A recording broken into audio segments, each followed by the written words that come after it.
Good morning and welcome to the Over-60s International Cricket Tournament in Cape Town. Today's game is brought to you from Distell, where we are at the Scorpions Cricket Ground. Zimbabwe winning the toss against America, electing to bat first. My name's Nick Clegg, and alongside me and hosting you for today, we have Nathan Gorgela. Nathan, a beautiful day here for cricket. Yes, a beautiful day indeed. Looking at the pitch, very green surface, and Zim deciding to bat first, winning the toss and deciding to bat first. Let's see what the day has in store for us here today. Partly cloudy conditions. Should get a bit hot here in Stellenbosch, the Distell Cricket Club. And it looks like Wayne Parnham will open the batting for Zimbabwe, and alongside him he'll have Michael van Staden. Wayne Parnham with a great knock on day one against the South African Impalas, scoring 63 runs. Then on Tuesday against the Kurus, just a solitary single from Parnham before he played it onto his stumps. So he'll be looking to bat like day one, and alongside with him is Michael van Staden. Got his chance to bat on Tuesday for the first time. A quick two there, and then was back in the shed. Missing his usual opener is Wayne Parnham. And John Jamieson, the oldest player in the Zimbabwean side, and a wiki, 70 years old. It's 2 games in a row, maybe needing a 2-day break before he comes back into the squad.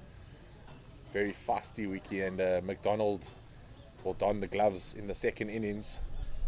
There was a break yesterday. Surely one day off, come back. Well, I think at the age of 70, you might need a day or two. It was a really hot day on Tuesday. Doesn't the Zimbabwe team have any massage therapists? Because the USA team have 2. Yeah, they brought a biokineticist, Nats. She's amazing. She'll be walking around the field a lot today.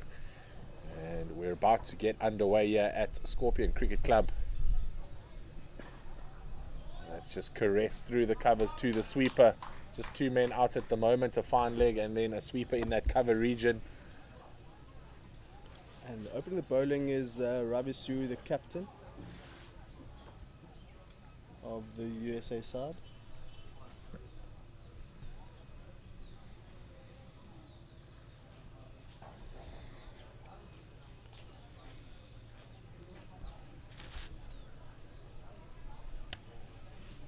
Always good when you are the captain. You get to decide where you want to bowl, and I think at the age of over 60, easier to bowl first.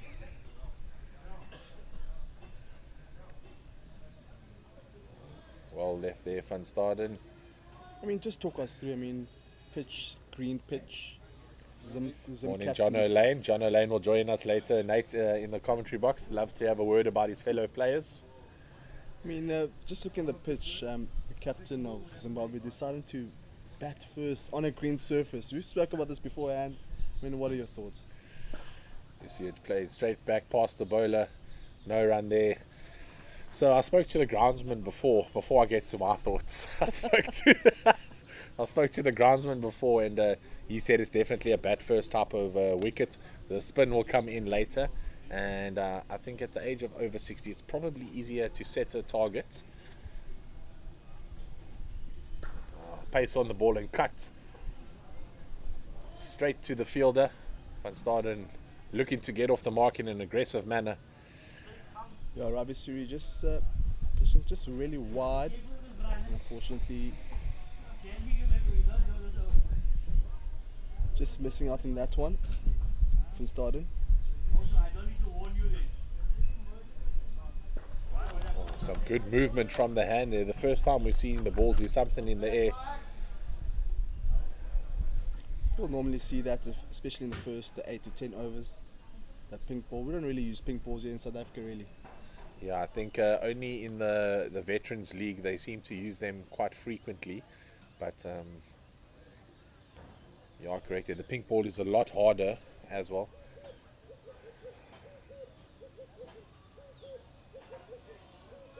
And well left there. That ends the first over. Zimbabwe a 1 run without a loss. Oh, good over there from the captain, Ravi Suri. Just 1 run off that first over.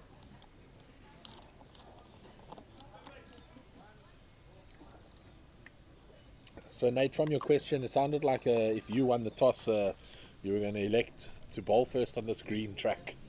I think it's stock standard of cricket 101 that you pull first on a green surface, mate. But again, we'll see how the day plays out. Ground staff they gave a few advice, suggestions that on the surface. Yeah, and I think what's happened is the players have also had discussions with the other teams during the week. And there was a lot of talk about how the American side take pace off the ball, and having to chase a big total with nothing coming onto the bat could be quite frustrating for the batsman. And I think we might have got it wrong in the first over. This looks to be Ravi Suri coming on now. I think the previous over was Rajesh in jersey 31.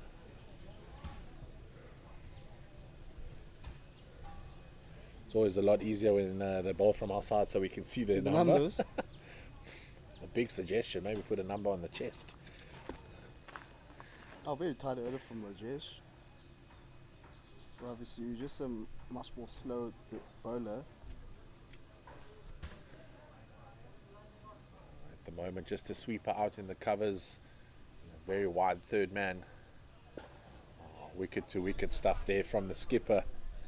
Must say, this is quite a big outfield here. On Tuesday, this USA side played against the USA side at Ronabos Cricket Club. Pretty small surface. And the first wide in this innings, straying down the leg side there. Palm trying to pick up some easy runs. A bit of a gift given, and I've just picked up now there is a backward square, almost in between a backward square and a fine leg, hugging the boundary, shaped from the hand for Suri. Big swing and a miss there from Palm, indicating to Van Staden that the ball's moving. So even at the age of over 60, Nate, the player's still just showing the opposite batsman that the ball is doing something. This time stretching through, gets it past point. Well, they look for two. It's a good turn here. Blind turn from Palm. Taking on the arm of the field. That's a good throw though. Straight over the stumps. A good run there from Zimbabwe. Adding 2 to the score. Palm looks to play aggressively through the covers. Oh, poor bit of fielding there. It's Phil standing back at point. Stopping the ball with the foot. Showing a bit of football skills. Suri straight back on the money. One thing about the Zimbabwean side, Nate, before you think we're going to be here for 5 days, they do start slowly and then they accelerate in the middle overs. So they almost like wait for the opposition side to tire a bit, and then they'll start pushing those singles and twos.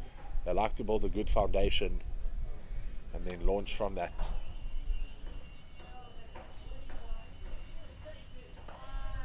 Outside off stump, cut to backward point, straight to the man again. So at the moment the Zimbabwean player is not able to find the gaps, and that ends the second over. Zimbabwe 4 without loss.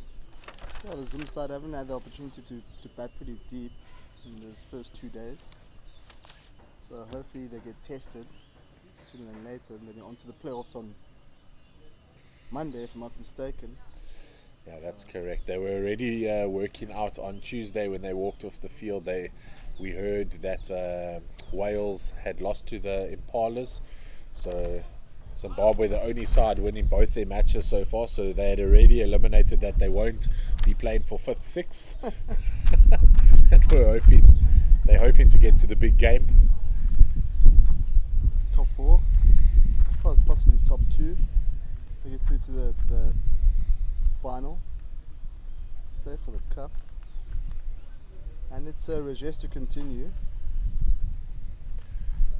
You can see how Van Staden sets up almost on leg stump, and then with the open stance as if the bowler's going to come around the wicket, just allows him to get his hands through onto the ball. A very open stance by the opener. Rajesh attacks those wickets. Solid front foot defense by Van Staden. A block with authority there, Nate. Definitely some good cricket on display from both sides. Rajesh on the money and started with that front forward defensive.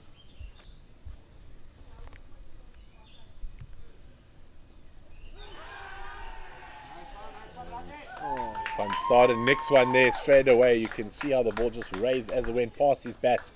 Didn't even wait for the umpire. Storms off. And the first breakthrough goes to the opener, Rajesh. And a lovely ball there outside off stump. That's very unfortunate there from Van Staden. Missing out on that one. And a faint edge. And Van Staden walks. I did see a bit of a few divots closer to the crease. So perhaps that one just popped off one of those divots. And unfortunately Van Staden has to depart very cheaply. Yeah, and into the wicket now strolls Andy Walton. This is Zimbabwe's key man. Scored 107 of 78 deliveries on day one. On Tuesday, got 87 runs. So he has amassed 190 odd runs at a strike rate. Better than a run a ball. Has the highest average in this competition so far, batsman average. He's come all the way from Perth, Australia to represent Zimbabwe. He's also the most capped. He has a world record. He's the most capped indoor cricketer in the world at international level, playing for England, Australia and Zimbabwe.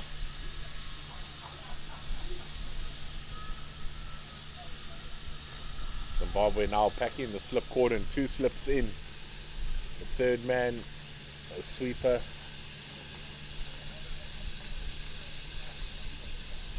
They look to attack the legs early of Walton. He just tickles it around the corner. He's not going to make it to the boundary. Are we going to see the first 3? And that's good running between the Zimbabwean batsmen there. Walton, first ball. And again there, strike rates. Just showing how good he is. I did mention how they will look to score more singles and twos as the game goes on. And Andy Walton certainly one of those players that likes to play that way. As you can see just how big this ground is. I mean, being able to run 3, and this US side is not really a big fan of having a fine leg. So anything down the leg side, maybe just leg lance it down towards the fine leg region. And it should be going for at least 3 runs.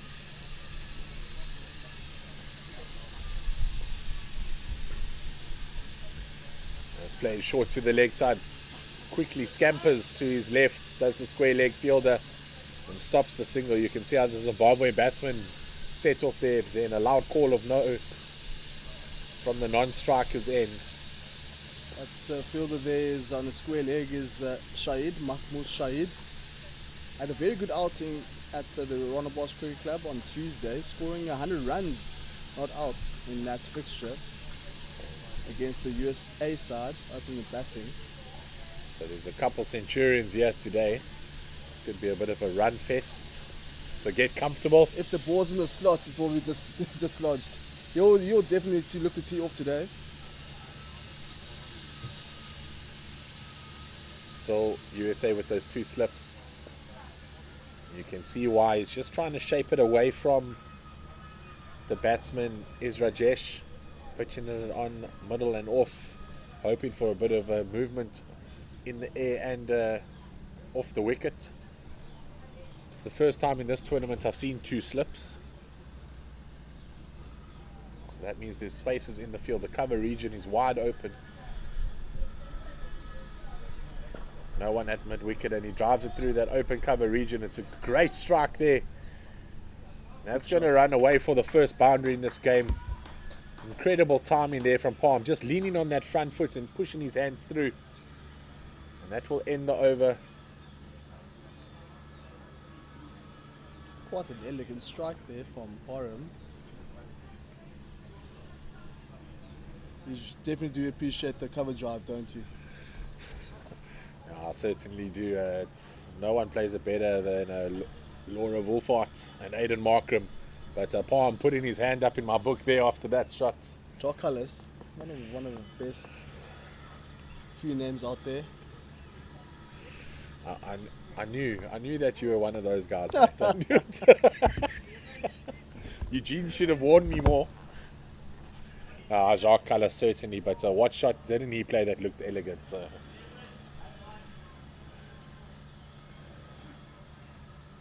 The captain continuing from the commentator's end.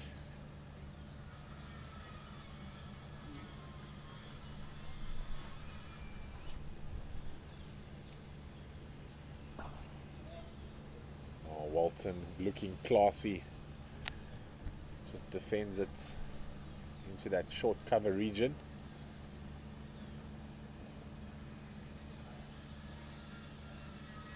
And it looked like that goes down the leg side. Just have to see if it's possibly touched the pad there. Looks like it's runs given by the umpire. No signal from the umpire, it's runs. And that brings in the standout batter for Zimbabwe, Walton. As you mentioned, playing England for England, Australia and Zimbabwe.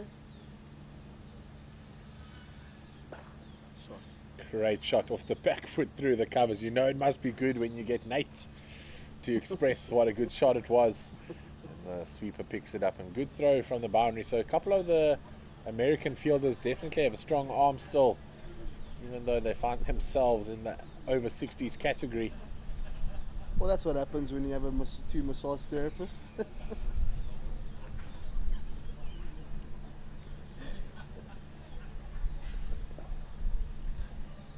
Beautiful forward defensive stroke there. Ravi Suri onto the attack end, bowling his second over.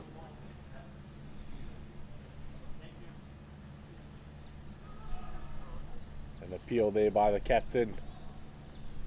Palm frustrated with himself there. It almost looked like he just put his bat out there, but no real effort of a shot. Only one thing can happen from that, and that's getting yourself out. See, lovely shape from the hand. Palm back foot punches it through the covers, picked up by the sweeper again, showing off that strength of the arm. And that's the end of the over. 15 for 1 after 4. America are certainly getting through their overs quickly here.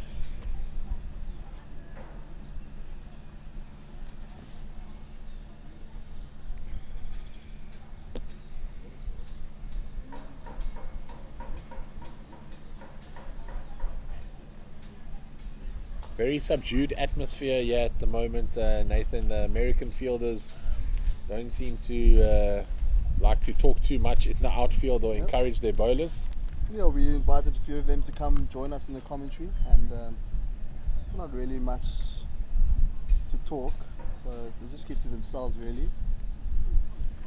But great characters on this USA side.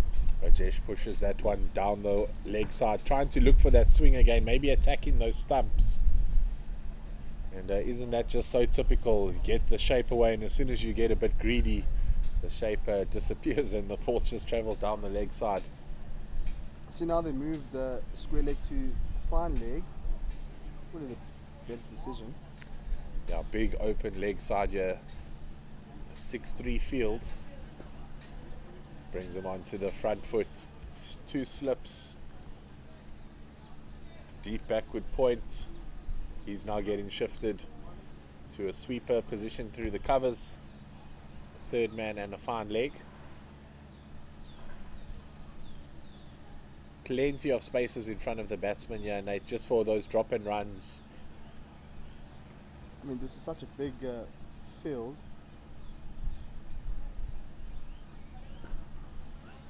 Plenty of gaps to go for, but it never really helps just driving it down towards the fielder.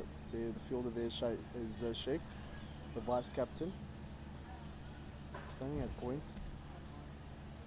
You almost want him to not open the face of the bat and just hit it through the covers. Plenty of space. The edge is a genuine edge there over second slip. It's going to run down to third man. Well collected. And to his left there by Ramdam. Dave Ramden. Oh, good effort there from Dave Ramden, standing at third. Had to cover quite a bit of ground. So Rajesh causing issues here for Zimbabwe, taking the first wicket through an edge. There, genuine edge off the bat of Parham. Walter straight in, drives it straight down the ground. The timing of Walter is something to behold. Yeah, beats the fielder standing at extra cover. So far we've seen two magnificent drives on the offside, and looks like it's going to be a long day in the office here for this USA outfit. Yeah, Walton is certainly the key wicket for this American side. He anchors the innings well, but he keeps the run rate ticking over. So you see there again, smart cricketer, the fielder back on the inner ring, just pushes it to him for one at a wide mid-off. This is turning into a decent over here for Zimbabwe. 7 runs off it, 1 to come.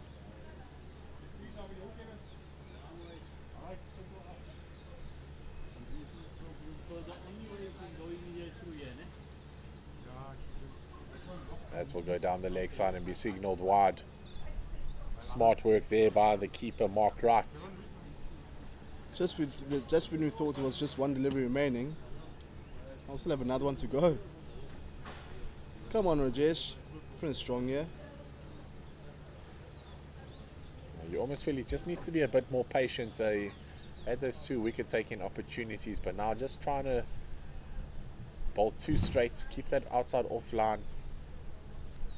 That's much better. Gets Palm on the front foot, but because the fielder is so deep at mid-off, Zimbabwe scamper through for a single. And at the end of the 5th over, Zimbabwe are 24 for 1.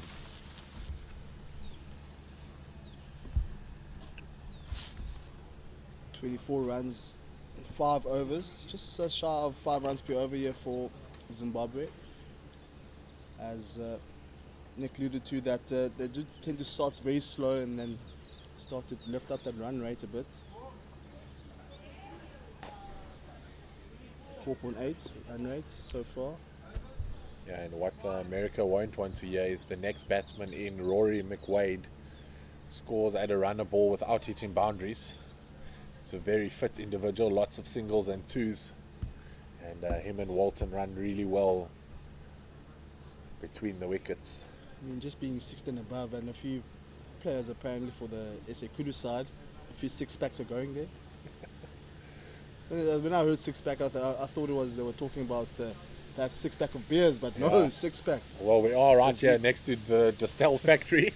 I just saw Heineken as I turned the right onto this dirt road.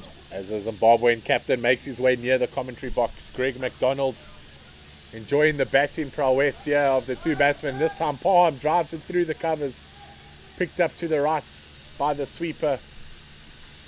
And 2 runs there to Palm, but the Zimbabwean batsmen here, Nathan, are really opening up their shoulders and looking to play aggressively at the top. That's what happens when, especially when the bowler is bowling very wide. It allows for the batters to play that wide shots and open up the bat. Yeah, Zimbabwe is still utilising a slip fielder. They might want to bring him out and put him in the covers if a couple more boundaries go through there. No, we'll leave that slip there just for the next 8 overs. Once the 8 overs is done, good attempt there from Shahid, but good running from these 2 out there, Parham and Walton. Quick single taken in Shahid. So you say that America like to keep the slip in the whole first power play? As Walton goes big over the top. It's not going to have the legs to get there, but they'll push through for another 2. I must tell you something about the slip that was in play now. Faid Khalil took a blind of a catch on day 1 against the Kudus. Standing a slip later in the day in the first innings. From the 30th over, still standing a slip and took a blind of a catch. Quick reaction by Khalil. Great cut shot there, backward of point, but good field placing to find a wide third man.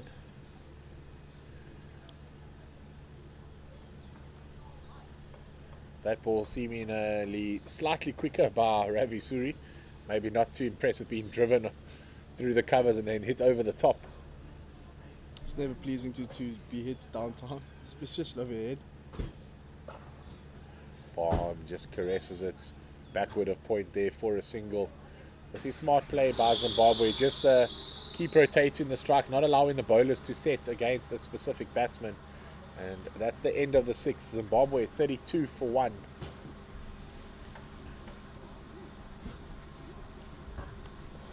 8 runs coming off that over and no boundary. This could be worrying signs.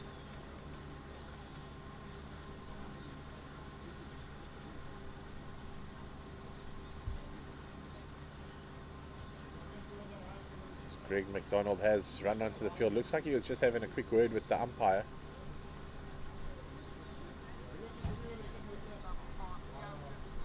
Very smart captain is Greg McDonald. You'll see with his field placings later, his rotation of his bowlers.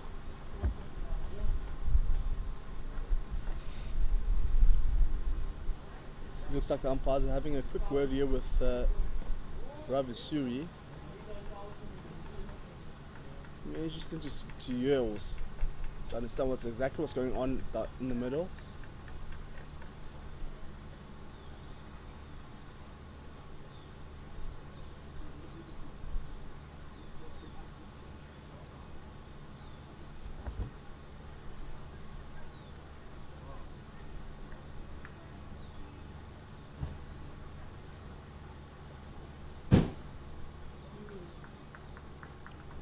Just looking at the log after the 2 games, Zimbabwe is the only team unbeaten so far with 4 points, followed by Wales, the USA team on 3rd, the Kudu side in 4th, Impala's 5th, and USA side in Stone last 6th. Yet to get a register win, the USA side. Palm presses it through the covers, but straight to mid-off.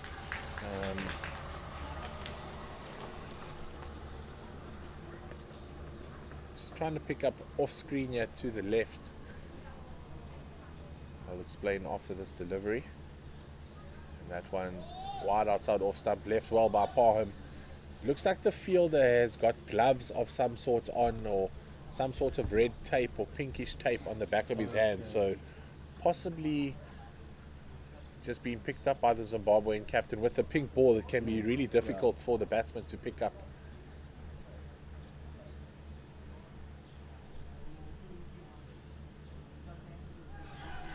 And that's hit the pads, and the big appeal. Just going down leg side.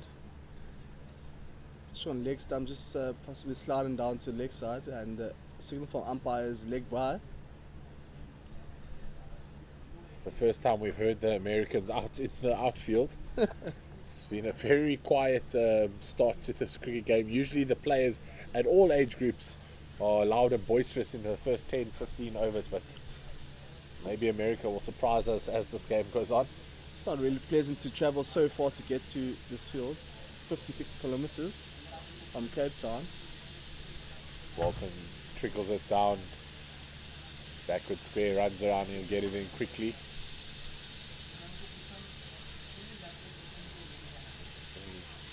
America just employing a 6-3 field. Lots of space on the leg side for the batsman to walk across. And possibly played into the gap there in front of the umpire.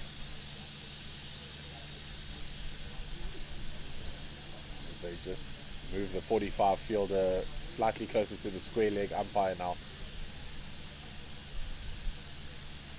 And they drift it down the leg side. Right does well to get a glove on it, deflects it to the fine leg. And that made it less work there for Mahmood Shahid. Oh, it's not good bowling from Rajesh with that. Bowling is 4th over here. We'll be looking to finish strong.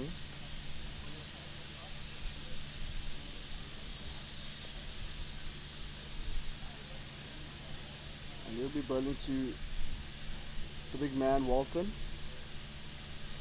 Walton leaves it well, and another wide signal, so overcorrection by Rajesh. This is not good. Definitely not good over here from Rajesh. Ravisu maybe will be hinting maybe change in bowling from that end of this one.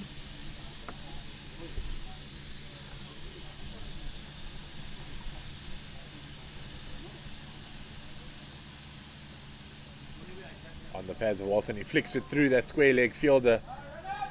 It's going to be an opportunity for a 2-year. Good running by Andy Walton. Asking the question of a third, but Parham has got no interest. Poor fielding there by CK.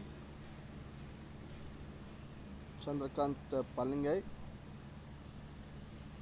Let's call it something shorter. Chandrakant CK. Walton with the play and miss, and there's American fielders getting a bit excited there. That would have been a massive wicket. You can see maybe the ball hitting one of those divots you spoke about, just rising a bit more there, similar to the wicket of Van Staden. Walton can count himself fortunate. That's the end of the 7th. Zimbabwe 39 for 1. And continuing with a good start. That's why we have a slip. You'll realize that every now and again Nate and I refer to the different sides as we, because as commentators we move around with the team, so we almost feel like we've become part of the team.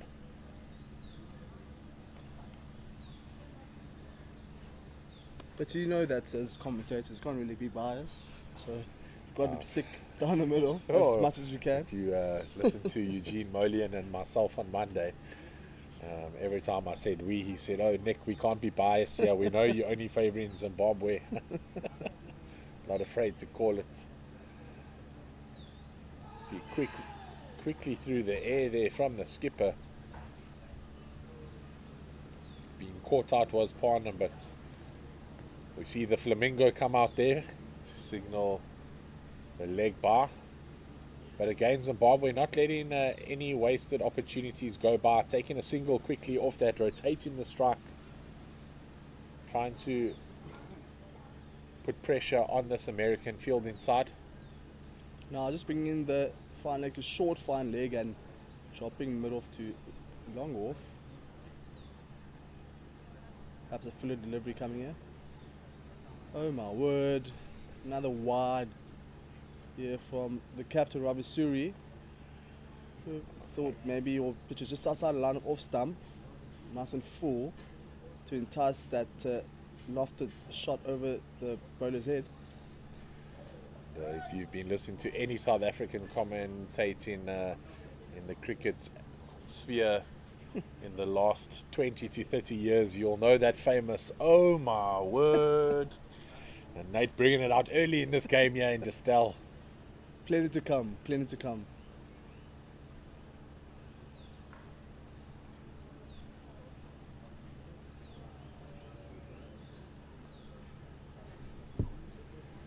Well left there by Walton. A much better line from the captain, Ravisuri. Just outside the line of off stump. Just maybe if you can pitch it just much more fuller. Walton showing the bowler where he wants to hit him, but not able to execute the shot. I think it's that awkward line that Ravisuri comes in. Looking to play off the back foot, Walton. This time slaps it past Wicket. square leg in the inner ring. It's almost a strange fielding position there. Not quite square leg, not mid-wicket.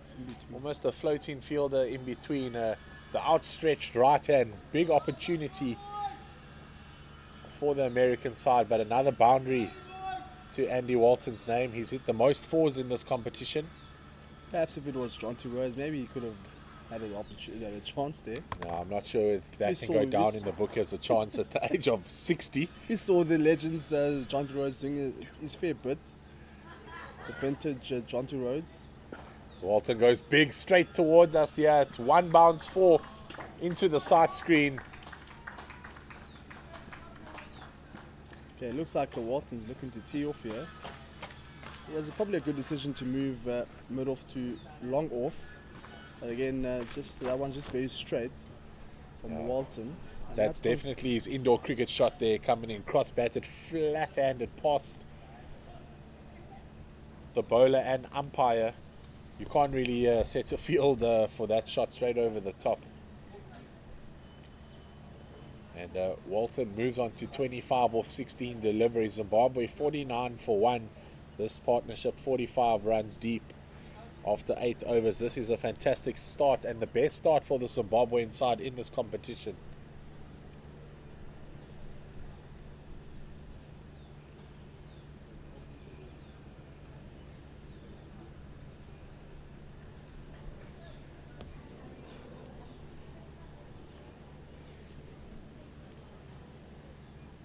Only allowed those 3 fielders out at the moment. It's going to be fine leg. It's to be a sweeper in the covers. And wide long off.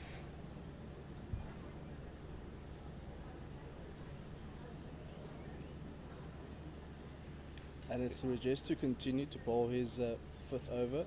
You'd almost want to say that field is a deep extra cover. His paw home, flays at one. French cuts it to square leg. More like a Chinese cut.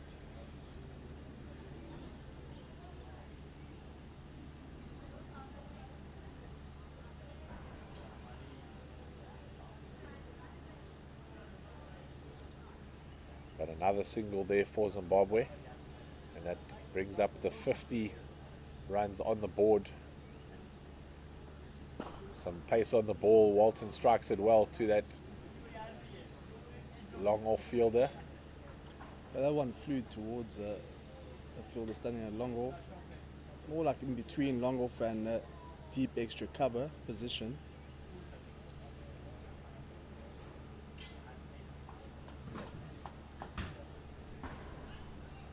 That's a wide down the leg side.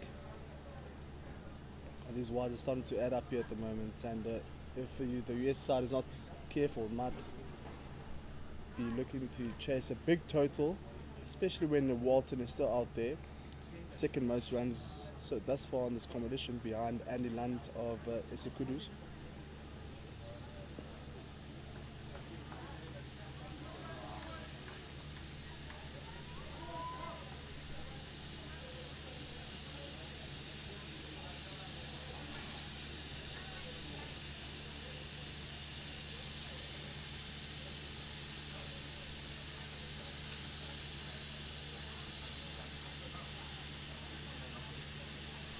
Outside off stump, left well by Walton.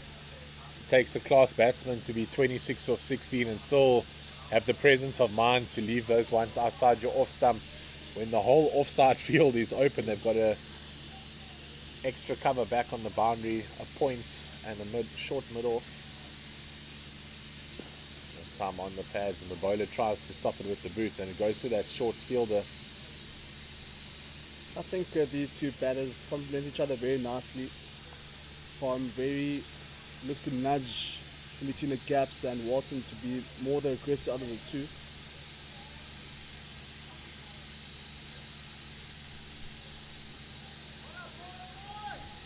Another wide there. You mentioned how many there are and how far one has had to travel here this morning.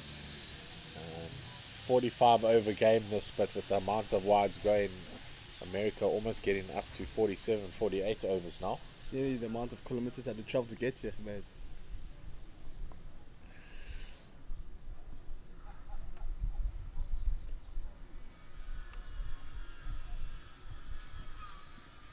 Again, well left by Walton. Looking at the umpire, possibly for a wide, but that ends the 9th over. Zimbabwe 54 for 1. And this partnership, a 50-run partnership by these two batsmen, fantastic recovery after that early loss of the wicket. And we have the fines master and the bonk strolling past us. Gary Pentland Smith, GPS, looking for the diary, making notes. You know, GPS is retiring next week or 2 weeks' time, so I think he should be called up to Oh. The commentator won't be at the fines meeting. And we've just heard GPS is retiring at the end of this tournament, so hopefully he'll join us here in the Combox today or later in the week. Runs a bed and breakfast out here in Cape Town.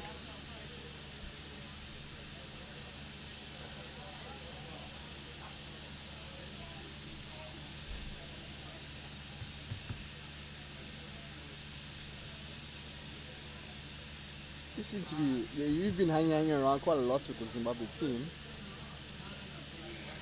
How has it been this far for you in this tournament? Have you attended a few fines meetings? It feels like you've attended quite a few. It sounds like that. So after the first night, I said to them, so is there fines meeting and what times it happen? And they said, at our age, we only have one, but when we have it, you'll know all about it. Book yourself in the accommodation or sleep in the bus that night. It's going to be big. So the fines master making all the notes in his diary. As you see, the captain continues from the commentator's booth end. You need to be careful though. While they have your fines meeting, then you know you have got a rest day afterwards. So, but as you mentioned, some players need 2 days to rest. I also suggested that they use Tuesday evening and have fines for the first 2 games. As we see a fumble here in the covers, Zimbabwe looking for that second, deciding against it in the end. So I suggested to them, every 2 games we have a day off. So after the second game, have the fines meeting. Then at least the players will remember what they're getting fined for. But Gary Pentland Smith, nicknamed GPS, said, no, we're only going to have one at the end and it's going to be a big one. He writes down commentators and umpires in his fines book as well. Just stop in the at point region. You can see there Walton clapping for the fielder. Not often you see that in cricket, and that's the spirit of this veterans cricket. This one tossed up for Walton. He just drives it to extra cover and pushes through for the single. Walton moves himself onto 27 off 22.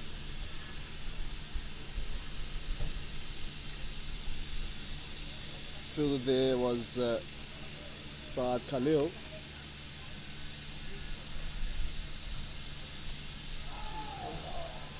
The opportunity, it looks to be put down there by Wright, and it's going to run towards the boundary. The slip fielder makes his way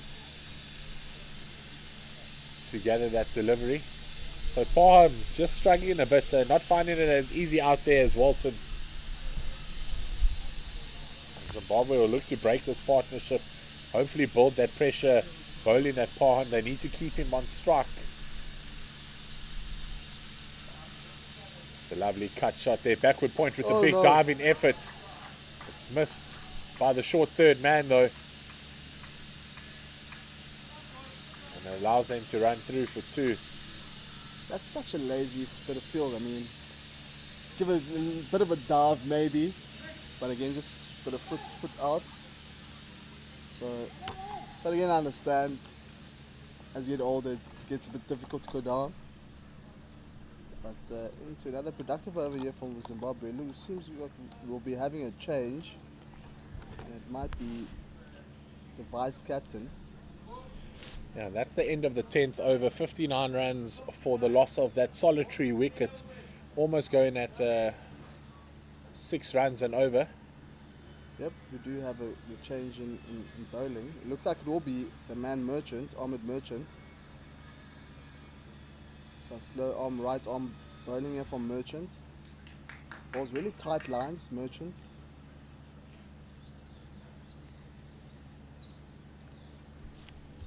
Did you say slow left arm? Slow right arm. Slow right arm.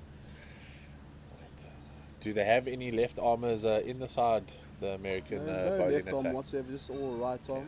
Even the batter as well, right arm bat. It always just makes the batsman's eyes just drift a bit more if you bring that left armour in every now and again. Breaks his concentration from looking at the same side. Just to the other fixtures happening today, SA Impala is up against USA side down at Coronation Cricket Club, and Wales taking on SA Kurus at Durbanville Cricket Club. The game started a bit earlier, as there is another game happening there later this afternoon at the Durbanville Cricket Club. So plenty of cricket in store for all the viewers out there. Now we see just they took out the slip of a short third, backward point, cover, long off, mid on, square leg, a fine leg, and a deep mid wicket. Yeah, the deep mid wicket is an interesting fielding position. Maybe the bowler or the captain not backing his bowler, Marchant, because we haven't seen any shots in the first 10 overs go to that deep mid wicket area. As you see a short push towards the square leg umpire, and they scamper through for another single there. Parham not afraid to have a drop and run, not looking to score boundaries at the moment is Parham, leaving that to Andy Walton. We've had one going down towards that deep mid wicket, deep square leg region. We went for 4. They're just shifting in more around now. Are they with that deep mid wicket? Marchant in there. Oh, Genuine edge again. Walton. Mark Wright not able to gather that, and goes to the short 45. You can hear the gasps from the American fielders, knowing how big this wicket is of Walton. 107 on the first day, off 72 deliveries. 89, yes, on Tuesday rather. Phenomenal strike rate. Again, this time more secure from Walton as he pushes it through the covers to the sweeper fielder. He'll trot through for that single. Walter counted himself very lucky there to get away with murder. Palm back on strike now. They'll keep the same field for both batsmen. Palm strikes it down the ground to long off. Long barrier, lovely to see there. Cricket 101, back to the basics. I think that was the first fielding position that we get taught when you start to play cricket, the long barrier.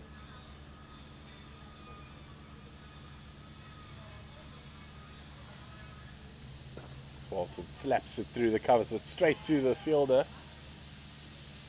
It takes a while to find the ball underneath his body, but gets there eventually and gets it in for the single. That certainly saved the 4 though. And some good fielding there for the American side. They have been slightly lackluster in the field. You mentioned a bit of a careless fielding errors from them, but that time body on the line and getting in the way of that powerful shot. That's one of the best fielders for the USA side. Fahid Khalil, he was the one that took that round of a catch in the first day.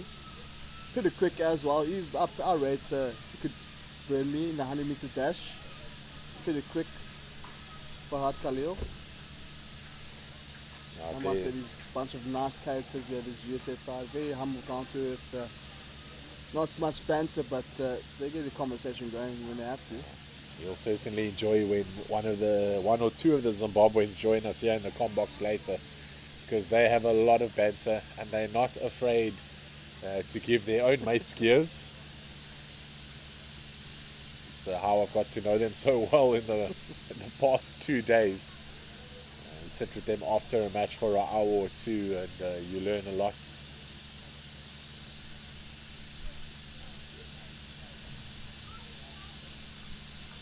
Andy Walton once sat opposite Paul McCartney from the Beatles and didn't even know it was him, seeing as he didn't listen to the Beatles at the time. So they've got a lot of stories, and something that will interest you, Nate, is Andy Walton, besides his batting prowess, and he's played all over the world, in Kent as well, Kent County Cricket, played first grade cricket in Australia till the age of 52.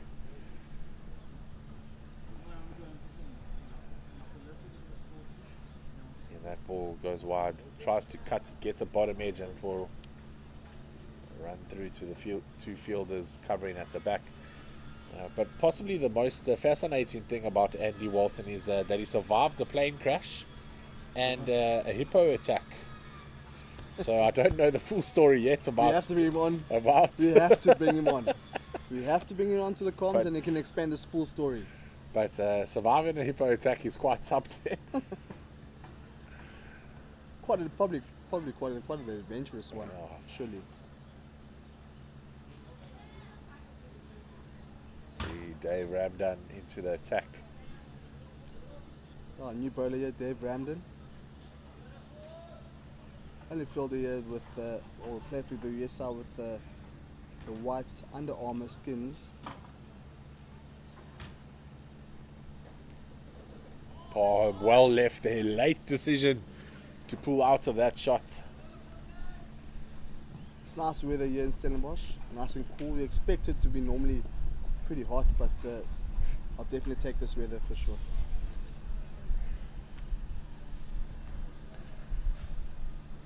Dave Ramdan hitting his straps at the moment from the commentator's end, looking to stranglehold the Zimbabwean batsman here. Only one run off this over, 2 balls to come.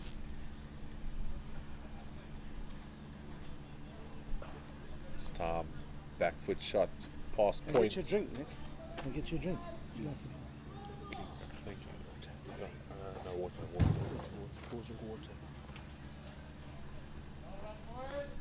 Just punched off that back foot, just Dave Ramdan just cramping him, the batters with a bit of space there, but Walton just give himself a bit of room, place it down towards the cover region.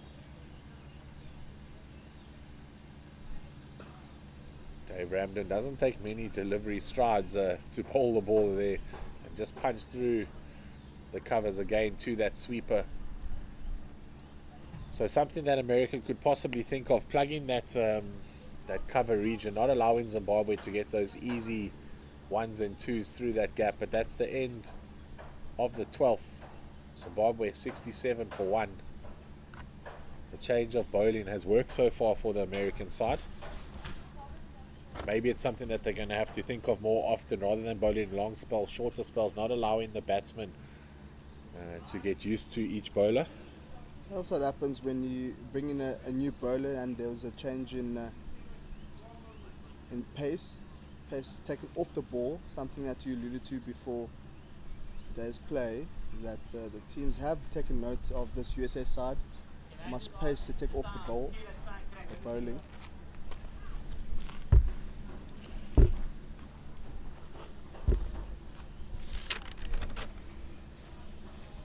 And it's Ahmed Merchant again. Big thanks there to Thomas Rudd, bringing the commentators some cold water. We do appreciate that. That's the spirit of the Zimbabwean side, Nathan. If it's not water, it's beers. They always look after us. Tom Rudd studied in Grahamstown, or Makanda now, Rhodes University.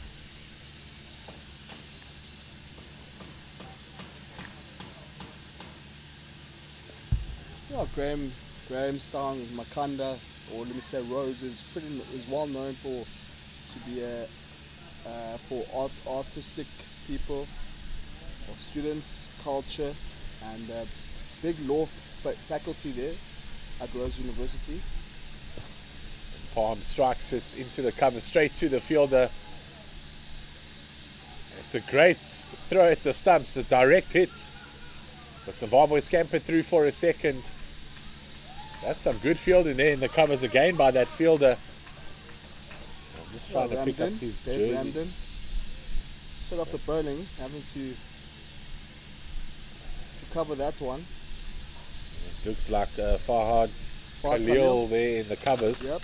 With a direct throw. He stopped that big drive in the last over.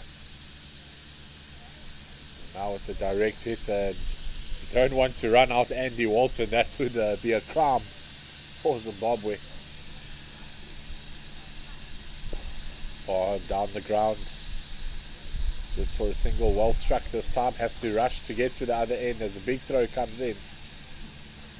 A big arm there from Rajesh, opening bowler. Oh, so a couple of players in the Zimbabwe side. I think it's 4 of them studied in Makanda, as well as the director of the tournament, Roger Maltz.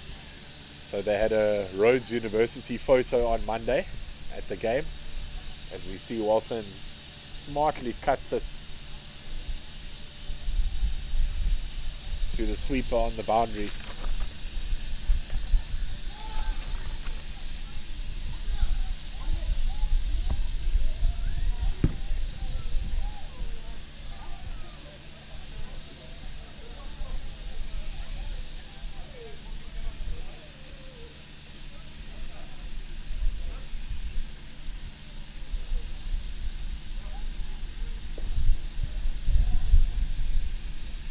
Parnham on that front foot defensive shot again.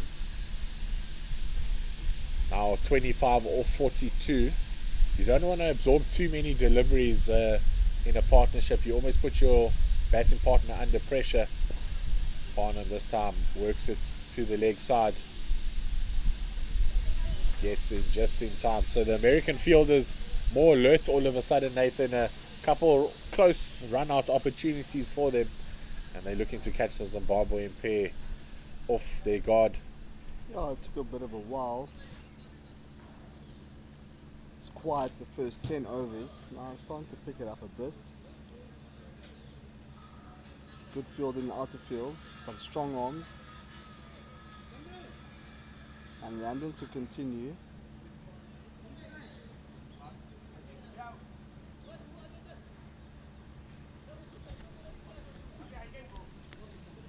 Looks like Dave Ramden just having a word with the umpire. 1 or 2 fielding changes being made here from the American side. Looks like it's Bravasuri is getting replaced by Chetan Shah, the 12th player.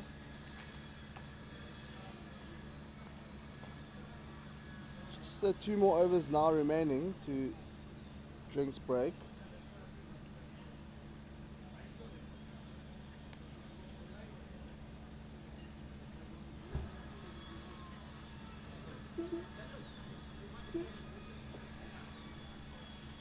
Dave Ramden with the ball in hand. It's very slow from America to get going here in this over. That break in play can often cause trouble for the batsman, but Parham there smartly cutting it to point. No run in that region.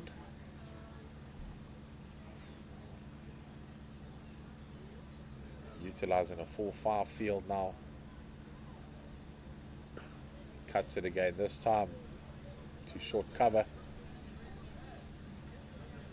It's a pretty awkward bowling here. I mean, it's not short enough to pull, and it's not wide enough to play towards the point region. So you really have to time it. They played more of a cut stroke. This time gets a bit of shape from the hand, but pushes it onto the legs, and Parham sweeps it around to the boundary. Good connection off the willow. It's been a while since Parham scored any runs of significance, but that time connected it beautifully. Oh, there's some poor bowling there from Ramden. Just pushing it down towards the leg side, and Parham definitely not missing out into that one. So just talking about the fielding, just got point and got short third. Just to cover those deliveries, played off the back foot. If the bat is looking to play that cut stroke, It's not making it easy for his captain though, bowling on both sides of the wicket. He needs to just keep it outside off stump, set a field for that.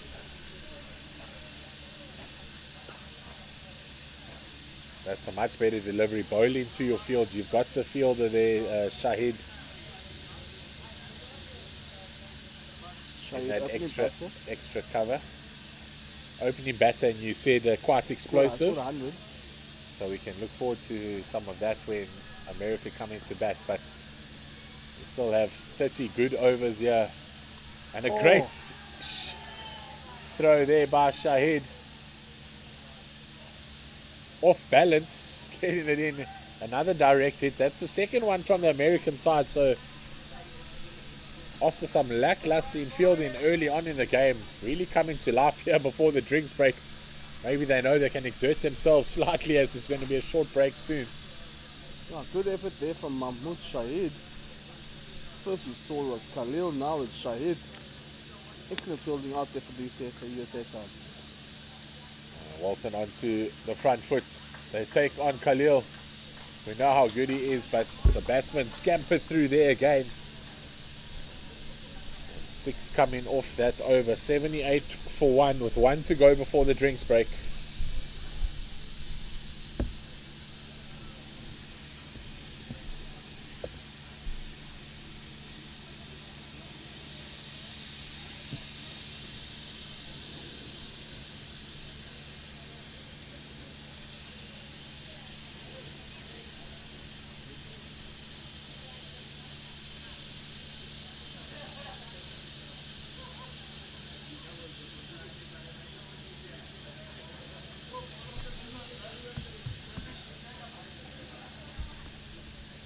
So a couple fielding changes here being made by Ahmad Mashant. So they've got almost a deep point.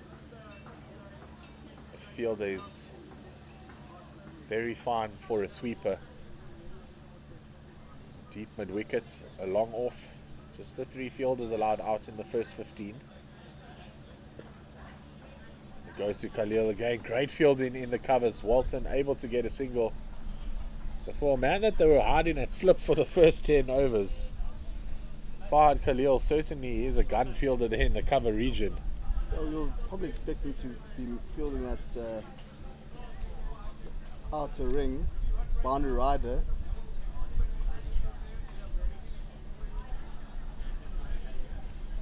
Zimbabwe also have one fielder, Sands Thomas. He'll be in the cover region, much like Khalil, a bit of an energizer bunny, nicknamed the Duracell. A late cut there from Parham, but straight to the fielder. Yeah, fielder there is the vice captain, Sheikh, who is one Sheikh. One of 2 wearing the red floppy hat.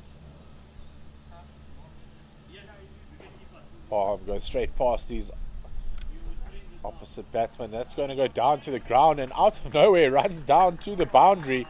Looked like he mistimed that, but the pace of the outfield on that far end seems to be electric. And 4 runs there by Parham. That takes him to 35 off 50 deliveries. A much better strike rate now. Parham looking to add emphasis. Yeah, it's half a strike rate of 70. Oh, quick maths there by Nathan Gogela.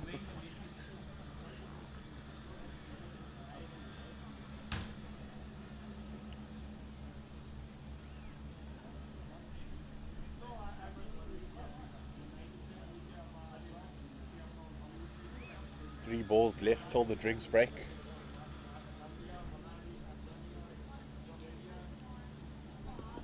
Parham and Andy Walton both off 35. Parham off 51 deliveries, Walton off 30 deliveries. This has been a 79 run partnership.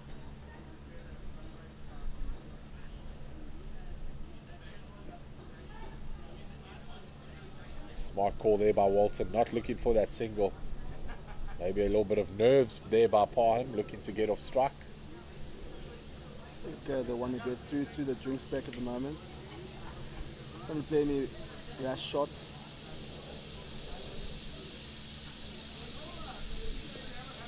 on the front foot, ending the first session like he did. Started off with the defensive forward block, and that will be the drinks break. We'll be back with you shortly. Zimbabwe 83 for 1 after 15.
Welcome back. God. Welcome back after the drinks break, where we see Zimbabwe batting pair here, 79 run partnership, 83 for 1 after that early loss of Mark van Staden, edging it for 0 to the slips. And the batsmen haven't really seen troubles from there. And a couple of run-out opportunities possibly there for the American side. And hopefully after this drinks break, Nathan, they'll be revitalised and ready to take some more wickets. Just 1 wicket down in that first 15 overs. Now we see this is change in the fielding. Now you're allowed 4 fielders. So Walton goes big early on. Umpire just confirming that's gone all the way. Walton onto the back knee. That's some way to open up after the drinks break. And you did mention that they'll start to pick up the run rate now, especially between the 16th and the 30th over. So maybe that's the signs of how Zimbabwe will be looking to play in this second power play. Now you're allowed 4 fielders outside the inner circle.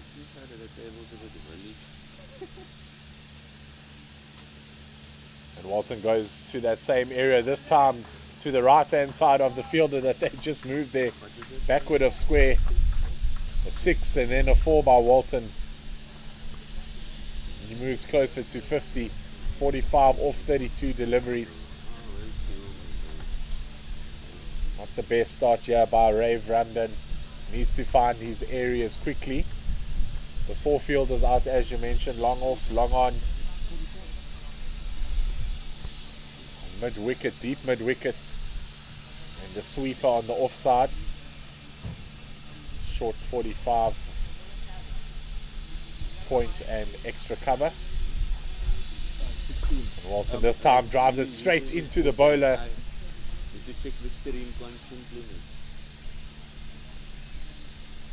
Gets a strike, so that's 11 of the first 3 deliveries.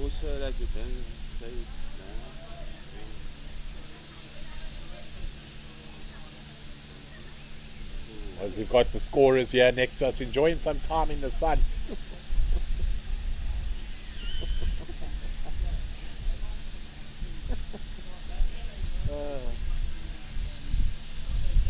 First dot ball in this over.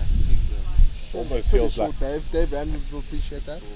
yeah, feels like gold. 4-4-3 dot.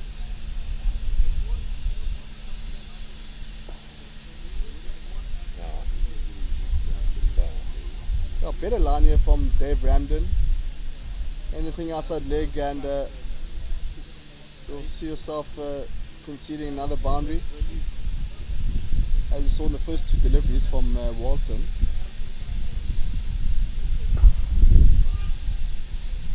Just push down the ground here to Mahmood Shahid at long off. And that's the end of the over, and I'm certain that Dave Ramden will be happy it's done. Conceding 23 runs off those 3 overs so far, but a big one there, 13 coming off his 3rd. Economy of 7.67 there from Dave Ramden after 3 overs.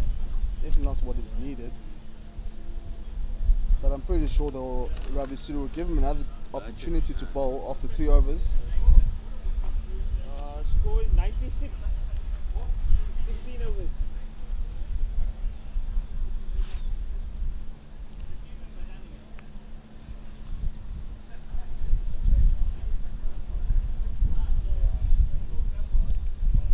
And looks like it's Ahmed Merchant to continue in his 4th over. Goes to Walton. Walton on the front foot there. Just a defensive shot by Walton. A rarity in his innings so far. 47 off 35. Marching to yet another milestone. Now the wind is starting to pick up here in Stellenbosch. Not really so find wind as much in Stellenbosch. Going from left to right of the screen. Oh, lovely shot there. He played it very late past backward point. Makes the 3rd man chase it to the boundary. And Walton brings up his 50. 51 off 37 deliveries there by the premier batsman in the Zimbabwe side. Signals for new gloves. You almost want to tell him, just keep batting with the pair you've got. Don't change anything. Just a bit of football skills again there from Dave Ramden. Unfortunately, the first touch not there. And that one just flies towards the 3rd. Doesn't seem like Dave Randall's not having a good morning thus far. Yeah, that's isn't that just cricket though? The ball follows you when you're having an off day and you can't catch a break.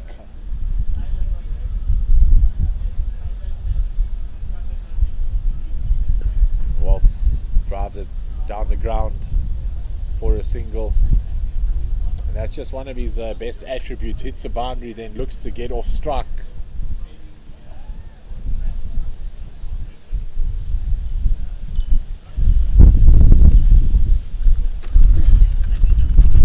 So we have Nate saving lives here in the com box. That's the second time the scorers nearly got caught off guard. On Monday, nearly got hit with the Walt 6. Today the wind's picking up all of a sudden, and Sanjay Patel, the man of the moment. 101. Yeah. Trying to tickle it down the leg side there was Wayne Parham. And into another good over here from Ahmed Merchant. Hopefully Dave Brandon can follow suit.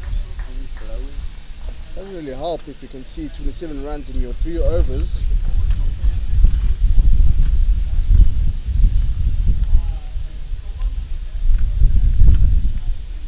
Things blow over twice now.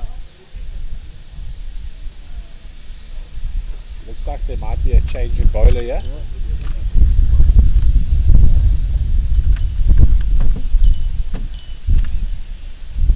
Thank you, Sanjay.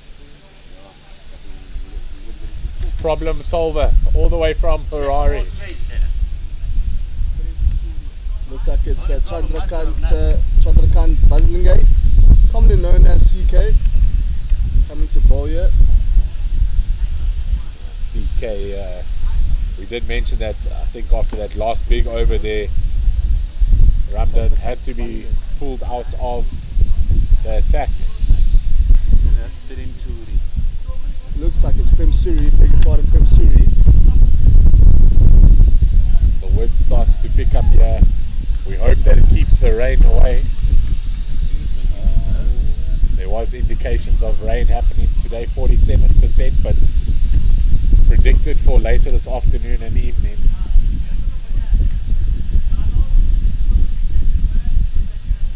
And that one is wide and cuts by Walton into the covers. Extra cover works his way around. Good start here from Prem Suri. I bet you ask if Ravi Suri is related to Prem Suri. Maybe we should ask during the innings break. A late cut by Parham, looking for that third man fielder who goes down, but some lazy fielding. This ball is running down towards that boundary. It got really close. Fielder just hauls it in time. So we can see the outfield on that far side there, Nathan, really quick. As soon as the inner ring miss it, the ball seems to trickle down all the way to the boundary rope. Zimbabwe will have to make some mental notes for when they are in the field.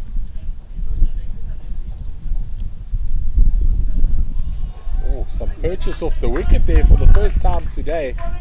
Prem Suri getting some purchase off the wicket. Well, the ground staff did mention that bit of spin. There will be a bit of purchase for the spinners. That time, that one just going straight on. Fielder goes down to his knees to field it. And that was Ahmed Merchant. Just That's- cutting it down for a dot delivery. What is it now? Dot 1, 2, dot. Yep. Prem Suri just 3 steps into his delivery stride. Cut off the back foot through the covers. You can see with the lack of pace, the Zimbabwean player is trying to cut the ball, but getting onto the ball too early and just hitting it through the covers. They need to just be patient and wait, and then play through that backward point region. And that's the end of the 18th over. Zimbabwe 104 for 1. And America with a lot of work to do to find a wicket-taking delivery to break this partnership. I think Prem Suri did a very good job to keep it down to single digits in that over. Obviously, Pimsuri replacing Dave Ramden. Looks like we have another change in bowling here. Mahmoud Shahid, the opening batter here for the US side. Scored 100 in the previous game against the USA side. It looks like the American captain Ravi Suri and possibly Mark Wright, the wicketkeeper, just in discussions. Let's take pace off the ball and try force Zimbabwe to get pace onto the ball in their shot selection. So Zimbabwe will just have to be smart. Yeah, play this phase out of the game.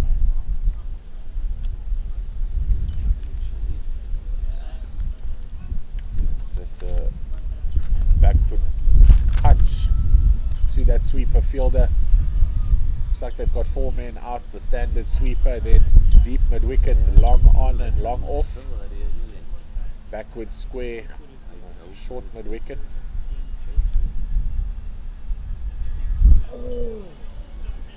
Oh my word.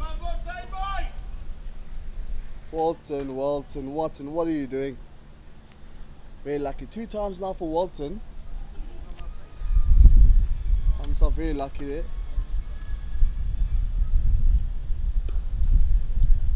That's much better by Walton. Takes a diving effort in the covers to stop that ball from going through.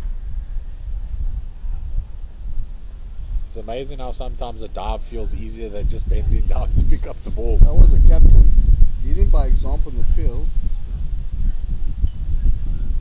taking one for the team.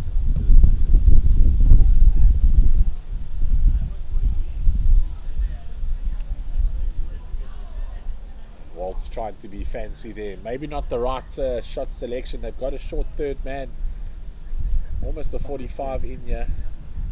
Short third and a backward point. Just looking to cut down those cut shots. Needs to be on the look to play with the ball on the front foot. Oh, Nathan, you've been in this game too long. Straight on the front foot there. No run as it goes straight back to the bowler, Shahid. Got a much more secure shot there from Andy Walton. He this time slaps it past the umpire and bowler. Shahid looks at him with a bit of disappointment. Oh, I mean, there's first loosener there for Shahid, and he comes off the last ball of his first over, and 4 runs for Walton, and which is a bit closer to that century mark. We perhaps see 2 centuries here today. Guess only time will tell. Time will tell.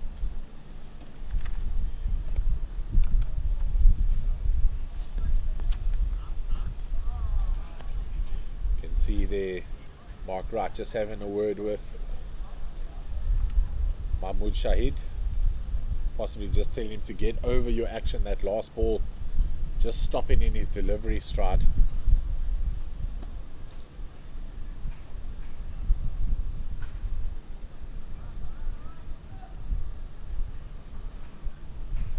One of the games in Durbanville at the moment currently is raining, so you should be expecting a bit of rain later on this afternoon.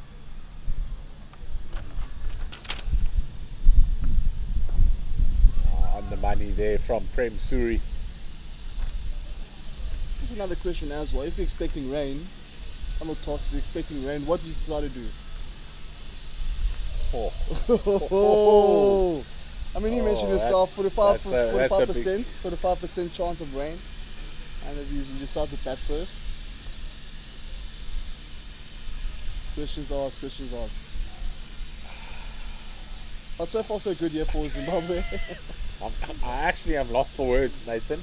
I want to say you would still bat first because you can control the speed of the fielding in the second innings, get through your overs quickly, bring on spinners, make sure you get a game.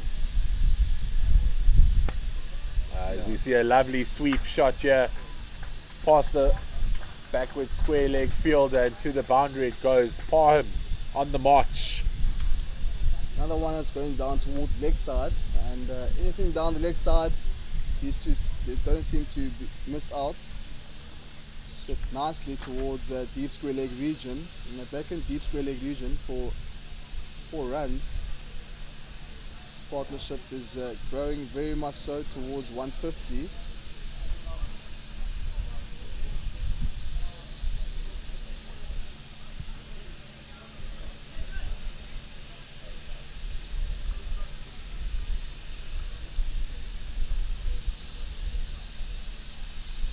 A reverse shot there by Parham.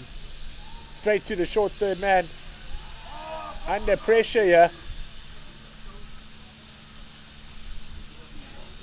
Good fielding again by Fahid Khalil. Wasn't sure where the ball was. Took a few seconds to recalibrate himself and put that throw in. Yeah, you don't mind the reverse hit there by the batsman, but when you hit it so hard, you don't want to take a short single. And to the gun fielder there of Fahad Khalil,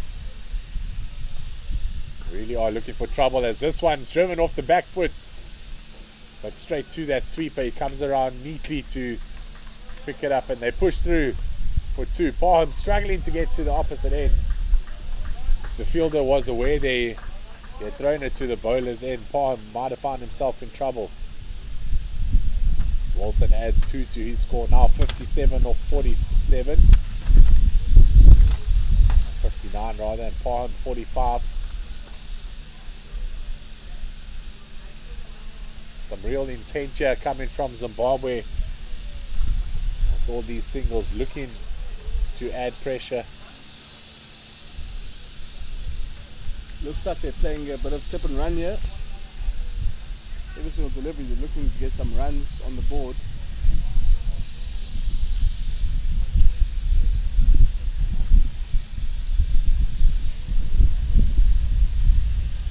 Now the weather definitely changing. The sun came out. We thought it was going to be another scorcher. It's getting windy here. Scorers brought out of their comfort zones.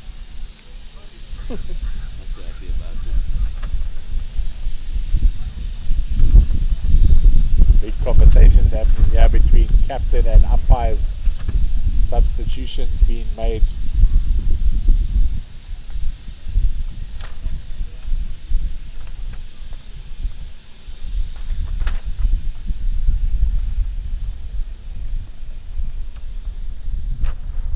So just the standard field that we have seen employed here by America. Still that deep mid wicket.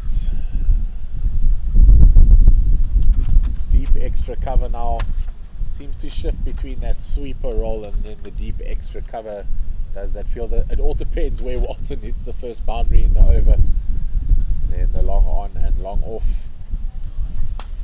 backward point. A very fine third man.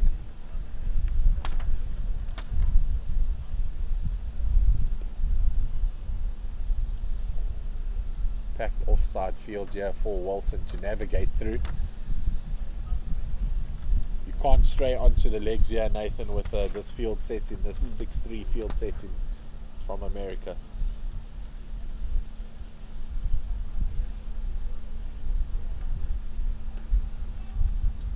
So much time onto that one, Walton. And played down towards the sweeping position on offside. Just for a single though.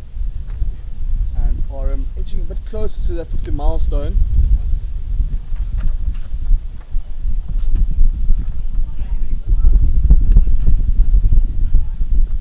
Parham punches it off the back foot straight to the vice captain. Mohammed Sheikh. There's one Sheikh, I beg your pardon.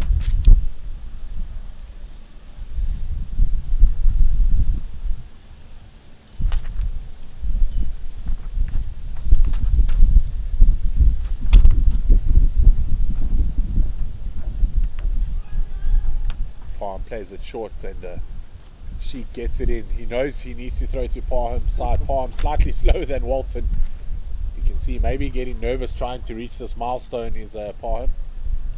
Normally would say they're nervous 90s, but for him it's nervous 40s.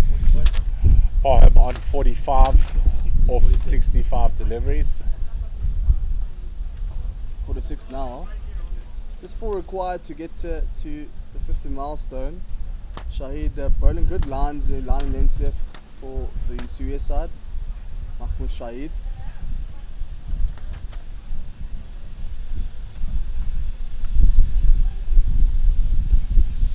Walton on the back foot there, pulls it. Some good fielding in the end by the deep mid wicket fielder. It moves swiftly to his right. Fielder there was Rajesh Udat, that's the bowler. Just keeping it down to a single. Into another good over here for Mahmoud Shahid. Just bringing down the run rate a bit. I think these two, Prem Suri and Mahmoud Shahid, doing a stellar job for this USA side. But again, the most important part is the column, is the wicket column. I think they'll be looking to get a breakthrough here. These two look very comfortable at the moment.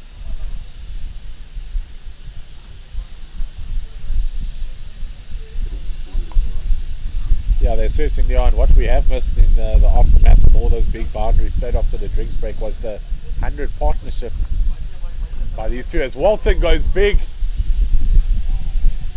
straight into the tree and it bounces back into the field. The Zimbabwean fielder thought he had a chance there to save a boundary.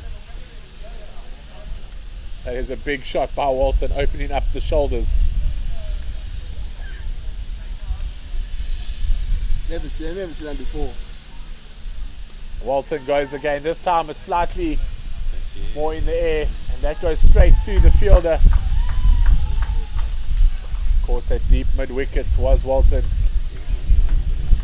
Maybe trying to get a rush on there, and that ends another good innings by Andy Walton. 68 off 53. And very good catch.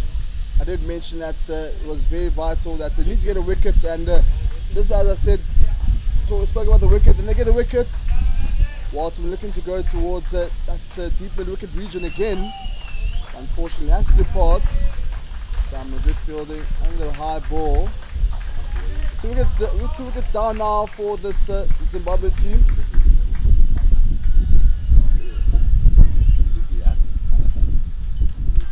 Yeah, and Rory McWade walking to the wicket now.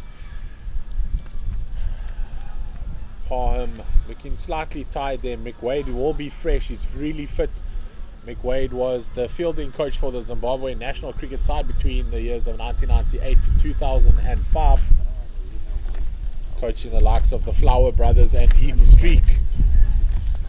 Can still throw a cricket ball 90 to 100 meters, blitz around the boundary.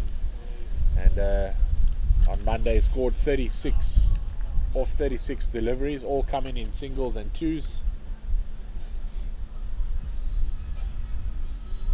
Known as Rambo to his friends and to anyone that has him on WhatsApp as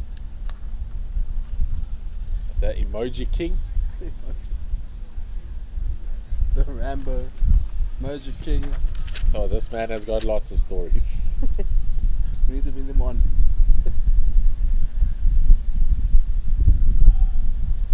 He's the world record holder at the Masters Athletics for the decathlon. Pretty fit. Extremely fit. Represented Zimbabwe in 6 national sports, including judo, karate, athletics, cricket, I believe rugby, and he didn't get to telling me the 6th sport because the other 5 took up the whole conversation. Since Walton is now dismissed, maybe we can bring him on the commentary and he can explain the story behind the hippo and the airplane. Yeah, I think we'll give him a bit of a breather there, and maybe at the next drinks break I'll go have a word with him. Maybe he can come on for the last 15, chat to us for a couple of overs. It would be great to hear that story. Pretty sure we'll cover the full 15 overs.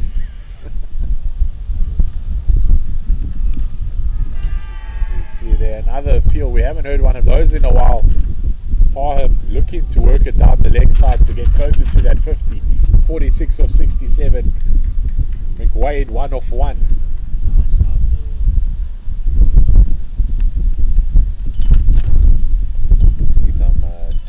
off the track. Parham, flat bat sats to a long off. They trot through for a single.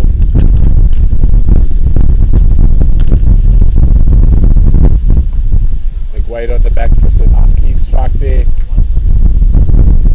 Too long off. Already his timing looking a lot better. McWade joins the senior striker, and that's the end to another very good over, key over here from Prem Suri, getting that crucial record of Walton, just for 60 odd, and maybe perhaps that could be the major breakthrough that the USA side needs.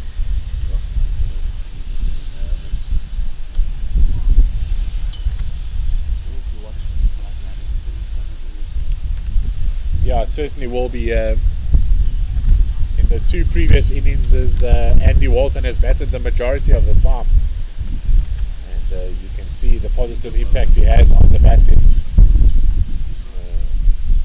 This will be the first time they need to push on without him. McWade will look to add to his tally from Monday's game, where he's got 36 yesterday, or rather Tuesday's game at Greenpoint Stadium. Scored 18 runs.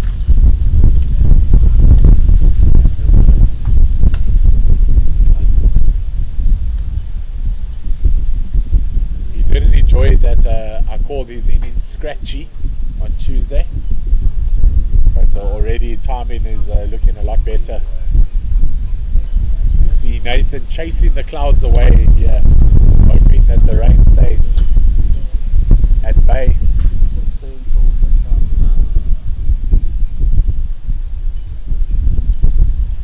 Looks like it's another change in bowling.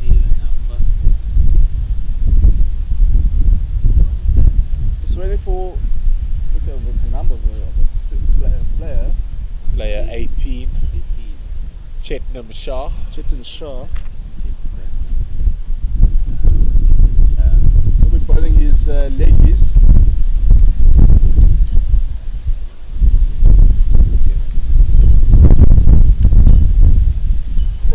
Oh. What a ball. Feeling a raindrop or two coming through here. He'll definitely be giving it a bit of air, enticing the batter. He just needs to be careful here, Chetan Shah.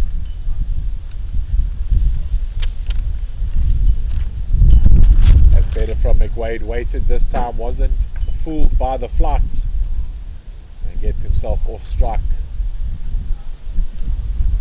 Smart bowling by Shah here, just tossing that ball up above the eye line for the batsman, giving them what they think is a birthday surprise. And he paddles that around, and that's going to race away to the boundary and will be Palms 50. A well constructed innings there, 51 of 70 deliveries. Yeah, very slow 50, very slow start there for Parham, but well constructed innings, as Nick alluded to, and he'll be looking to kick on. I think he'll be the key player here, just to, oh my word, this rain is starting to pick up now.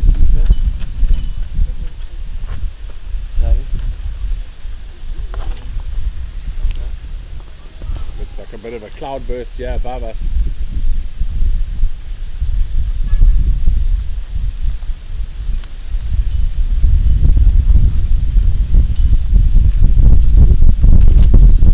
Looks like we'll still be carrying on. They bowled them tough here in the Western Cape. So I can see the Zimbabwe players moving around to the left. They want this game to continue, looking to get to the top of the table and make this 3 from 3.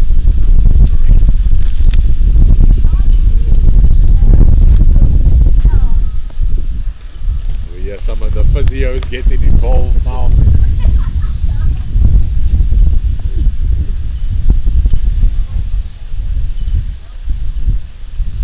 Perhaps just a word now Looks like they will be putting on the covers. Just here the players will be assisting. The Zimbabwean players will be assisting to put on the clouds, the covers. And we'll be back after the rain delay.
Looks like we have another change in bowling. Once the captain and the vice captain start to come together in the middle, should anticipate Rizwan Sheikh, the vice captain, should anticipate change in bowling. Rizwan Sheikh, 8th bowler now being used by the Americans. Yeah, they've really rung the changes. As soon as the Zimbabwe batsmen get on top of one of them, they change the bowlers. In the previous 2 games I've done, most of the teams have just kept the bowler on and finished his spell. Some of the players saying that after taking a break their body gets a bit stiff and seizes up, so just while they're running, let them keep on going. Still got a fair few deliveries remaining, so it'll be interesting to see what they do with the remaining overs. Could perhaps see a return of Rajesh Idat and Ahmed Merchant in the back end of the innings.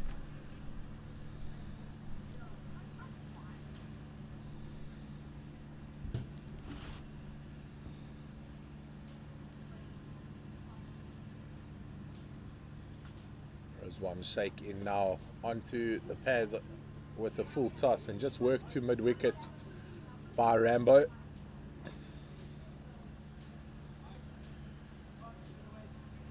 Rambo really looking good and solid here today.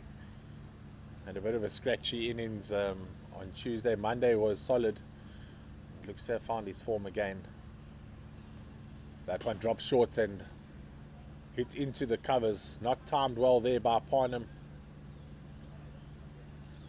But they get through for the single. Fielding there from CK Chandrakant Ballinge.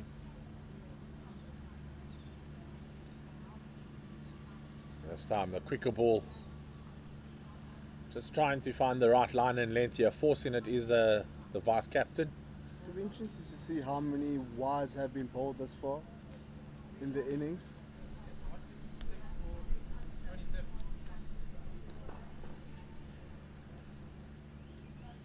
Just guided down to the 3rd man fielder, who seems to be in between the boundary and the inner ring. Probably 10 paces in the ring.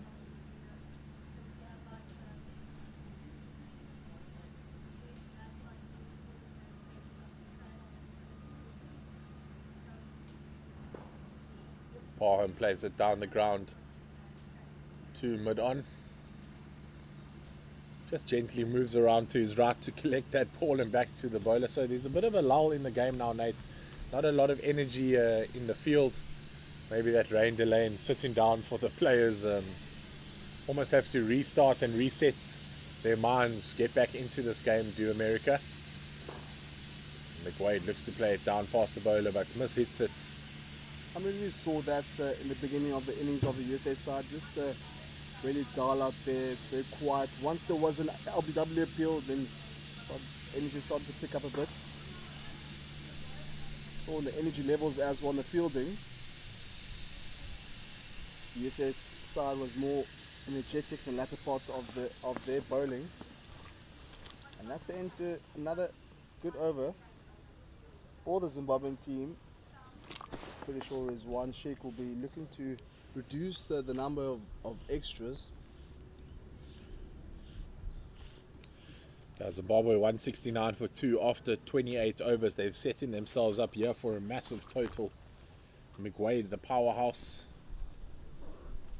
I heard in the drinks break that if we see him hit a couple boundaries in a similar fashion to Waltz, we'll be looking in a very far distance to find the ball.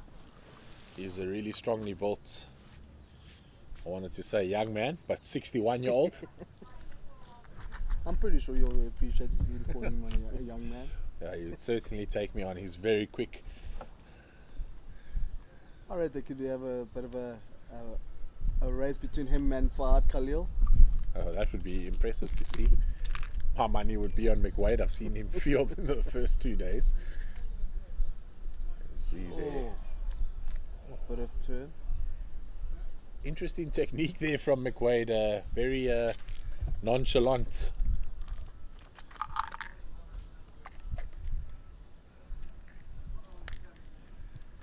That's better energy onto the ball by McWade. And he picks the gap. There's the strength we were talking of. Fantastic timing. Yeah, good shot there from McWade. Not really risky, just over in a ring. And just a one bounce four for McWade. First boundary for him. Lots of risks in that shot as well, just over the top. Just reminds me of a so-called MS Dhoni, who's used to with some wrist shots. Look Pilot at you shots. naming friends here. MS Dhoni. Lovely, Nate. Oh, that's lovely cricket there from Zimbabwe. Hit the boundary, then look to get off strike. Textbook stuff here from Zimbabwe. Get a boundary, try to get off strike.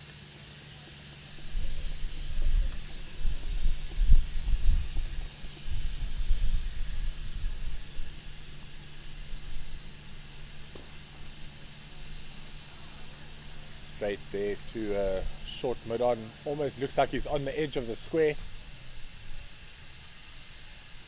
By the time he's done his walk in. Parham works it to the leg side. Footwork there by the player next to the square leg umpire. He misses it though. And here comes It's a bit wet though. the man of the week so far in the colours of Zimbabwe, Andy Walton. Hello, Nick. Well, Andy, thank you for finally coming to join us here in the combox. Thanks, mate. As we see it works short to the leg side there, and Parham gets through for another single. Andy, Nate is very keen to hear about a couple of stories in the next couple of overs. You know about 2 or 3 of them, so if you can just lead us on the aeroplane crash, then the hippo attack, and then facing the late great Shane Warne. Oh, you're in all 3 stories, eh? Well, we've got a lot of time here. No, yeah, I suppose the plane crash was with one of my very good friends, a guy called Glenn O'Brien. And he had an aeroplane in Perth. We were flying down to a place called Margaret River. And we took off in his aeroplane, which is a 4-seater Mooney. And the Mooney, when you take off, the wheels go inside the wings. And we took off at an airport in Perth called Jandakot Airport. And we were only about, I would say, maybe 200 meters high. And we could smell the smell. And I said to Glenn, is that right? And he said, no, that's not right. And then the propeller just stopped. And so we weren't at a height where you could get enough speed to actually glide. And we say that as an aeroplane flies over us right now. If there was ever time to tell the story. I know, how fortuitous is that? Let's just hope it stays up there. But yeah, no, and let's watch this ball. See a good shot, yeah, 2 mid-on and a quick single there called through from Parham. And yeah, we're about 200 meters up, propeller stopped, and we just basically flew, well, just sort of like a piece of paper goes down out of the sky, and he just pushed the propeller down and to get some speed. You see a lovely shot here off the pads, and that's going to go down to the square leg boundary. McWade with another boundary to his name. Nice ball. But yeah, no, and he just put the propeller down towards the ground, and we were just literally seeing our lives go by. And I just said, Glenn, don't panic. And he said, no, I'm okay. And with about 30 meters from the ground, he just lifted the front up. We had enough speed, just enough speed to actually get the front up, and the propeller wrapped around the cockpit, and we just bounced through these trees, and we missed everything, and we stopped about 100 meters. You could see where we just went through the bush, and we both looked at each other, got out the plane and ran, because we've had full aviation fluid, so we're just very lucky. And literally a month before, another couple did it, and they hit a tree and they burst into flames. They both died. Jeez. So yeah, that was an interesting experience. Definitely an eye-opening experience as we see the ball go down the leg side there. McWade's going to push through for 2. We know how quick he is between the wickets, often running those 1s and 2s with you, Waltz. I think sadly, sad that you're not out there running with him now, catching a bit of a breather. I'm actually quite happy to be sitting here for a change. I mean, yesterday was stinking, not yesterday, the day before Tuesday. was stinking hot, and that was one of the hardest batting conditions I've ever faced, ever batted on. It was really hot, and the humidity was just incredibly. Yeah, no, that was something else. After the first day we had those cold winds on Monday at Claremont, then Greenpoint. Felt like we were in the desert. Yes. See, Nice another cut good shot, shot straight up I to heard the another story, the hippo story. Oh, the hippo story. The hippo story was I was a bit younger. I was, First of all, before your hippo story, Yeah. it's great to hear that you and your friend survived the plane crash, and that you're here, because you really put on a spectacle here for us at the Over-60s international cricket tournaments. No, thanks very much. Thanks. The hippo. I was younger, so I was 24, and as they take, I think they're taking drinks. Yeah, that is the 30th. Yeah, so taking drinks. Looks like no one's aware of it here on the side. The USA players chatting to their physios. No, so I was 24. Did the Tirundu to Chiemba canoe trip, and first 3 days I was in the back of the open Canadian canoe going down the Zambezi River, and you've got 80% of steering at the back, in the open canoe. You pull it around, so when you go around the current, you pull it in with your right arm or your left arm to get close to the bank where the hippos are.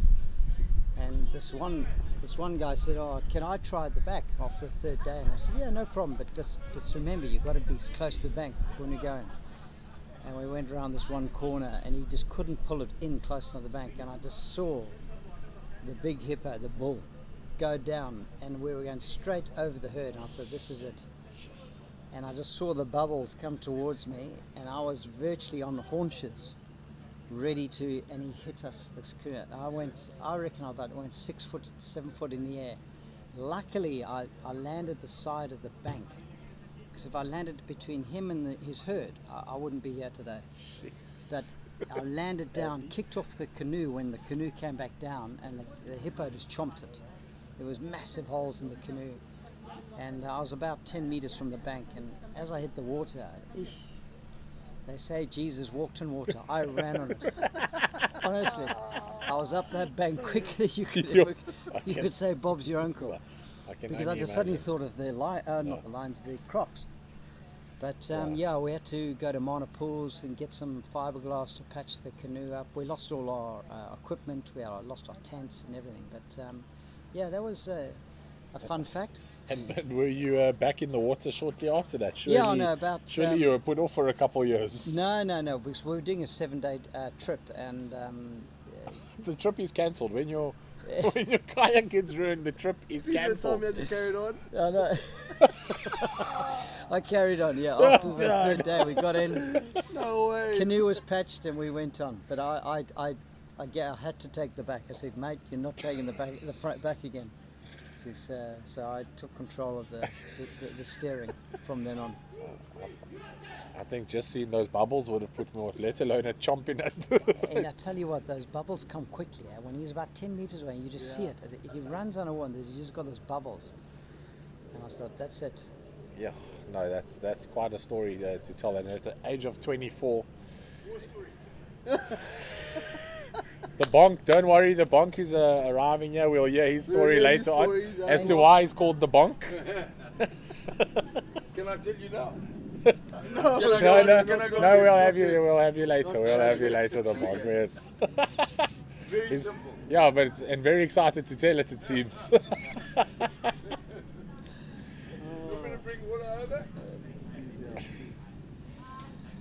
Yeah, so they've had their tea break or the drinks break, and they're ready to go again. So the last 15 overs, what's the score? 185 for 2. Okay, so we'll be looking to get, of the last 15, I reckon we're looking to get about 120. Sure. So 300's our target. So Was that a target set before the game by the skipper? we know they've got 3 top batsmen. They're 2 openers and the number 3, and they throw caution to the wind. So if they come off, they can be quite dangerous. So we think 300 is a good score on this pitch. It certainly looks that way. You set it up nicely in the beginning for Team Zimbabwe to really launch themselves here. I heard Bonk was telling me during the rain break that if we see Rory get hold of a couple here, it could be very entertaining for us. Yeah, so Rory's a strong man. He's a very strong man. If he swings and times it, it'd go a long way. That distillery could be in danger. As Barham plays it short there into the cover region, off the back foot, will be picked up by the sweeper, and they trot through for the single. So Andy, obviously you've had a fair share of cricket. Yes. And Nick was telling me that you played for Zim, you played for England, Australia. You also obviously played against the legendary, the late Shane Warne. Yeah, I've played against him. Yeah, so I was playing for Kent County in England, and we were playing against Hampshire, and Shane Warne was obviously in his pinnacle, and Robin Smith was playing, and I walked all the way in, batting number 6, thinking, okay, I'm facing Shane Warne. I just kept thinking I'm facing Shane Warne, and I had to say that, no, this is crazy. How can I be facing the legend Shane Warne? Anyway, I lasted 4 balls. I picked his leg spin, and I cut it nicely and went straight to cover. A yard each side, it would have been 4. And then I picked his other leg spin, then he bowled me a googly, and then the 4th ball, he just bowled me this flipper from underneath the hand, and I landed straight on my toe. I was absolutely plumb. And then I walked off, and I heard the comment from Robin Smith and the thing, Warnie, you're a blimmin' magician. So, and that was it. I was back in the pavilion. But yeah, no, I think his name got me out, because when you face those big names, it's interesting. Like I faced Joel Garner in the West Indies in Kingston's Oval.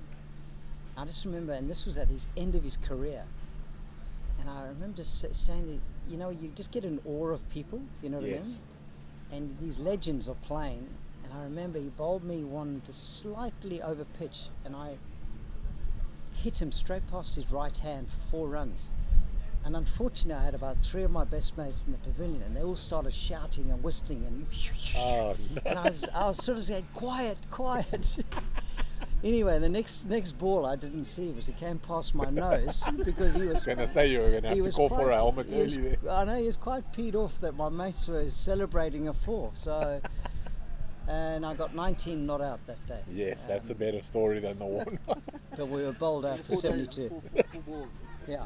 Jeez, 19 out of 72. Yeah, we were bowled out. One of the top run scorers again. So that's been happening a lot throughout your career, then being a top run scorer. Walt. I don't think I'd show off about 19. One quarter of the score, I think you can. Yeah. So third game, it'll be nice to get another win and be going to the top of the league. Yeah, everyone else 1 from 2. Zimbabwe 2 from 2. So I feel like if we can get a win, yeah, it'll put us in good stead. That means that we can't go for the wooden spoon. We definitely got 3 or 4th place, and then if we win tomorrow, then we're guaranteed a spot in the final. Yeah. And that's what we came here for. We didn't come here to mess around with spiders, Waltz. Yes, you can't use the normal terminology there, but I like your style there, Nick. Yeah, when I heard what the normal terminology was, it did excite me, but I was reminded about the commentating rules and regulations. But yeah, no, that's a famous Aussie saying. Your Zim fellow teammates at the net session on, I think it was Saturday before the tournament, or Sunday morning rather, you went into bat and then everyone came to your net to bowl to you because they all thought you were calling them spiders on the WhatsApp group.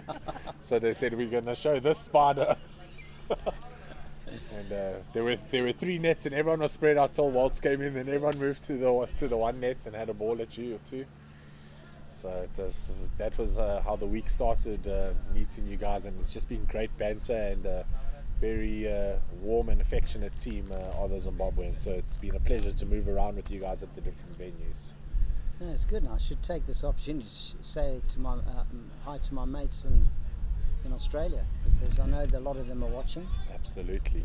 They are 6 hours ahead of us.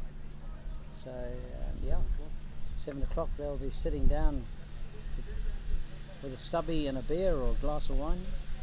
Probably wishing you were out there in the middle, but I'm sure they're enjoying your stories as we see a pull shot here. Stopped in the boundary, well fielded.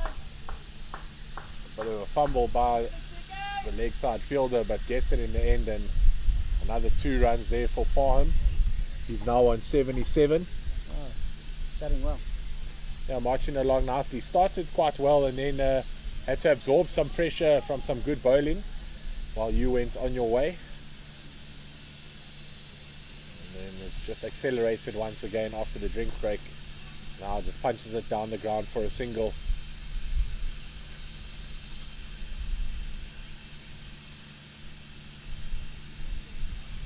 Waltz, Nathan was asking what a couple of you guys got up to yesterday. As far as I know, it was mainly just shopping. Did anyone go to some wine farms or play some golf? Or No, nothing like that. The good thing at 60s, we don't organise anything because we've got to recruit our bodies. So, the younger days, everyone goes, let's go play golf or let's go to a wine. And the last thing you want to do, you just want to go and sleep. So I had a massage from the physio.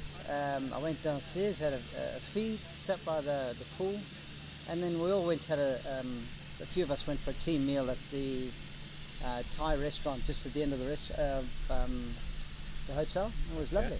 Yeah. A lovely, calm and relaxing day. It's very good. I see JJ left the ground with no injury today, has come with his knee strapped and went to the doctor, and some really terrible news for him and the injury that he's incurred. Yeah. On an off day almost, he says he can't pinpoint exactly when it happened, but a lot has seemingly happened in that right knee of his. Yeah.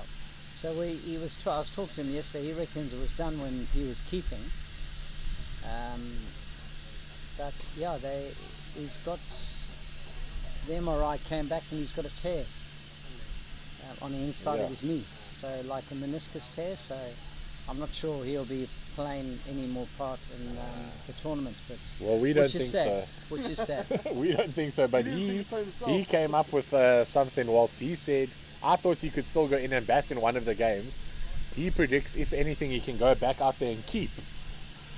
Okay. So I thought I was like, John Jamison, I understand that you want to play, but you should maybe look after your knees. Like, now, if anything, I can still go out there and keep. Yeah. So, no. Oh, so there's Rory. Rory hits it big, but it bounces before it nearly caught him on the spin. Yeah, one bounce. Yeah, Rory will start teeing now. If he gets down to the last 10 and he's there, he's a big hitter. And when he hits them, they stay hit. Yeah, he's on 29 off, looks like 19 deliveries. With all the delays and the rain, and he feels like he's been out there a lot longer than 19 deliveries. Yeah. Shot. Lovely shot. Going nicely now, straight down the ground for a single. He's a very patient player. I just can't get used to their calling. Both of these guys, they go, come one. And you accept what? You know, I was always taught wait. You know, Waiting, yes, yes, no. There's only 3 words when you're batting. Come on, yes, no. stay there. What stay there? So we're cracking up there. Yeah, and you and McWade have spent some time in the middle, so I can only imagine having to get used to that again. Bit of a call of stay there and no run as it goes to short points. And the end of another over here for the USA, trying to get through their overs quickly. Zimbabwe on 198 for 2 after 33 overs, 12 to go in this innings. And Nick, I'll say goodbye. I'm going to go and have a cup of tea. enjoy Thanks that. for having me. I really appreciate it, buddy. Yeah, thanks You're for doing coming a great through. job. Thank you very much. Cheers, eh? Thanks. Good luck with the bowling. Please shape it like you have been. Couple sticks will be great for your mates watching in Oz. Yep, I'll definitely do that. Thanks, bud. Cheers. Enjoy it out there. What a character. Yeah, Nate. These are only some of the stories that Waltz has for us. If we get McWade in here, you'll hear a lot more bonk later. I heard about the war stories. Waltz has gone over there. He's massaging the physios now. Oh, Man, brilliant. full of energy. Seems like you have a nice team that you are covering. Yeah, I'm very fortunate. And I thank Roger Malta every day for placing me with Team Zimbabwe. He asked before the tournament, do I have any ties to Have a team. Zimbabwe? I said none at all. And then next thing he's like, Nick, you've got Zimbabwe. And I was like, great stuff. And it's just been fantastic. Yeah, And I had a choice between the US and the SA Kudus. I was like, you know what, I'll go with the Americans. Something different. But I mean, they've been very nice, very quiet, kept them to themselves. And it's been really such a good tournament thus far. Round 3. USA is on currently third on the log, and Zimbabwe is the only unbeaten team thus far. Hey, lads, yes from Nick. Nick, don't forget you're from South Africa. no, I'm from South Africa. Born and bred in Eastern Cape. Nothing like some Eastern Cape flavor in a Western Cape environment. Supporting Zimbabwe. Supporting and traveling with Zimbabwe. What I did find strange in the South African setup was none of the two teams, as we see Khalil here bowling from the commentators' end, and a quick single there. Parham maybe not happy with McWade for all these quick singles. None of the South African teams are wearing green. The one side, the Impalas wear grey and pink, and the Kudus wear predominantly yellow with a bit of blue. I thought I was watching the Australian team for a minute. I know in the rugby fraternity, Bobby's Park, or the Bobbies, the police, wear blue and yellow. Yeah. And that's who I actually thought they were at first, until I realised they were the South African side. So, And then the Impalas wearing the grey and pink. I thought they were the Pumas, all the way from Nelspruit. cool. Jimmy Stonehouse there in the coach's box. Oh, the great rugby coach, legendary Jimmy Stonehouse. Khalil getting the ball through the air nicely, but that hit off the back foot through the covers. The sweeper coming around to collect, and Zimbabwe will push through for 2 rather. Palm tricking up his score here, getting closer and closer to 183 off 101 deliveries. So really improving that strike rate now with the running between the wickets with McWade.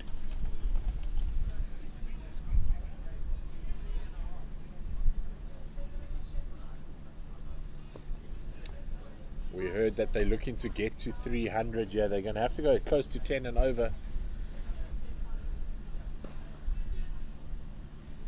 And that one slapped towards Cow Corner area. And deep mid wicket comes around. Fielder there is CK, Chandrakant Balangay.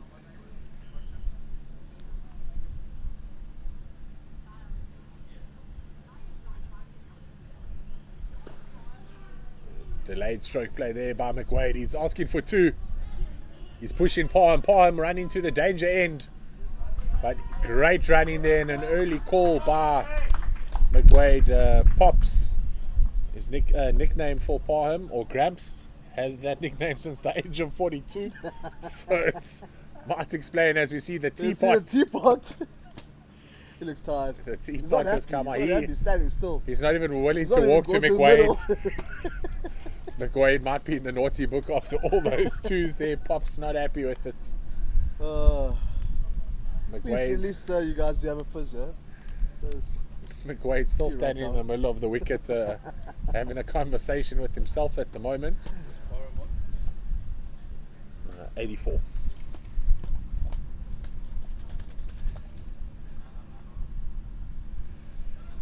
Parham there on 84 off 101. McWade now realizing Pops is not going to meet him there. Pops still with the teapot. taking a breather. I won't be surprised if we just see a forward defensive shot here. No run. What did Walt say? Stay there.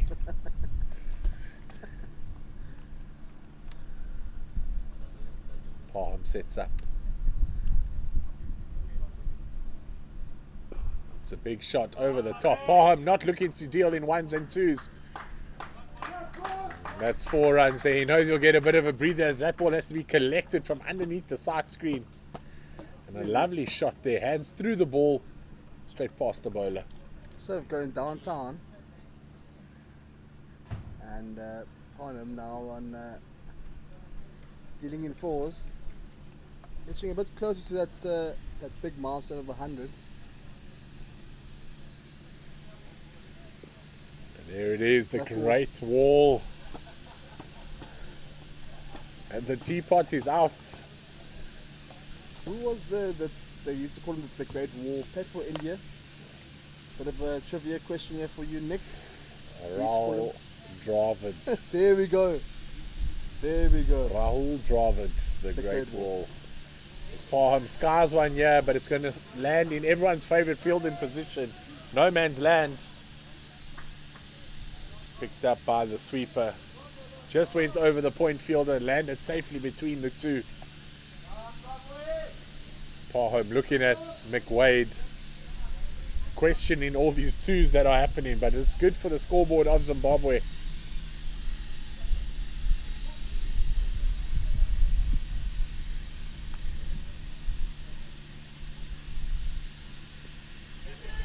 This time it goes into the air. The fielder not committing to the ball.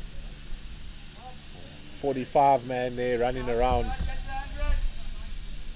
Almost like a Dave Ramden. We've seen two go that direction so far.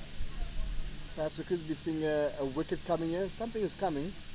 Something is brewing. Can even smell it in the air. There's a distiller around the corner. McWade with the footwork there, cuts it into the cover region. The misfield allows them to come through for a single. He gets Parham back on strike. Parham now on 91. The nervous 90s.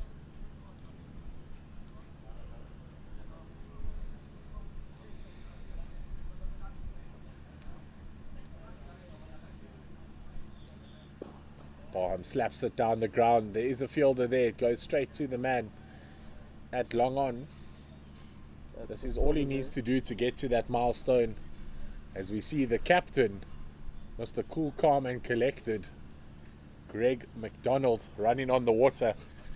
No one is above bringing water on for the batsman in this team. And the captain setting the standard there. This is a good partnership here for Zimbabwe. Team player McDonald is leading by example. Perhaps just giving a word or two there out there what they need to do to get to that target of 300. As you mentioned, they need to go to close to 10 runs per over.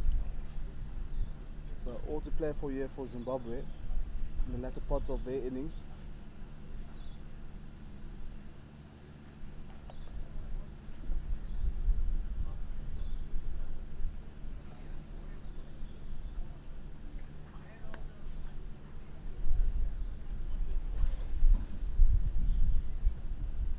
Looks like it's Vipul Mehta now bowling. I think it's sure.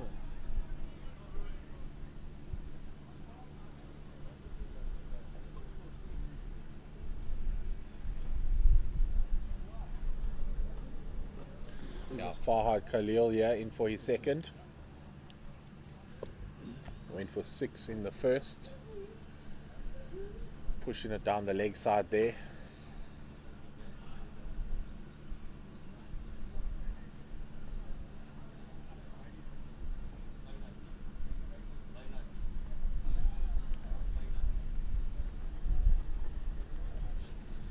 Of course, 5 fields is allowed out now in the last power play.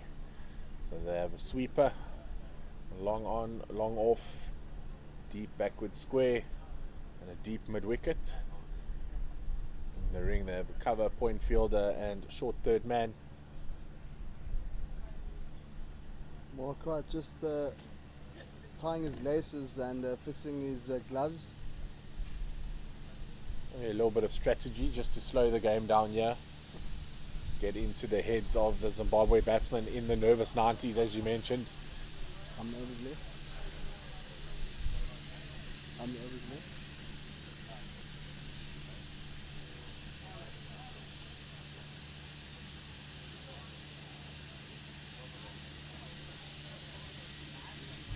The score is 218 for 2 after 35.1 over, so 10 overs to go here for Zimbabwe, looking to get to that magical score of 300. You see it whip through mid-wicket area, picked up by deep mid-wicket. He'll get it in, but Zimbabwe, again, good running between the two batsmen here. Get through for another 2. Palm really feeling the pressure with all these runs. Mick Wade missed the fitness in the Zimbabwe side as it starts to get slightly darker here at the Scorpion Cricket Club. Mick Wade skies it and it's going to fall safe. No urgency there from the fielder. Almost gave up straight away. Was that Ravi Suri, the captain. Maybe he knew that he couldn't get there, so he's just conserving some energy. Yeah, Farhad Khalil could have gotten there. I mean, he's really quick around the park.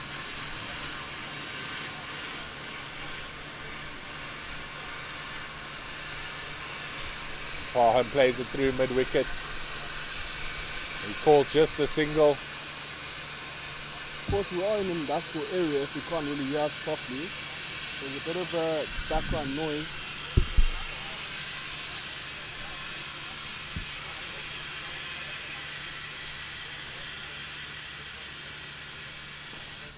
Picked up nicely. The fielder goes in the wrong direction. Couldn't pick up the ball. He was jetting off to his right. The ball was to his left. Well, the field standing at deep mid-wicket, wasn't sure really where the ball was going. And just one bounce 4. Looks like McWade is starting to tee off here. Walton did give an indication that McWade will be looking to tee off. Just when 10 overs arrive. They do need to go at just under 9 runs per over to get to a 300 mark. Set a good total here. This partnership now up to 99 runs. So 2 good partnerships by Zimbabwe. The one before this was a 100-run partnership. This one now 99. And breaking the spirits of the American fielding side.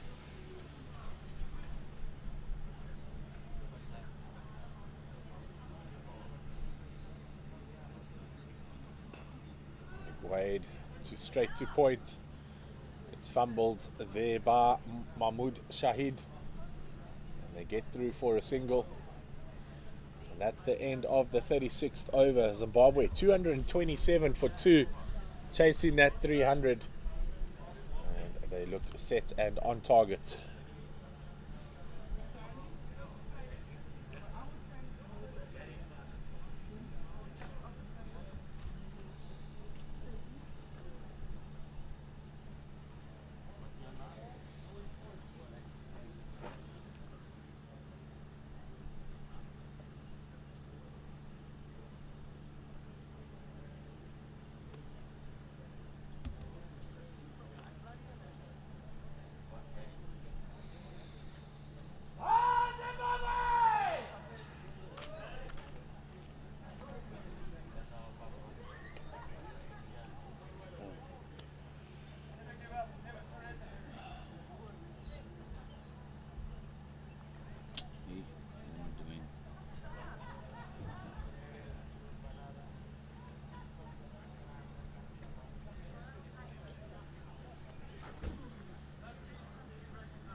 So Zimbabwe looking to score 73 off 9 overs.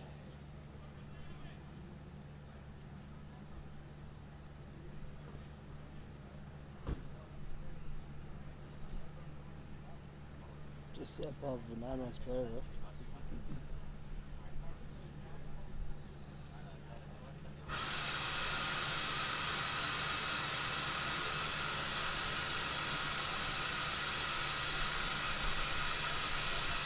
Yeah, the Distell just putting off Rory, so he just steps back there, gathers his thoughts again, and he's ready to face.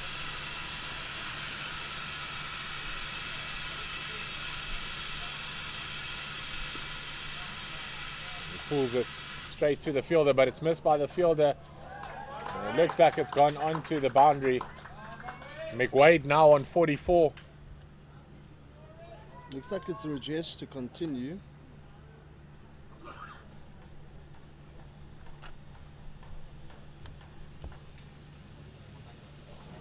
Opening bowler here, coming back for his second spell.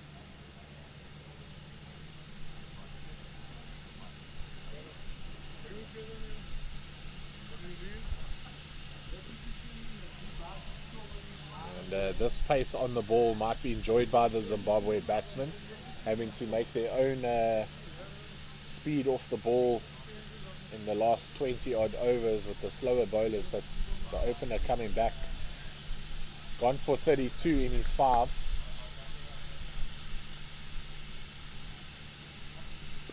McWade just guides that through the cover region.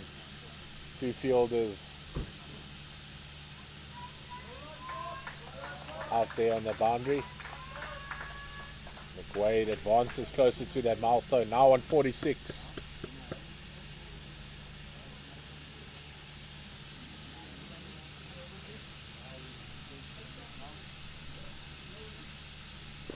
Rambo drives it. Long off comes around, picks it up through for a single. You almost feel like both batsmen, Nathan, are just trying to get to that milestone, and then they might offload.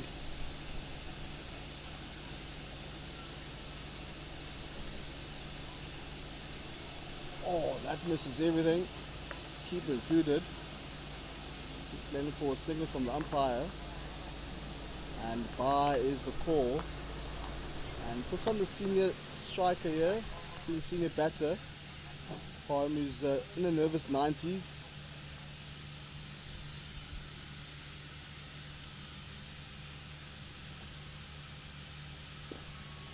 McWade drops and goes to the short cover fielder. Khalil under pressure. You can see frustrated with himself there on the right hand side of the screen. He's a gun fielder, is Khalil. At that time, just fumbling it, allowing McWade to scamper through. He goes to 48. Parham 94 after 37 overs. Zimbabwe 236 for 2.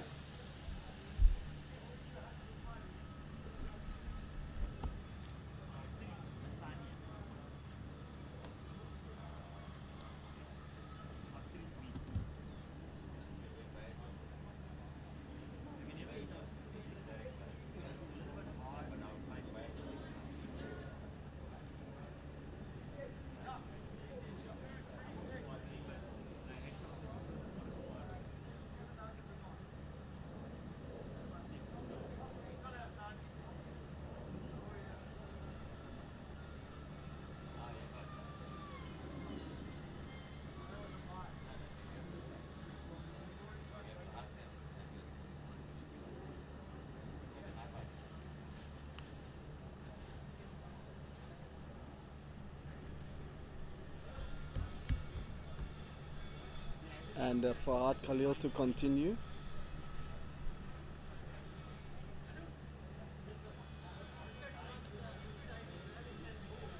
Just a couple field changes being made here. It's more the fielders in the inner ring. Khalil just moving them around at the point region. McWade flicks it off his legs. Is it going to be between the two fielders? That is it. McWade goes to 50. Beautiful wristy shot there, MS Dhoni like, as you mentioned earlier, Nate. And what a good innings that is from McWade. 52 or 53 deliveries. A rain interrupted innings there by the Zimbabwean batsman. Oh, was flicked off the legs there. And a well-deserved knock from McWade.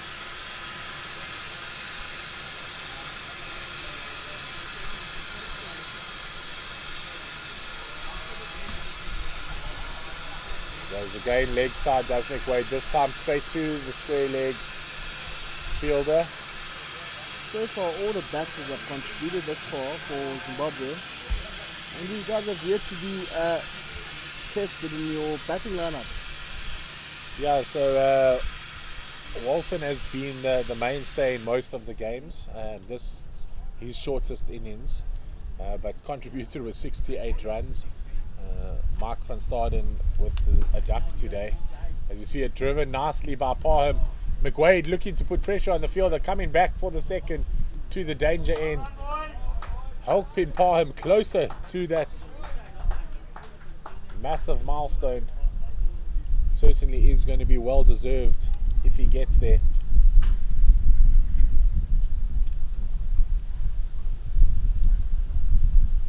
Oh, I was about to say something. There's something called the commentator something, and I don't want to mention the name. And I was like, oh, Nick, I don't know, please, I hope it doesn't go out. It's still there, but it's cool. It's a leg bar. We're all about positive commentating, yeah?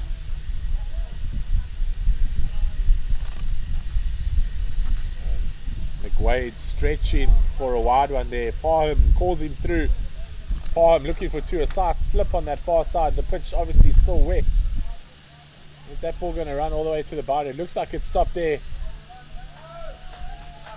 That's 3 singles. It's a wide and 3 runs. So 4 runs coming there. Those extras don't really help. I would be interested to see how many extras has occurred in this innings thus far on the USA side.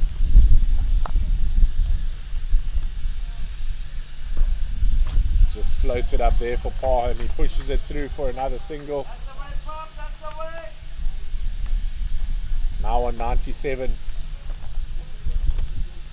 Nicknamed Grandpa from the age of 42. Pops. This has been some sort of an innings by Gramps or Pops.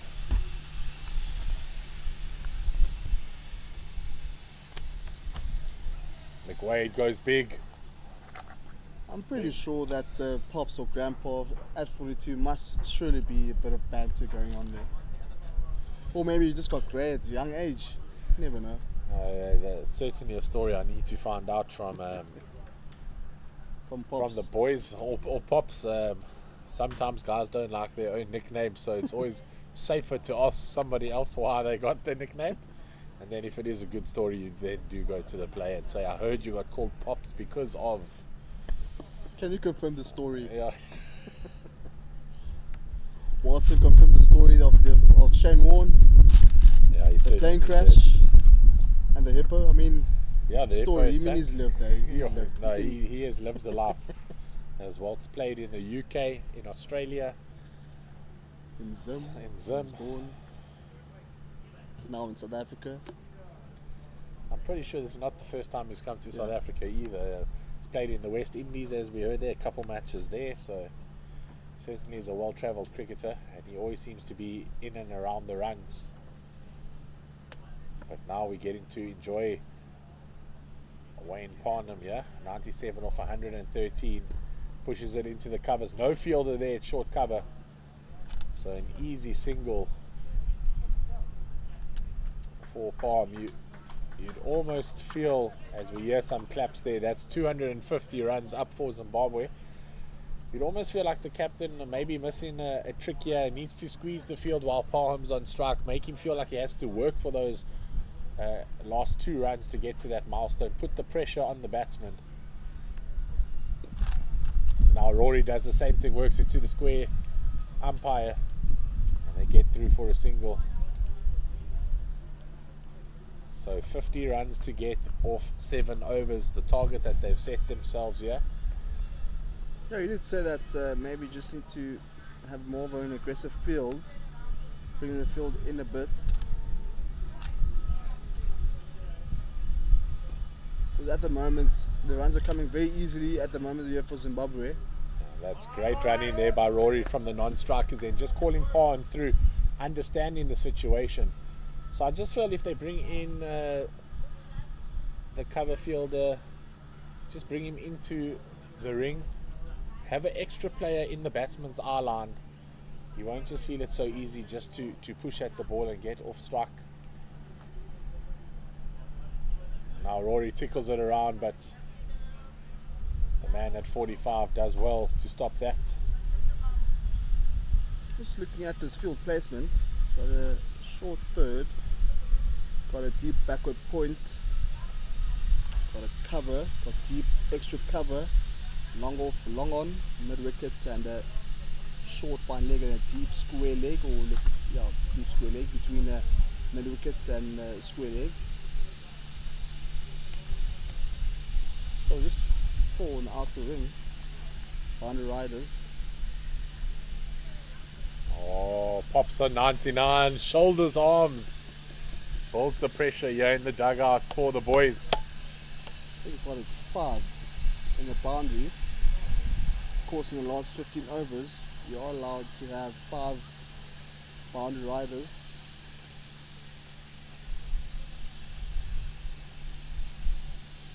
Pops pushes it through and met by a cheer from his fellow teammates. He goes to 100 in a well-deserved and well-played innings. And the first man straight across to him, Rory McWade. This time they will have a conversation in the middle, Nate.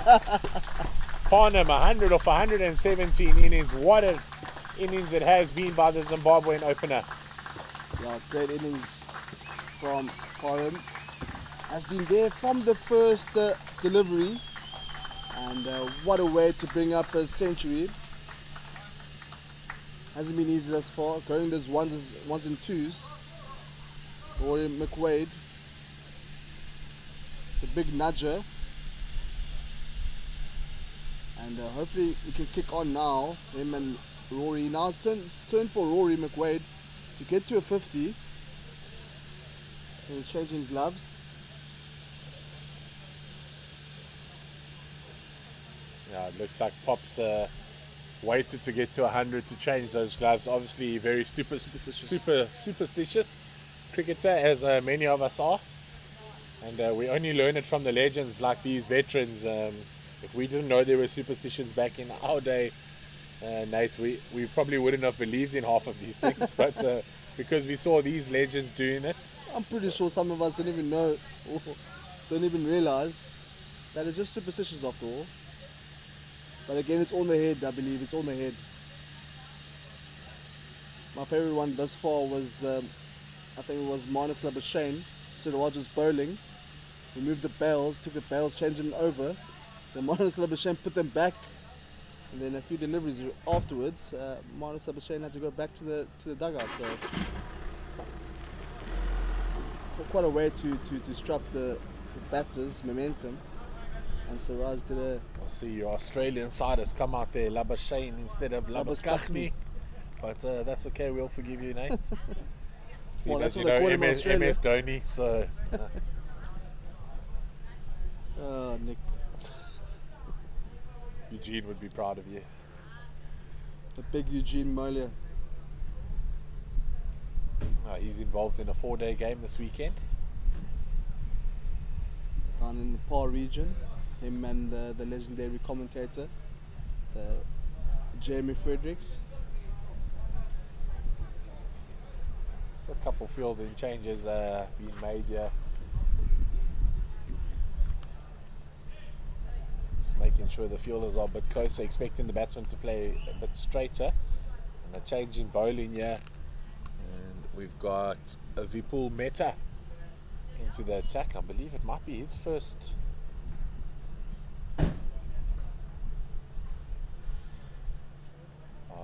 apologies. That's Ahmed Marchant in jersey 100. I thought it was in 00.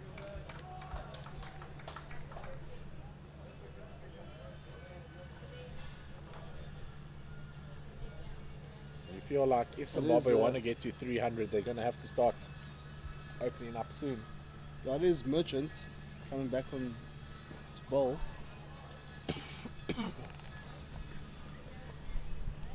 They're going to have to take a well-deserved break. I mean, normally the physios always ask who's opening the batting, as I heard. Who's opening the batting, because then they will see who's going to come for massage first. Normally it's at the top stock stand, it's a Shahid. Mahmoud Shahid comes for the massage. Had one already during the rain delay.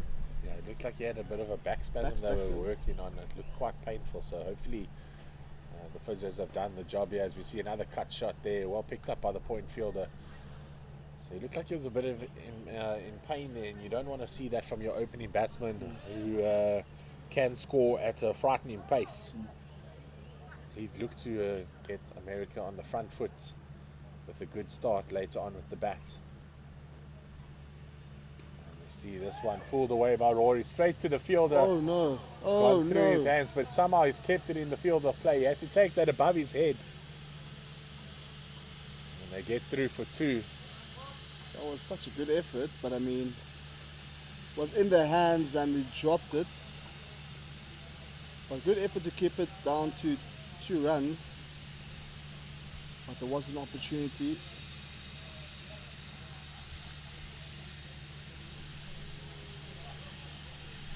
Through the fielder there is Chitan Shah.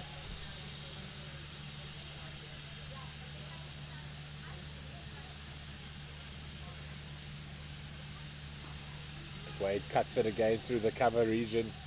We picked up by deep wicket. Khalil, very quick to the ball is Khalil. You mentioned that in the beginning of the game, and still now 40 odd overs later, still showing the freshness in the veterans' legs. So he normally starts at slips, then move on to the covers, then the back end of the innings. So when they're fielding, he's a boundary rider. So now he's stuck in the boundary rider position in the deep mid wicket. So he's the only fielder on the leg side that's on the boundary. He's got a lot of ground to cover. Plenty, and we will see something similar with McWade as well. He's usually the only boundary rider on his side, whether that's a sweeper on the offside or deep mid wicket on the leg side.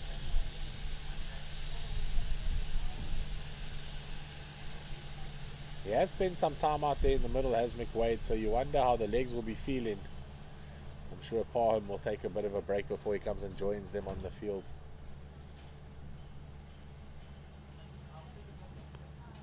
McWade goes big over the umpire, splits the 2 fielders.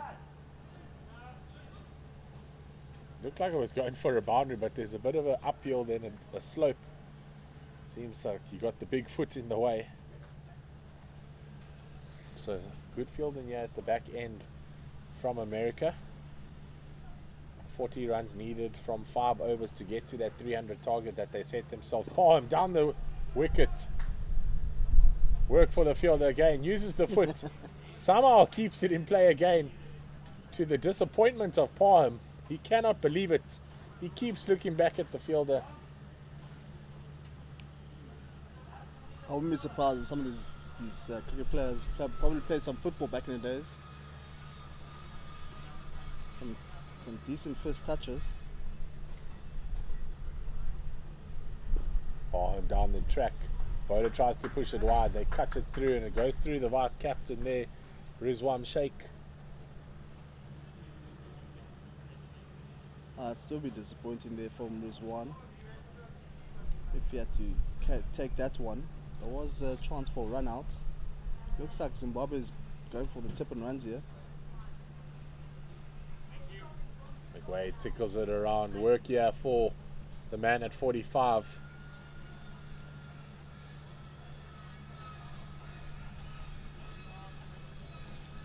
CK just keeps it down to 2 runs. Chandrakant. Balingay.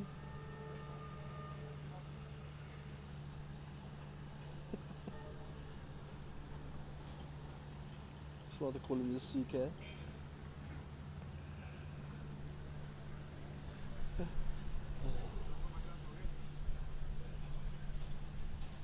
Can see McWade on that front foot.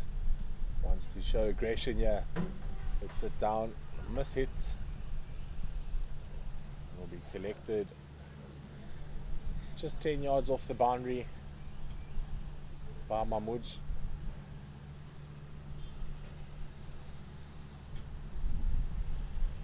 8 runs per over is required now to reach that 300 runs for Zimbabwe. Palm down the track again, edges it, missed by right. Oh, Mark right. But definitely not happy with him, Rajesh. You can see him walking away from Rajesh just to understand the frustration. Tough chance there, tough chance. It looked like Wright was going down the wicket with the batsman. He was on the move as the keeper. Needs to just stay still there behind the stumps, keep low.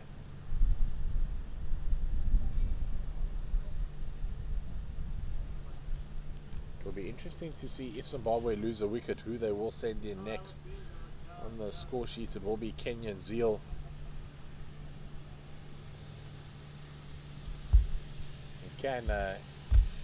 It's a big ball. He was 24 off, I think it was 14 or 15 on Tuesday, and then was 24 or 43. So started well and then felt under pressure.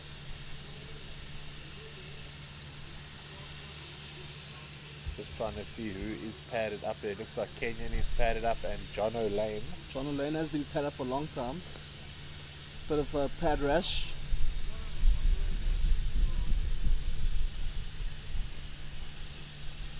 Looks like the captain's not worried about putting his pads on. Usually bats above Jono Lane in the.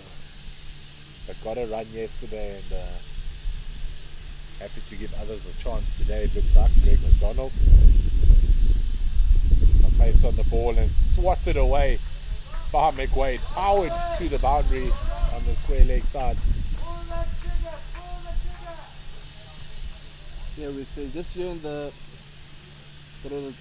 teammates just shouting, pull the trigger, pull the trigger.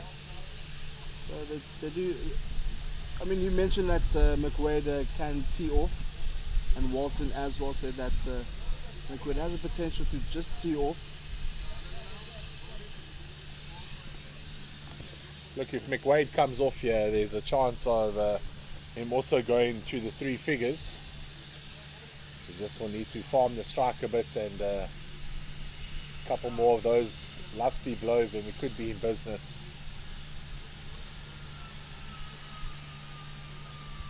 Short again, this time not much bounce. McWade more to the left and another boundary there. Just moving the fielders around is McWade. Pulled it in front of square. So they brought the backwards square in front of the umpire. Then he pulls it behind square for 4.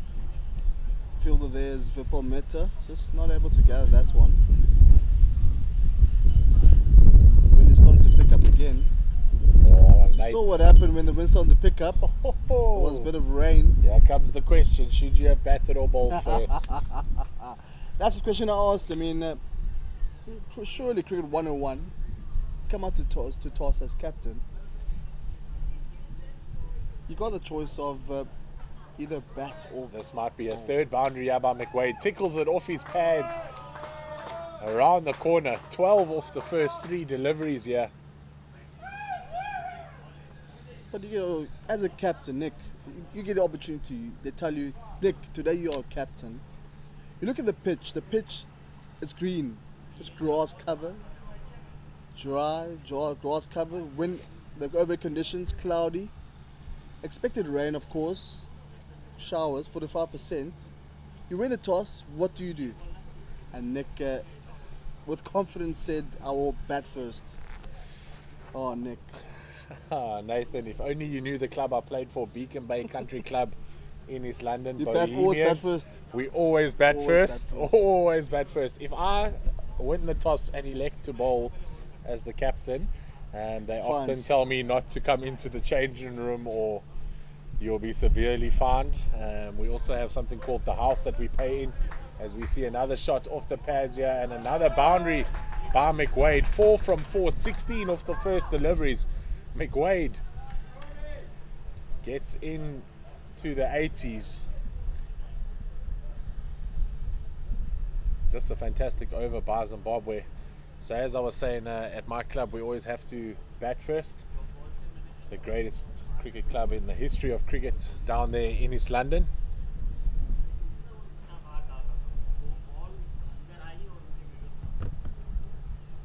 East London, you guys have the what team is there at the East London? The Nyatis. The Nyatis. They made the final against the Tuskers, and it was shared, a one-day cup, shared the spoils. Both days rained out. I wonder what they would have done first there. Ball first? See, the question is it's not so easy to answer these big questions you bring. As we see Rory finally give the strike back to Parham. 4 boundaries in a row, then a short single. That ball's a wide there. Just pressure coming from the batsman. Zimbabwe now 85 for 2. Captain bowling here, Ravi Suri, coming for his second spell. Parham now to the leg side. Those fielders have a lot of work to do in this over. This time they get there and it's the single. Parham looking to give the strike back to McWade. That's the end of the over. So the score is 286. A single, a wide, and then another single to finish off that over. 286 for 2 after 42. 3 to go.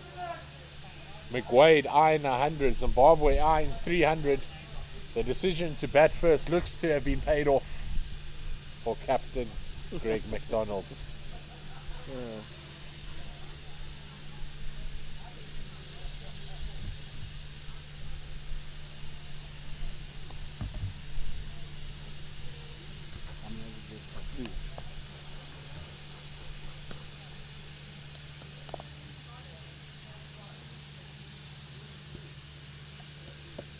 Like Nathan looking for the rain, but there's no clouds in sight, Nate. Sun is shining.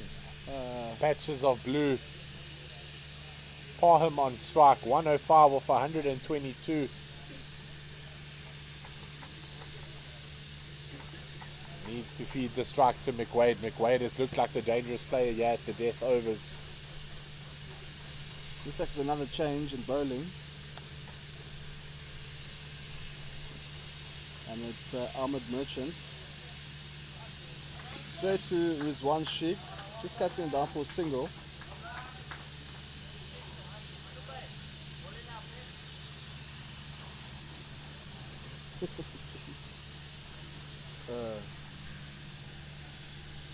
We will correct the score as soon as we can.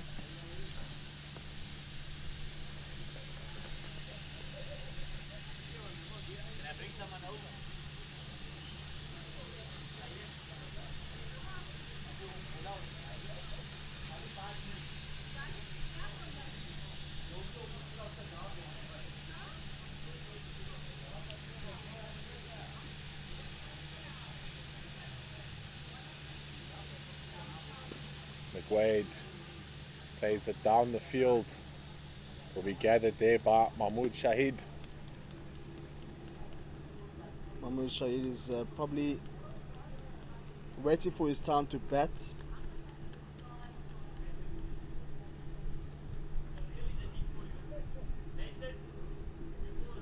The reverse shot there from Parham. Second time we've seen that in the innings. A bowler just giving him a fist bump there.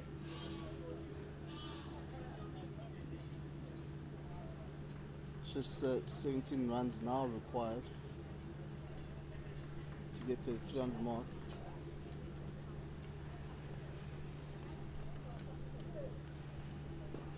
McWade over the cover fielder. Rizwan Sheikh just had to observe it, just going over his head for a single. There's so many missed opportunities, one falling short, a couple going over their heads into no man's land.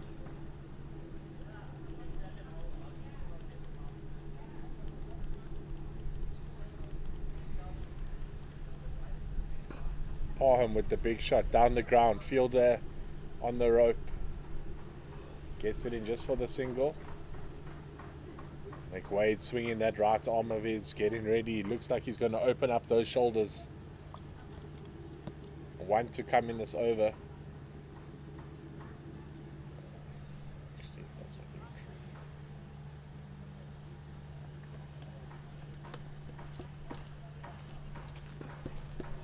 Opportunity here, and just sails over the head of fielder standing at long on.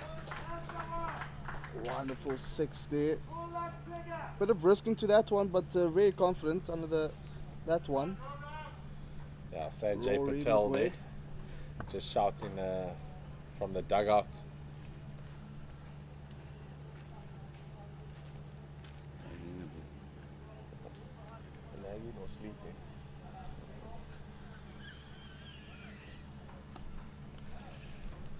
And we do apologize for the lag on your pitch vision screens, Bit of technical difficulty. but we all back up on our feet and running. 290 for 2 after That's fine. 43 overs.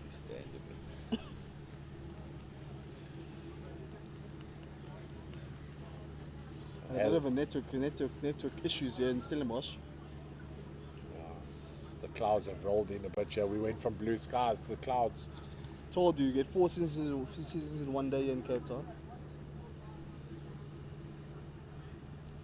McWade on 88 off 72, needing 12.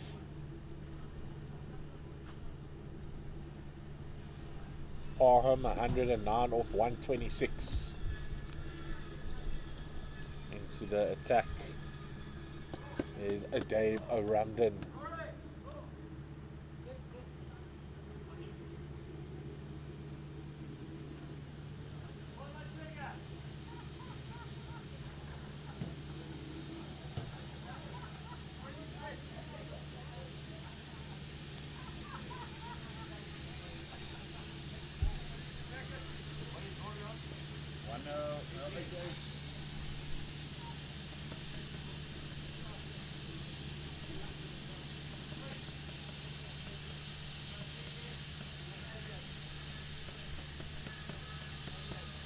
The Zimbabwean captain there, just showing Rory what he was on, but had the two numbers 8 and 2, and he put it as 28.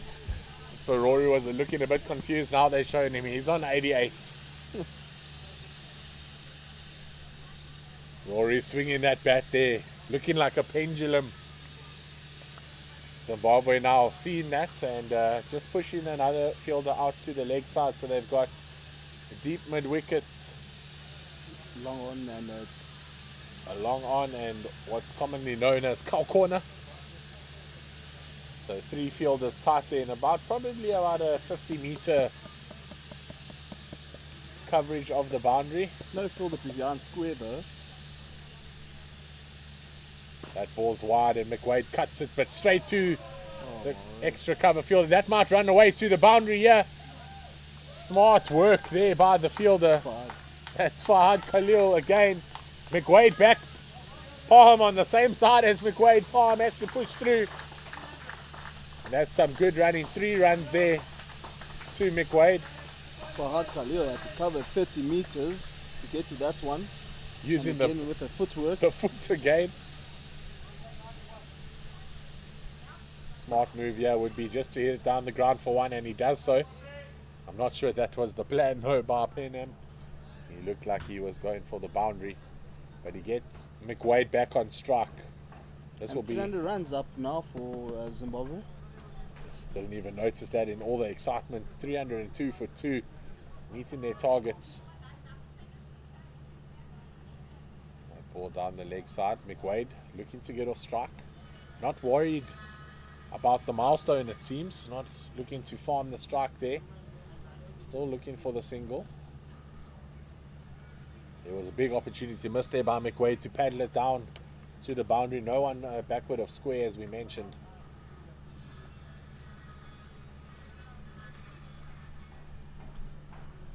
That on the pads again. This time, he doesn't miss it.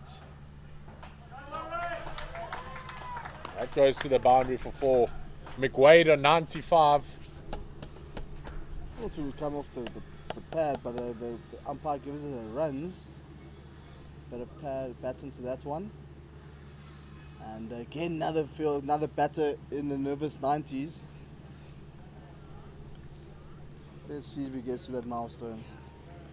Again, only time will tell. I have a good banter with some of these players, and in his innings on Tuesday I called it very scratchy in comms, and someone messaged him straight away to let him know, and he came and gave me gears about it after the game. So today he told me he's not going to be scratchy, and he certainly hasn't been. McWade 5 away from that milestone, and again paddles it to the leg side. They're going to look to run a couple here. McWade sets off, comes back for the second. It's going to stop before the boundary. Again, in that vacant fine leg region, the USA side is not really a big fan of having a fielder behind square on the leg side. So anything down the leg side, if you just give it a nudge, light nudge, you might find yourselves getting 4 runs with that delivery. So all to do here for McWade smashes it down the ground. The smart move here would be to just have the single, but they're going to run through for 2. McWade now on 99, but stuck on the non-striker's end at the end of the over. I think he wasn't aware that that was the last ball of the over there, otherwise they would have just gone for a single. So Parham now with a lot to do here. Get McWade on strike. And that will be the mandate. Maybe that could be the chat here in the middle. Please have me on strike. There's one more.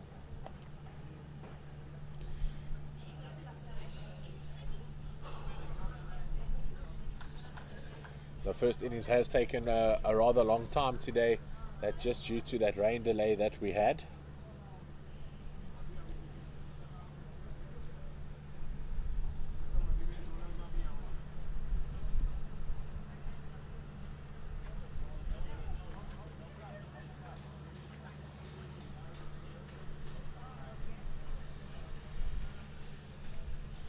So as the American captain now, Nathan, the plan should be to bring the field in squeeze Parham.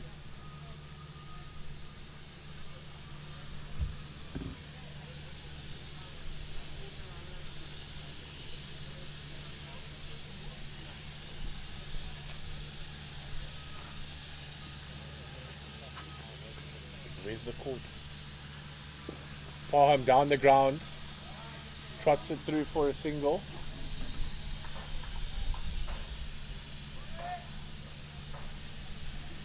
And gets the man on 99 on strike. It's been a well-structured partnership this. 185 runs from this too.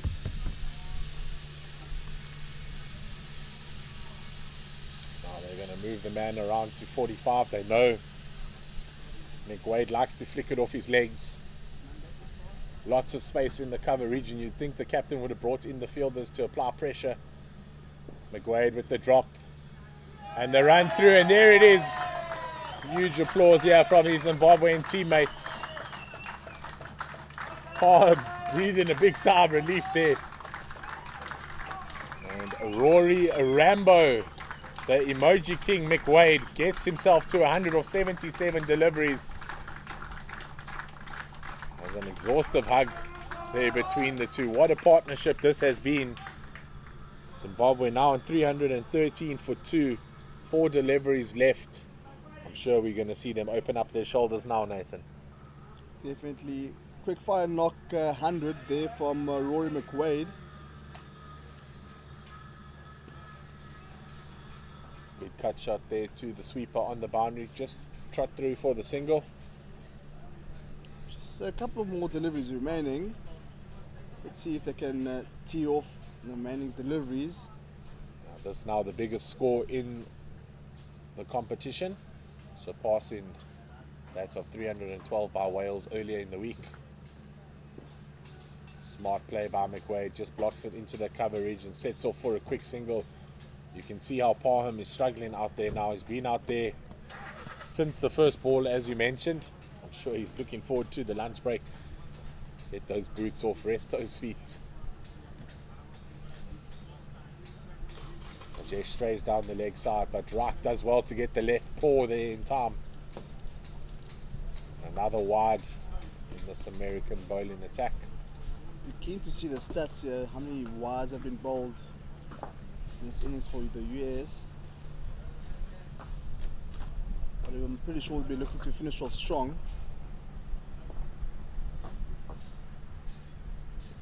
A reverse hit there, but again wide down the offside. Wright doing well to scuttle across. Bit of an audacious shot there from opening batter, Parham.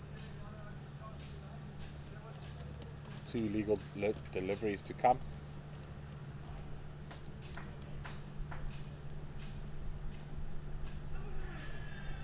Parham nicks it. Right at the end of an innings, an anti-climax here with 1 ball to go. They finally get the breakthrough to America, breaking a 190-run partnership. And a well-played 113 of 130 deliveries here by Wayne Parham. It looks like it's Kenyan Zeal strolling to the wicket. Apologies, there's been a change in the batting order. Jono Lane coming in for 1 ball. And the Zimbabwe players coming out of the dugout here. And Pops coming off to standing ovation. Well played 100.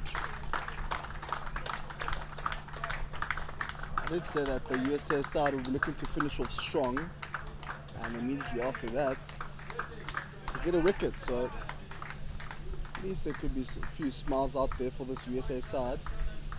There weren't many celebrations out there for them, but I'm pretty sure they will take that wicket when Jesse that.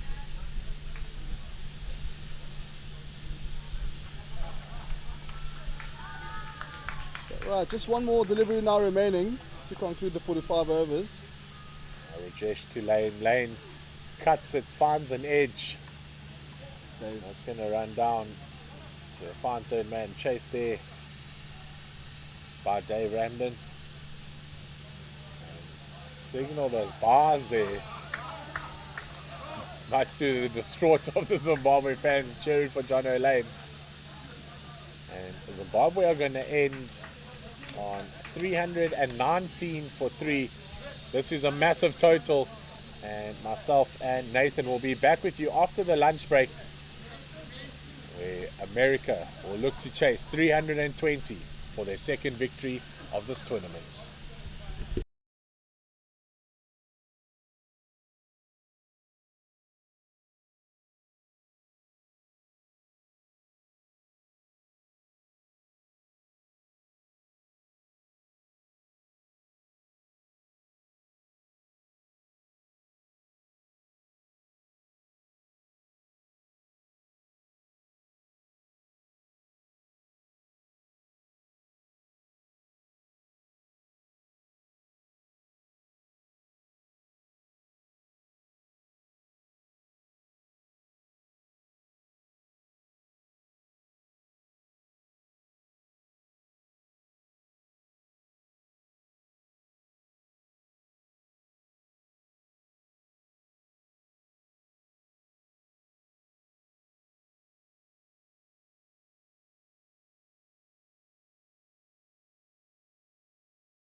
Welcome back to the Scorpion Cricket Club here in Distell, Stellenbosch, where we see the mighty Zimbabwe taking on Team USA.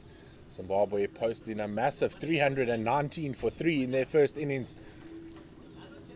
And USA strolling to the crease now. It's going to be the opener Mahmood Shahid, and he will be joined with CK. My name's Nick Clegg, and alongside me I have Nathan Gogela. This promises to be a good and entertaining second half. Looks like Andy Walton will take the ball. We've seen in his 2 previous games, shapes the ball from the hand. Lovely away swing to the right-handers. Then around about the 3rd, 4th delivery of the over, will just look to bring one through the gate. The big hit in Shahid will need to look for that one coming back in. He's going to have to watch that. And he has a beautiful wrist position. Does Waltz, as we heard, very experienced cricketer. Played against all our Euros. Something that we've seen Shivnarayan Chanderpaul do in the past, take the bail. Make a mark there on the crease. I mean, you've been now with the Zimbabwe team for 2 and a bit games. Both games going down the wire. How's the bowling and the fielding of Zimbabwe? So the bowling sometimes goes for a little bit of runs. Both games, as you say, the first game they won by 3 runs. And the second game won by 5 wickets, but only with 3 balls to spare. So it was rather tight. They don't take too many wickets up front. As we see the umpire just signaling the start of the second innings. It's the first time as well I've seen 2 slips employed here by Zimbabwe. So maybe following America's lead.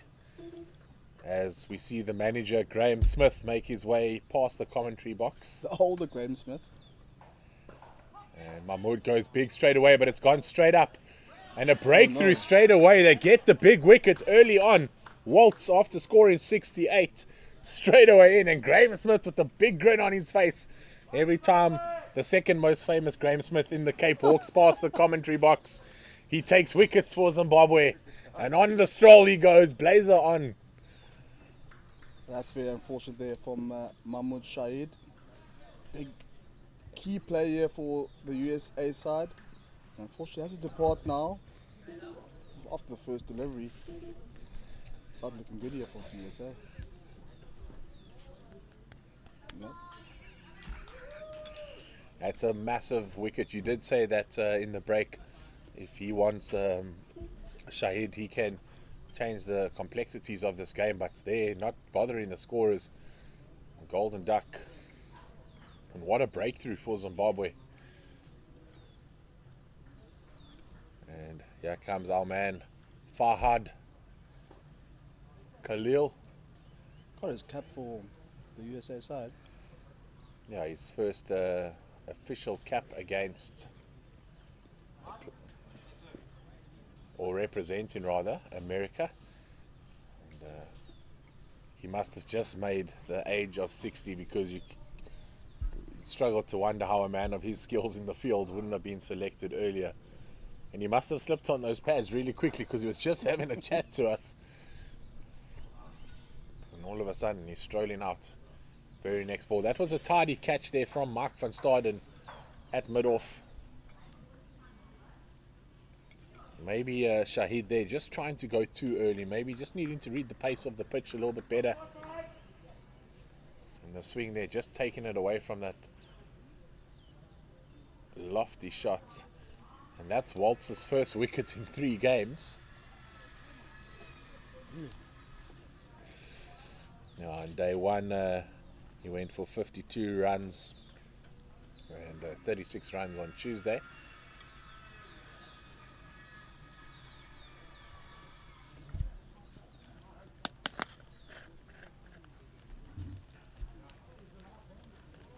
Yep. And as I say that, here comes the rain.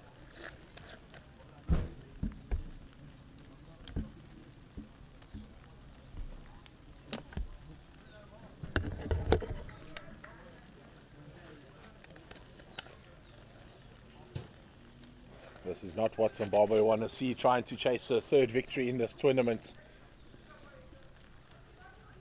Whilst in swings it, Khalil up to the task, forward defensive to the mid-wicket area.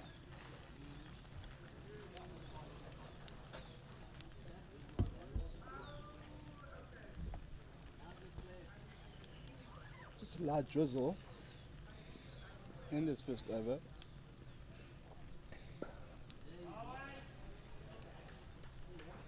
And that is not the earth shaking while the pictures move, it's just the cameraman making sure the camera is covered from the rain.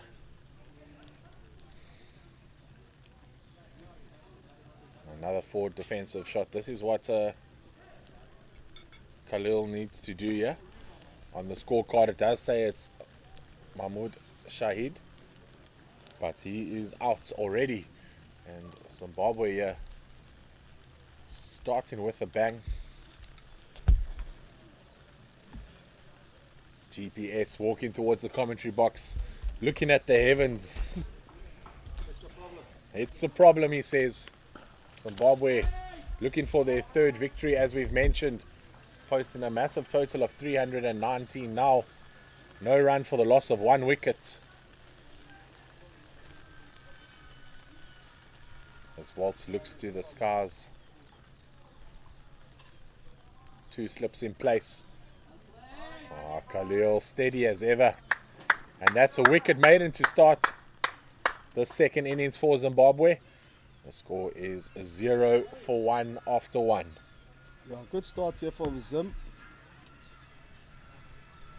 Bit of white faces here for Zimbabwe, just looking at the skies. And there's still drizzling a bit. But hopefully you can get a game going for the full 45 overs. Sanjay Patel going on the walk, looking to meet up with Graham Smith and GPS.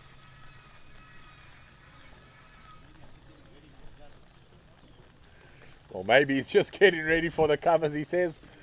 Sanjay, we'll appreciate you in the comm box later if we get a game.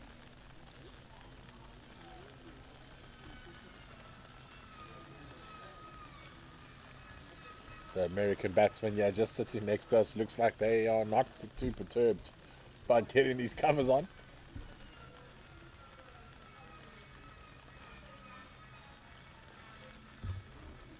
Look at the young Khalil go there on the far side. I'm not sure I could do high knees and hamstring stretches as quickly as that.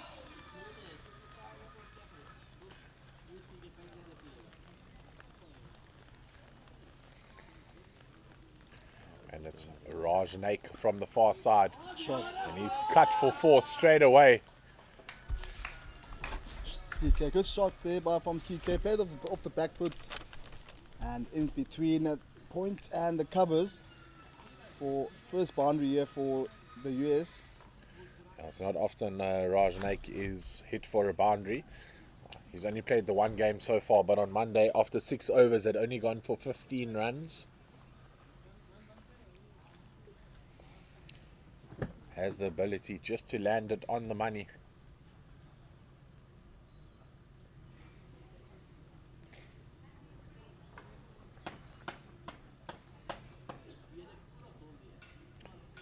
Left arm around the wicket.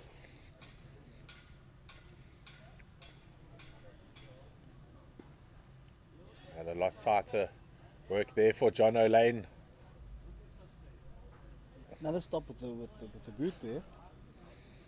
I mean, I came late. I mean, I'm pretty sure the warm-up it compromised of a bit of soccer. I've seen a few soccer skills out there today. Did you say you came late? Not going to repeat what I said. At least I got to the toss, saw the pitch, and a friend next to me suggested that they should win the toss and he should bat first, considering there will be rain and a green surface. And that guess we'll only be able to see as we see Shugs chasing it down here.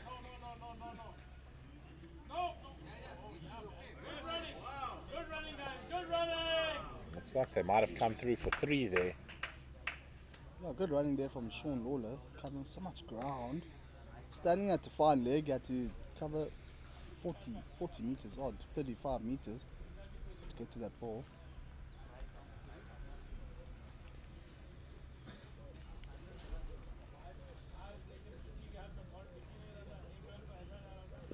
Snake, that's much better by Raj. It goes to the Duracell bunny.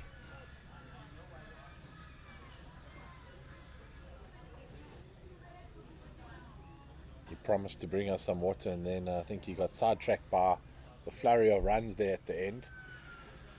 So that Peter Sands Thomas also bowls the ball quite quickly, does Sands Thomas. So we'll definitely see him during the course of this innings. Did mention that he's got a few war stories, army stories. So I was so keen to Sands Thomas has many stories. don't know if it's true or not, but we'll take his word for it. That's tickled off the gloves. And it's a big shake here for the Shugs.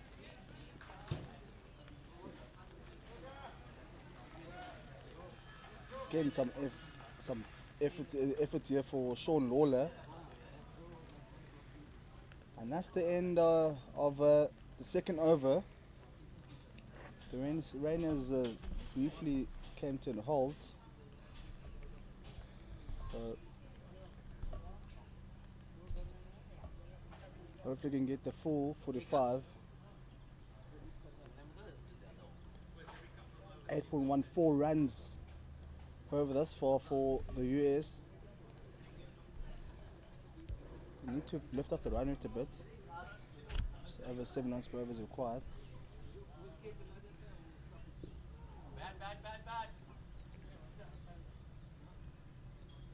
But high there, and heard 2 sounds. Must be off the bat first.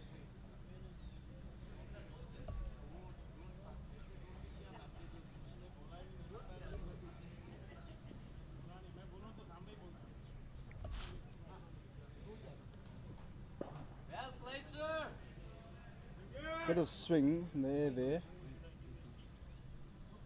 for this opening bowler. Andy Walton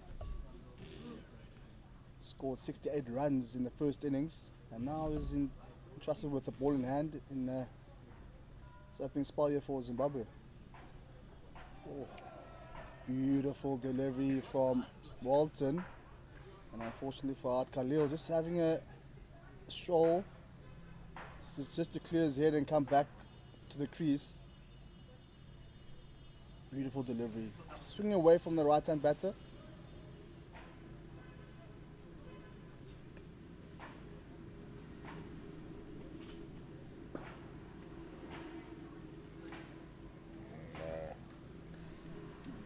Sands Thomas there with the big right boot. Size 12s. No doubt he's a very tall man.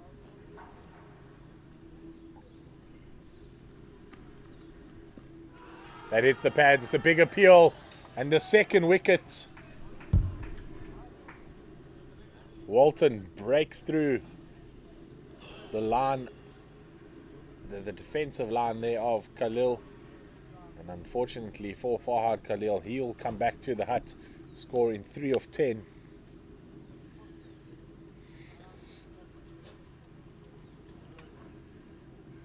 One just pitching props, perhaps on leg stump or middle, and obviously with the shape that Walton provided. Perhaps just clipping top of off and middle. Now we see the introduction of Vipul Mehta coming at 4. Start looking good at the moment for the US. 2 quick wickets.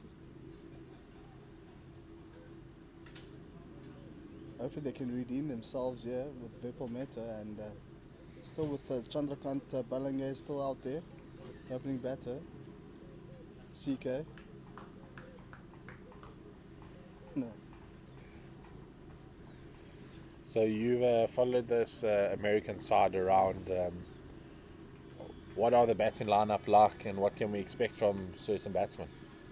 Just normally Mahmood was or is the main guy for them, but with Balenge still there, there's a bit of hope, but they don't really do have a long batting lineup. Should get a few quick cameos of 20 and 30s, but beyond that, not much to come. But there's still hope. It's still early in the innings here. Anything can happen in cricket, as we know. Game that comes to mind is the 4-3-8 game between Australia and South Africa. Remember, good old Joel Cullis made a quick joke in the change room. Everyone is quiet. Says that they were 30 runs too short, and they managed to get to the 4-3-8 score.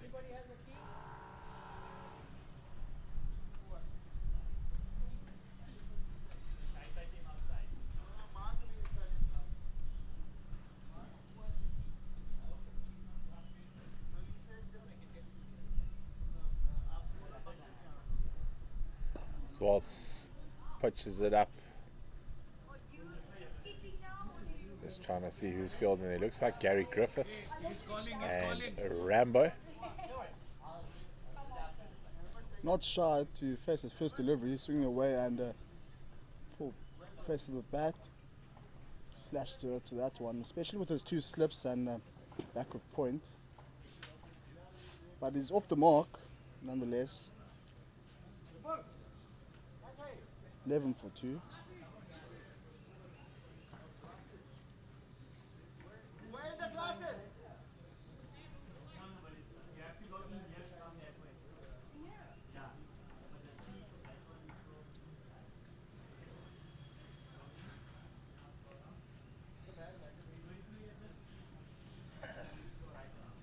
Just looking for his glasses. And the changing rooms are locked and they can't find the key. Oh, It's not looking good. it's not looking, that's it. So this is Tafia facing Raju Naik. Drops it a little bit short, but well defended. Respect shown there to the bowler.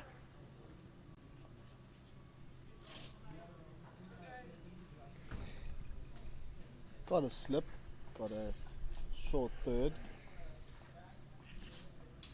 Deep point. Kenyans you're there at slip and Tom Rudd chasing that. Got fielder standing at cover. And mid off, mid on. A square leg, deep mid wicket. And a short fine leg. Pretty much of a conventional field here for Zimbabwe. Just two outside the inner circle.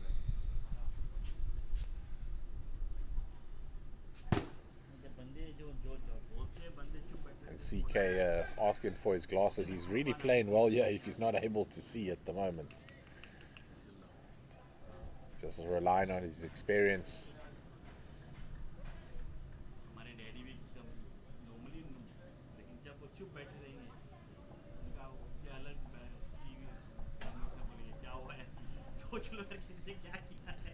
Raj drops it short and wide, and that time it's paddled past Shug.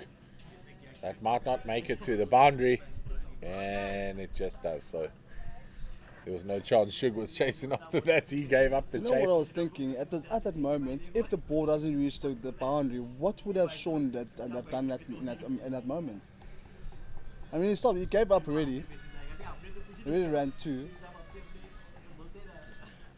Back Shugs. He would have got to the ball quickly, whipped one in from the boundary. Couple bounces. And driven through the covers. Waltz moving around nicely to get that. One of the fitter fielders is Andy Walton.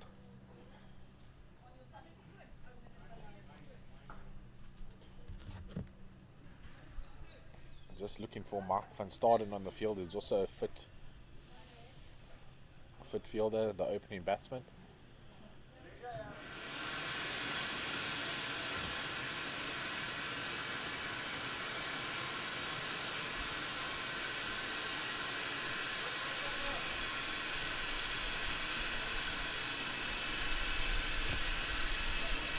Just the Javane play here, the 12th man was bringing on the glasses. Then he was told no at the end of the over.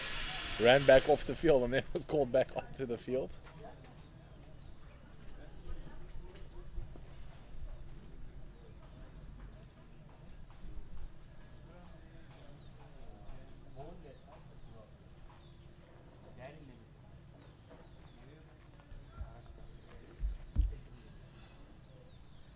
Looks like we're all set and ready to start the second part of this over now.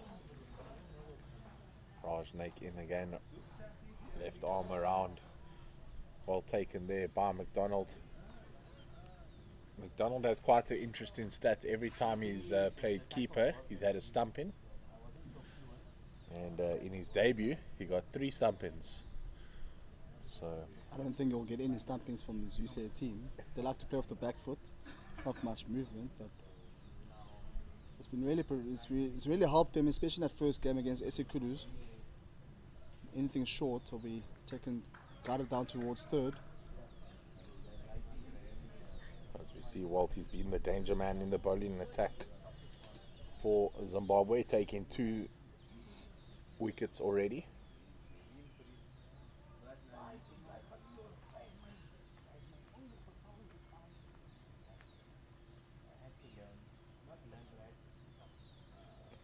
Can see there against that side screen Sanjay Patel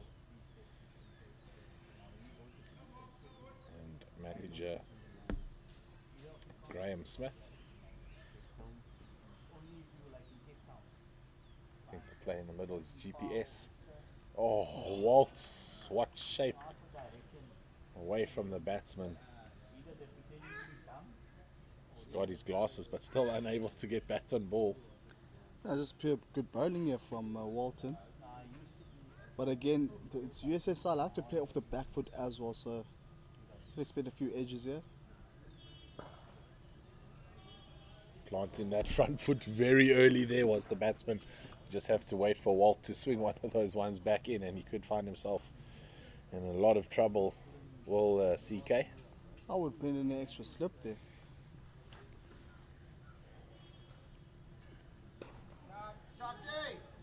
Slap across the line there, but Shug straight onto it.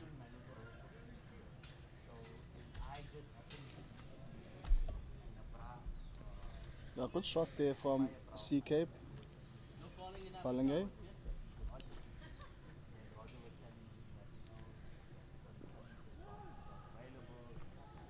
Just tickled around to the short fine leg. Slow delivery there from Waltz. And brings in the new batter now, Vipul Mehta. Man is wearing 00 in his back of his shirt.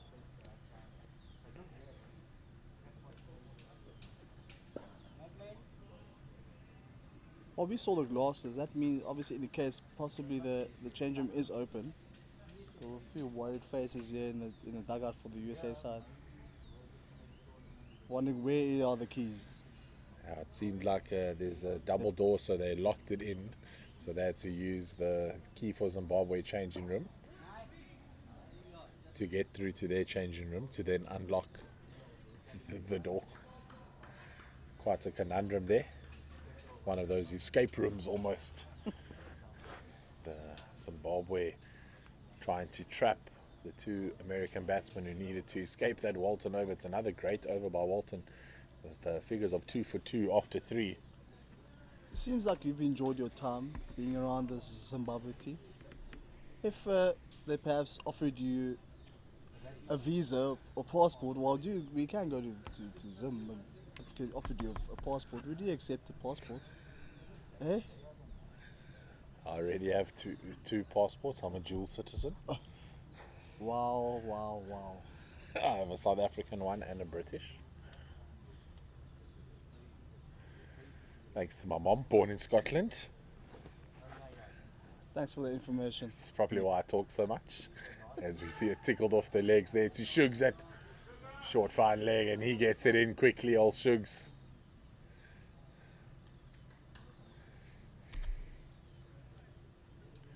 Bit of Six Nations. And talking about the international bit of Six Nations, Scotland not doing too well. Wales, even worse. Better than Wales. You know, they brought that up at the meet and greet on Sunday evening. We also do have the Wales team joining us in the over-60s. And obviously Wales not doing well. The red of Zimbabwe just reminded me a bit of Wales. Not doing well at the moment. The rugby side, Wales rugby side. Yeah, it's always good when Wales are playing good and entertaining and winning rugby because it's good for world rugby. So we do hope that they find their form soon. As we see Raj Naik there, drop one short, the quicker ball, and bonk quickly onto it. Lots of verbals coming out there. Total different sets out in the field when Zimbabwe are there compared to the American side earlier on in the day.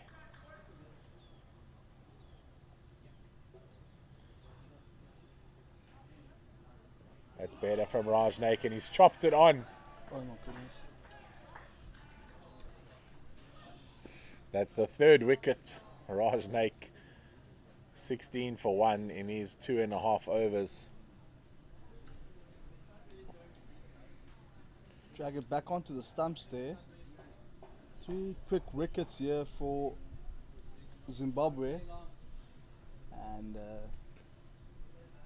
it's looking bleak at the moment. It just reminds me of the skies.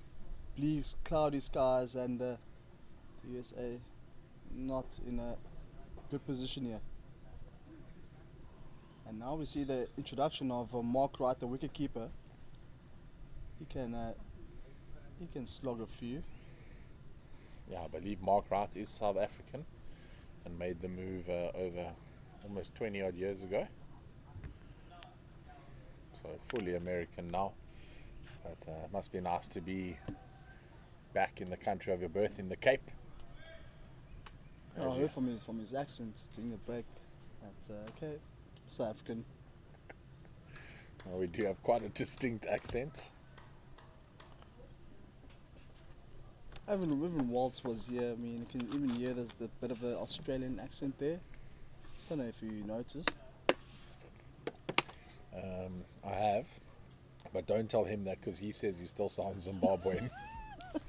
And he got stick and gears for it after the second game because he was chatting and we were all listening. Then he's like, I was like, yo, you definitely have an Aussie accent. And then he politely told me that he doesn't and that he still sounds Zimbabwean. And about 4 other guys jumped on my bandwagon and let him know that it certainly doesn't sound Zimbabwean. Oh, but it's in all good spirits there for Andy Walton.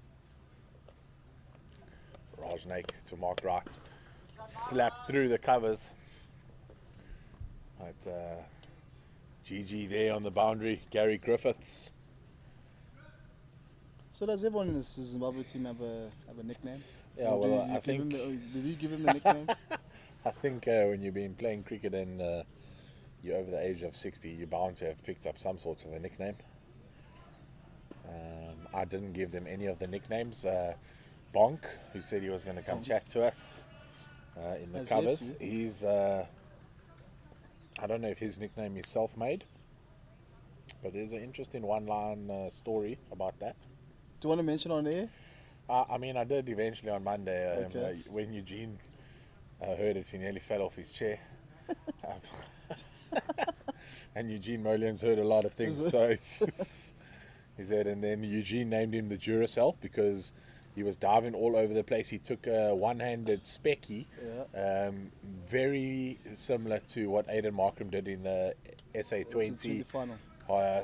Twisted back, hand in the air backwards, and took one in the covers to break the massive partnership building for the Impalas on Monday. And then that just started the role for the Zimbabwean side. But back to the story of being called the Bonks. As we see Waltz coming in here. Looks to swing it away from right, just directs it down to short third man.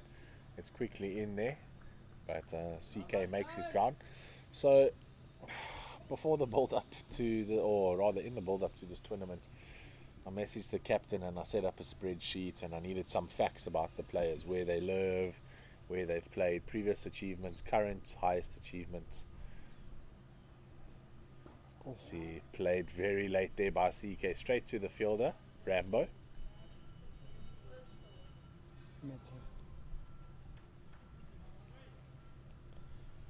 apologies. CK was the batsman that went out. And Meta is on strike.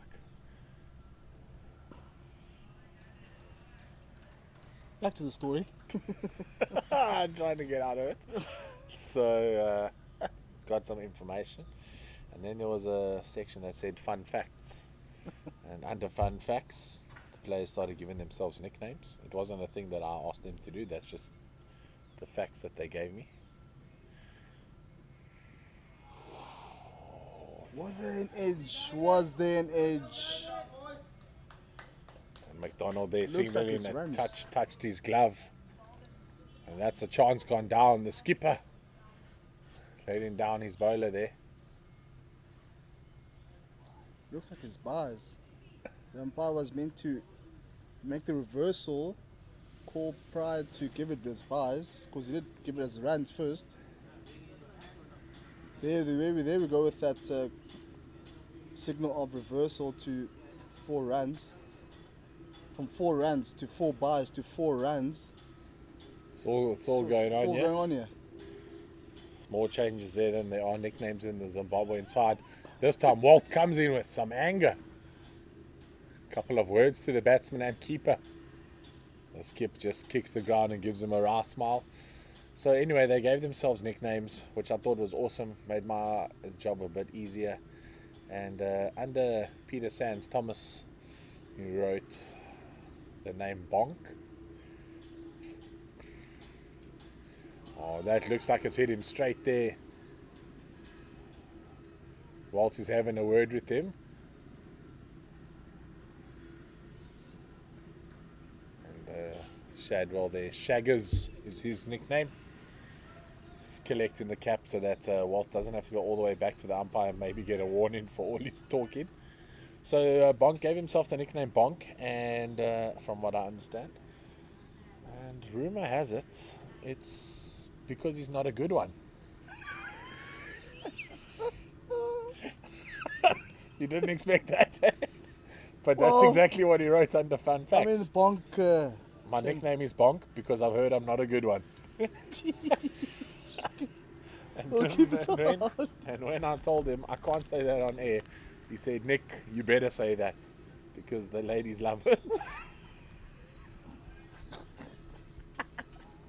And now you know why Eugene nearly fell out of his tree.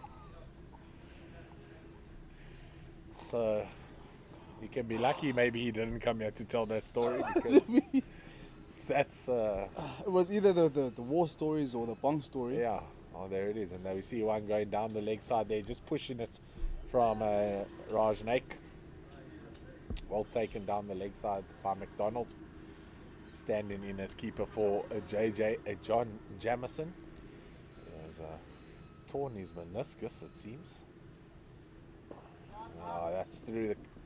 Oh, I thought it was through the covers, but it's inside half of the bat. And goes to Rambo at mid-on. Oh, 25 runs. The run rate at the moment is very bleak. Well worked off the pads, yeah, work for Shug. And Sean Lawler gets it. He'll get it into Shaggers or Shadders. Kevin Shadwell. In such a good position. I mean, Zim is in such a good position at the moment. They've got 2, but I feel that, I beg your pardon, it looks like they have an extra fielder there, but it's actually not. Looks like it's the manager, Yeah, Graham Smith in his red and black blazer. Graham Smith Senior.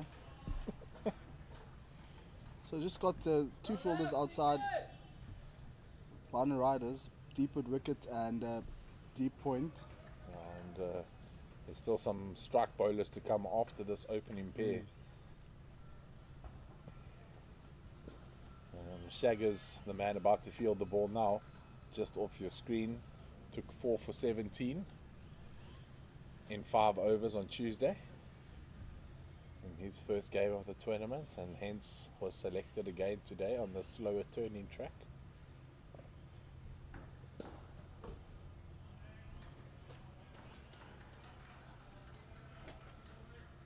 We've got Rory Rambo McWade who bowls good line and length. And then we've got the Duracell Bunny, as well as Michael van Staden. So plenty of bowlers here for McDonald to shuffle around.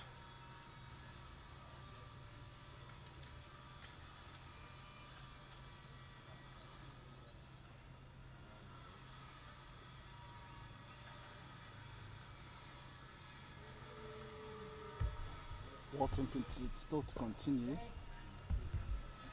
Must say I'm really impressed with the line of bowling. Good line and length, just outside the line of off stump.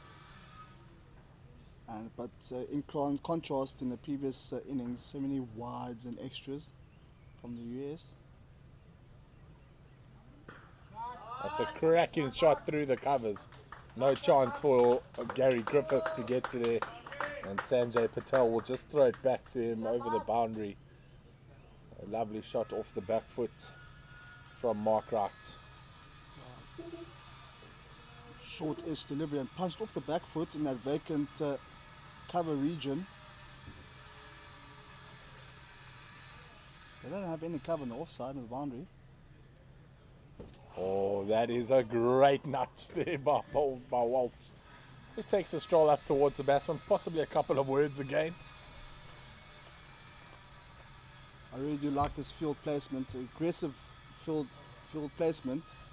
Just one out on the boundary on the fine leg. Got 2 slips.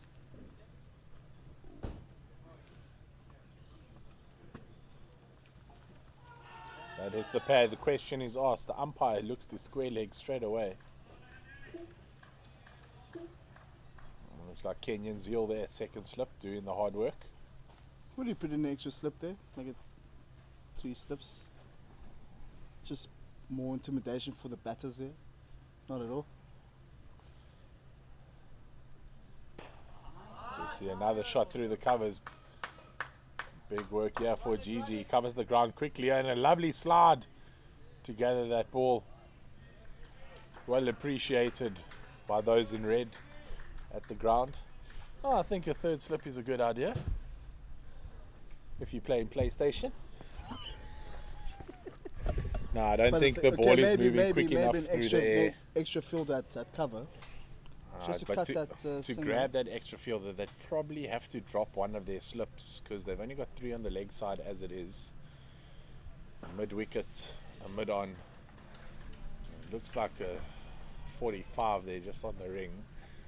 So where would they get an extra player from to plug that? I think having 2 slips is very attacking.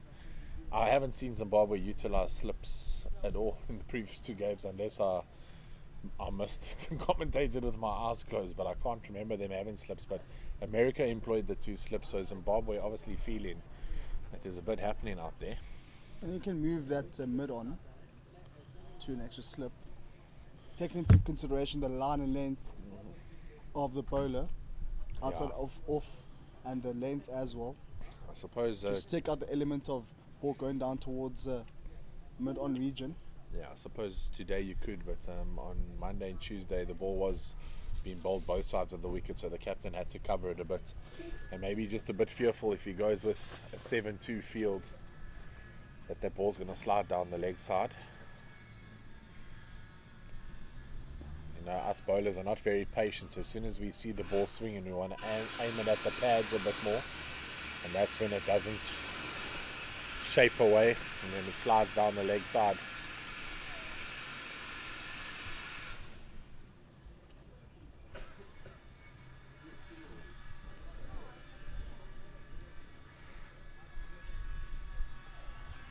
Comes down the track there, McDonald quick on, looking for that stump in that we spoke of.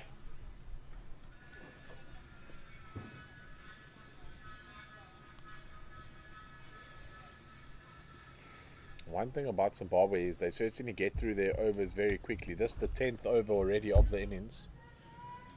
And America 32 for 3 after 9.5 overs. Feels drizzle again happening. Some drizzle happening, yeah. Maybe Zimbabwe just trying to constitute a game and get through to 20 odd overs. As we've seen Nathan calling the clouds again like he did. And a shot there to the leg side. Shaggers with the opportunity. But it gets past. McWade sprints around the boundary. That's quick.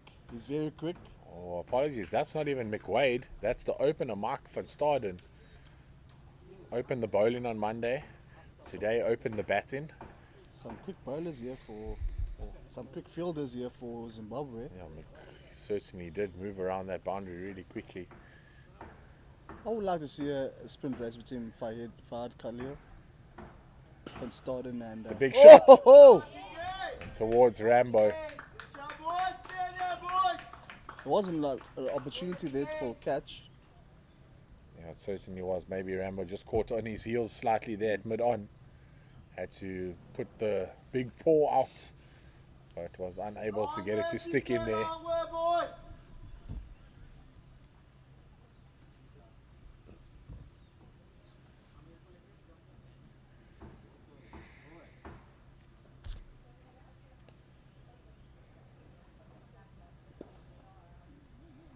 That will be the end of the 10th over. 38 for 3 at the same time. Zimbabwe were 59 for 1. So behind on the runs and the wickets. This is not a good position for this American side to be in. You almost think like they need to absorb the pressure as much as possible, but they're going to have to look for an outlet somewhere. Possibly waiting for a change of bowler, but the skipper being relentless, keeping Andy Walton on. And you'd struggle to see why not, taking 2 for 13 in his 5. He possibly will bowl through.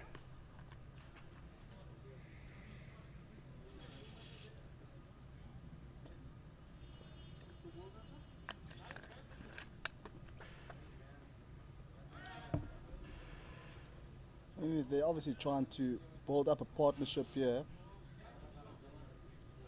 But again, they're going at a slow run rate. Yeah, just have a quick change in fielding.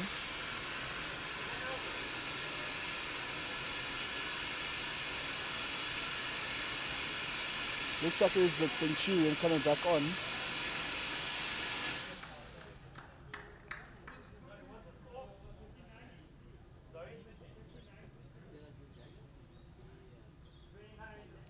There we see Parham just on the bottom part of your screens.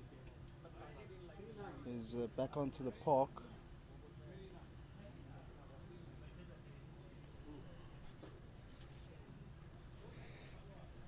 Had a nice rub down for Parham during the innings break. And we were back with Walton to bowl.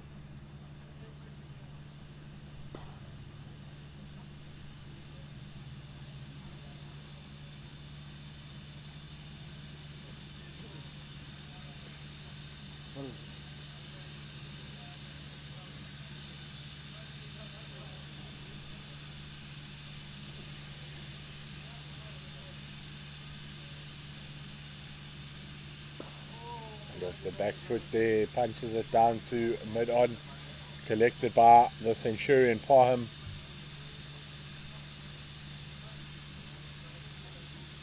I'm sure he was enjoying his break on the side. Now he has to do the hard yards. Good bowling, good spin line from Andrew Walton. Score 68 in the first innings. Very pleased to have a break. Good job, boy! Good job, boy! Top run scorer in this competition this far. Was second prior to this game, behind Andy Lunt. It will be interesting to see what Lunt did today in his game. Of course, Andy Lunt playing for SA Kurus. Quite handy with the ball in hand as well. Oh, and it's caught! Thick outside edge and taken in the first slip. Both the slip and the keeper flying towards the right hand side, and they managed to can hold on to that one. And now it's another wicket down now for USA. It looks to be a John O'Lane there at first slip. I was busy looking up the stats, so I missed the catch, but John O'Lane, as you described, with a spectacular catch. Both keeper and first slip were on the ground.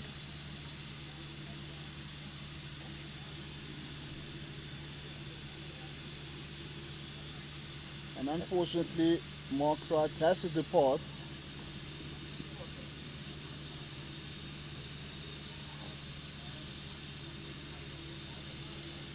And Waltz with his third. New batter for the US is the vice captain, is Wan Sheikh.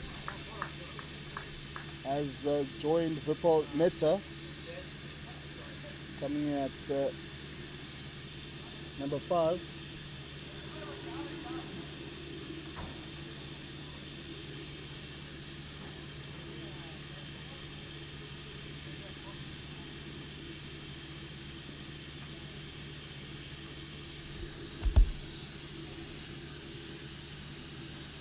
Couple words here between the two fast bowlers, Van Staden and Waltz.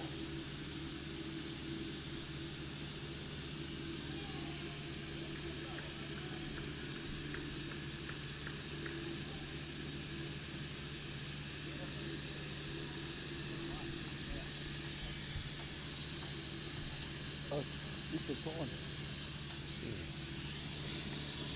He's the one that went out, but they did it wrong there, because I saw by the helmet.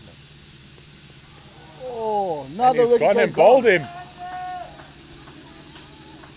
America crumbling here. We were just talking about some stats to mention out of nowhere. So Walton now on a hat-trick. This is incredible stuff here by the Zimbabwean all-rounder. Most certainly putting his hand up for a man of the match performance. 68 with the bat, 4 for 13 or 5.3. Yep.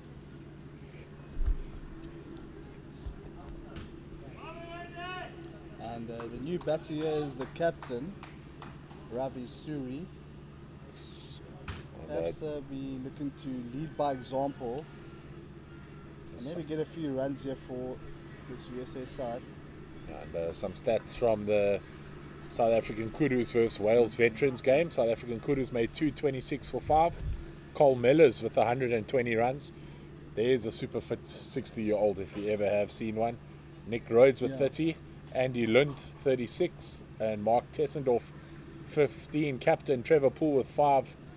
And then Frank Auger and Rolf van der Merwe, father of Rulof, not out there with 1 and 0 respectively. At the moment, Wales are 125 for 5, needing 102 runs off the last 17 overs. That could end tightly.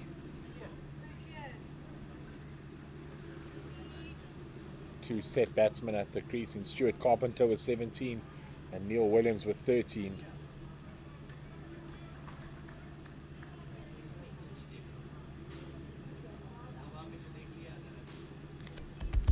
See Raj Naik.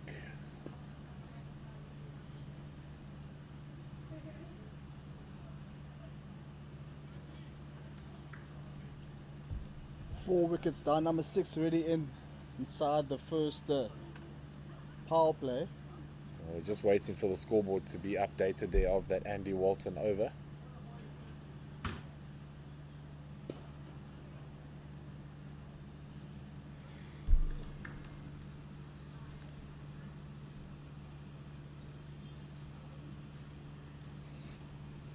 Very cloudy skies at the moment.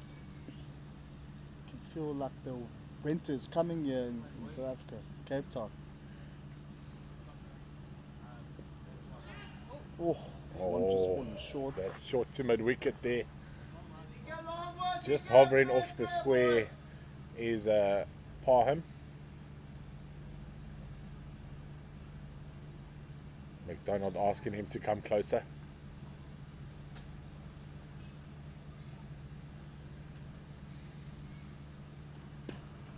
That one is short and slapped into the hands of Duracell. Oh, the sound off that one, his hand must be painful. I can see him just flicking out the hand. Definitely wouldn't want to be him in this instance. That must be sore. Or flew towards his direction.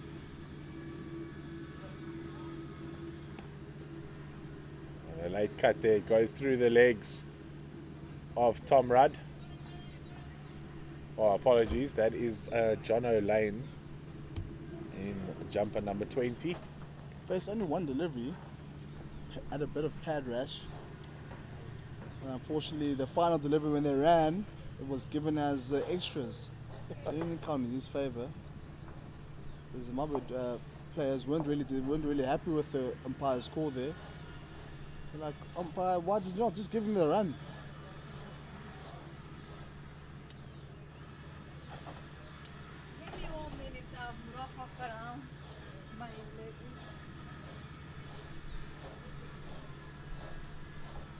She's not going to come.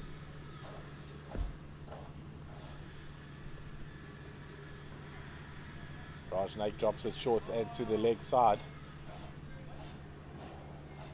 No signal of wide from the umpire. Must have tickled some thigh pad there going through. And a quick change again from Zimbabwe. They do like to get through their overs quickly. Do our border brothers. That's correct.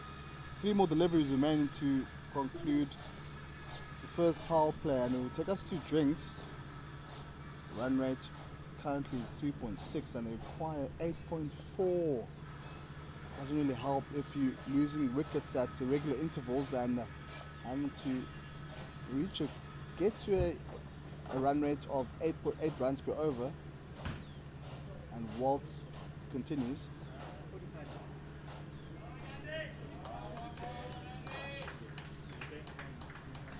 Interesting technique there from CK. Blocking that ball behind his legs almost.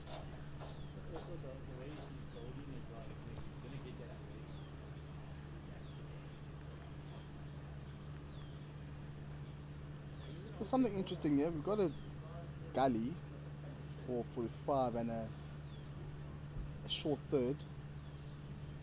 Very interesting. Or would you call it a fly slip in that instance?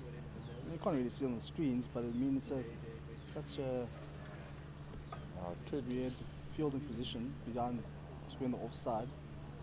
Possibly could be like a short third man area, and instead of walking towards the stumps, he actually like crab walks to his left. So it's like he changes the whole fielding position once he moves. Well, that's certainly how it looks from here.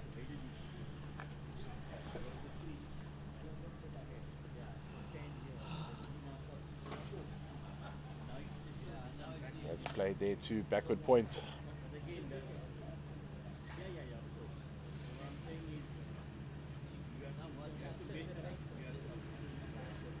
So we've got another day tomorrow, then a rest day on Sunday or on Saturday.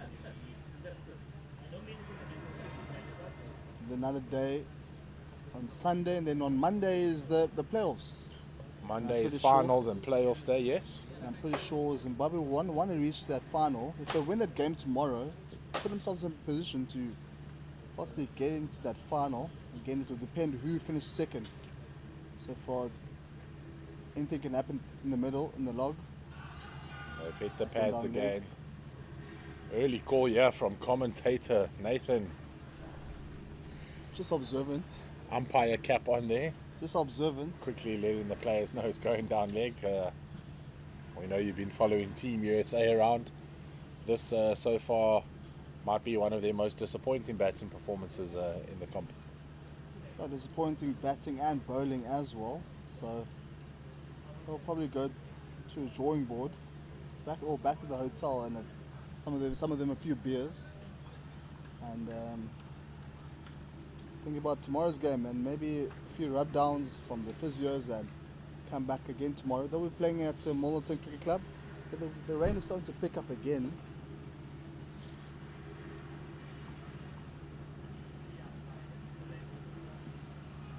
That's off the pads there. Rajnaik increasing his speed in every over, it seems. Almost looks like he's jogging in as a medium pace bowler now.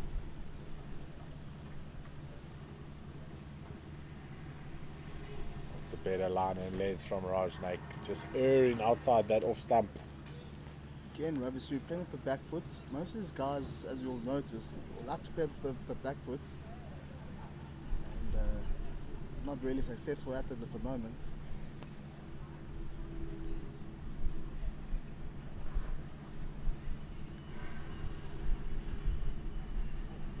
Missed by keeper. Kenyan Zeal getting a hand on that, deflecting it to John O'Lane.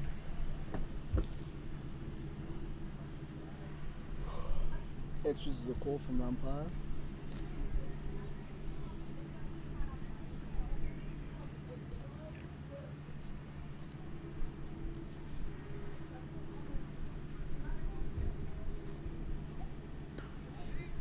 That one pitched a bit shorter there. Played off the back foot, 2-point region, but no run. There's no emphasis or impetus rather from this American side to try get more runs on the board. Maybe just playing for survival at the moment.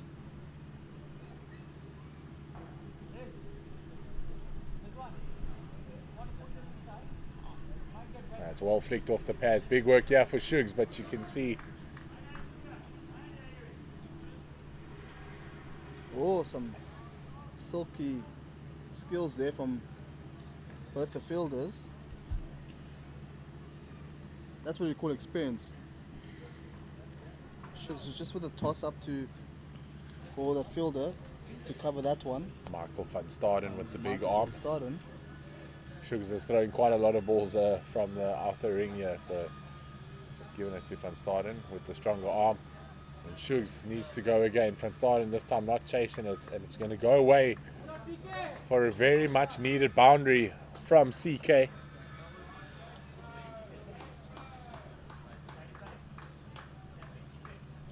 That's very good over there for Zimbabwe. Beg your pardon, for the US. Getting as many runs as possible. Doesn't really help if you're looking to block it out, because at the moment just looking to survive. It's either you go for it or you go for it. So at the end of the day, you go for it. So for them, there's only one way to go about things. And that's to go for it.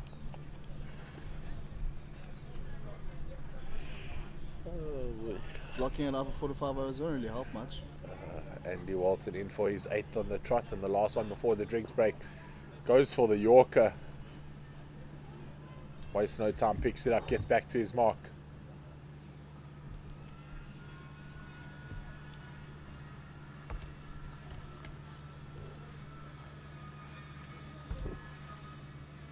Oh, troubles the batsman there and the keeper.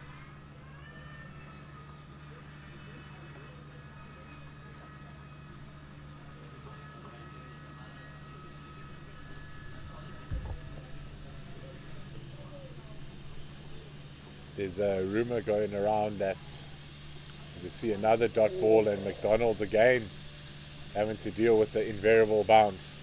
That Greg McDonald and his wife went to the Olympics to represent Zimbabwe for tennis. McDonald loves himself a racket sport, tennis and paddle.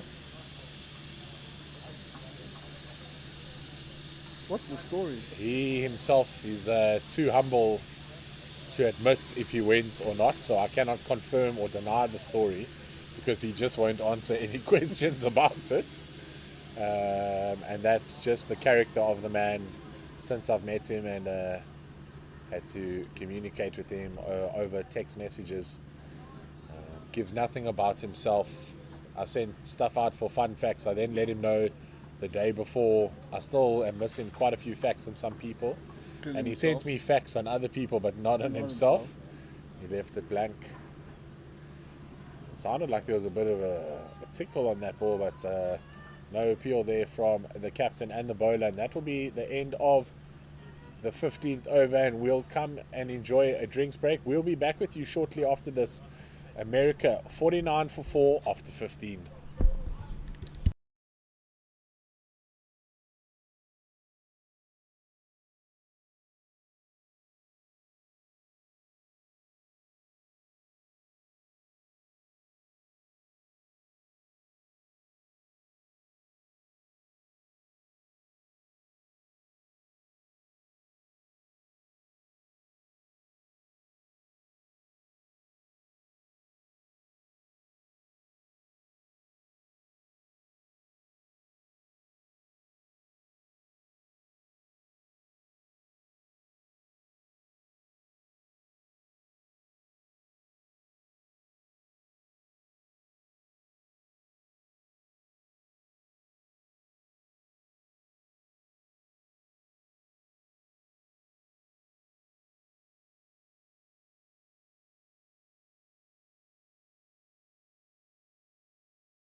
Salim.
Salim.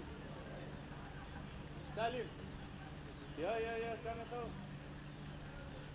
Look on the laptop. Is there?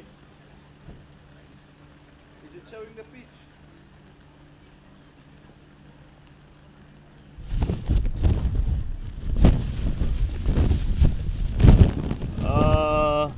Yeah, at the background, yeah. Your overlays is on. Plug that thingy there on the side, on the right side.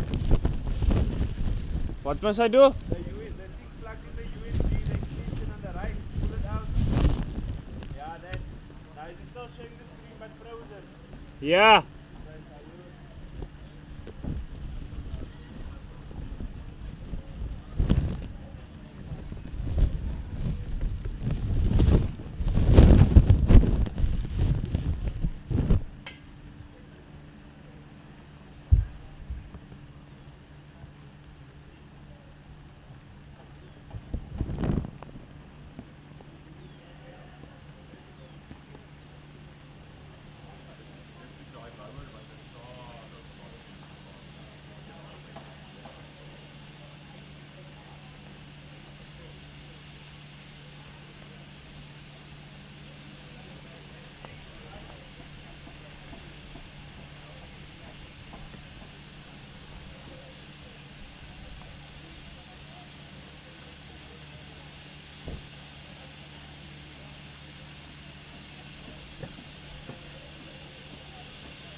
What is it that look like animal juice?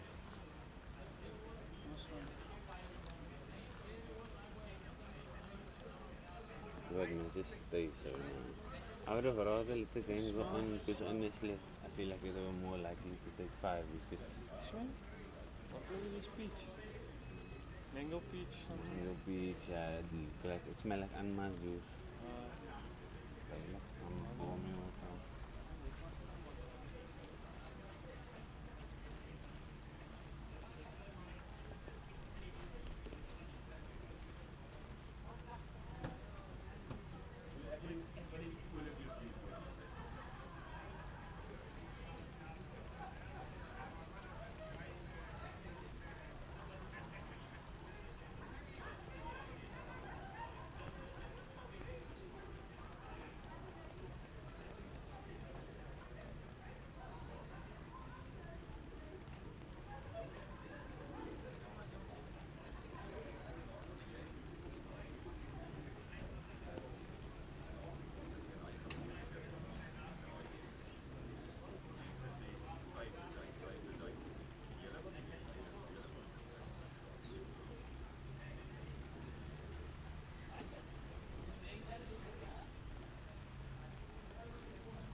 trying to get 5 overs, man.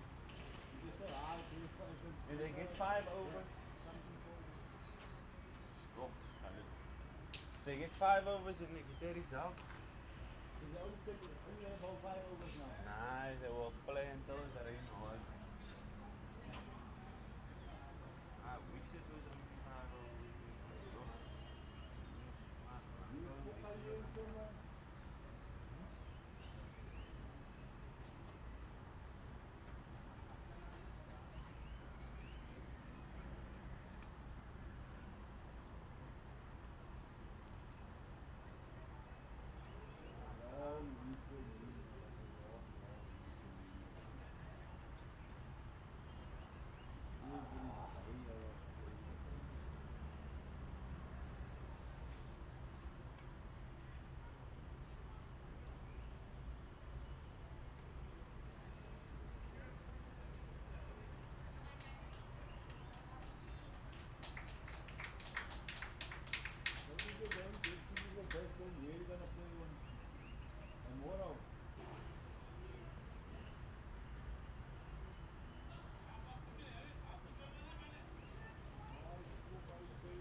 Round 3.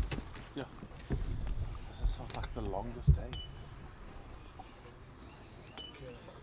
Imagine they still play all their overs. Imagine these guys block it out. This thing is wet as well. How's your chair? Wet as well. Yeah, but it's leather, so It's not all.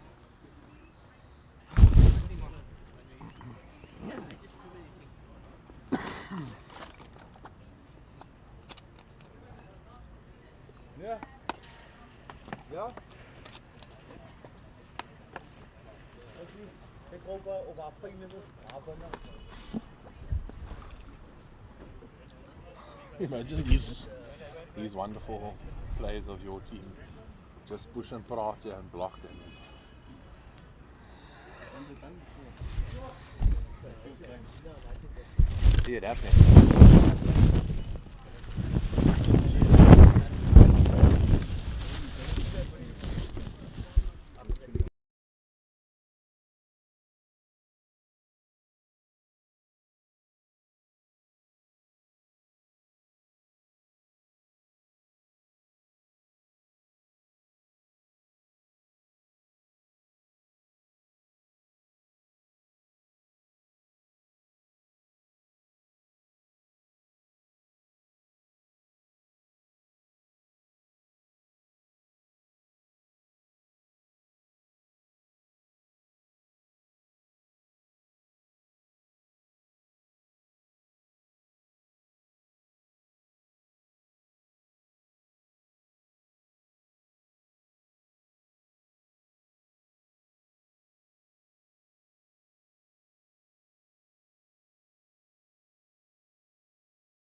good fun. Really. Good afternoon and welcome back to the Scorpion Cricket Club here in Distell, Stellenbosch.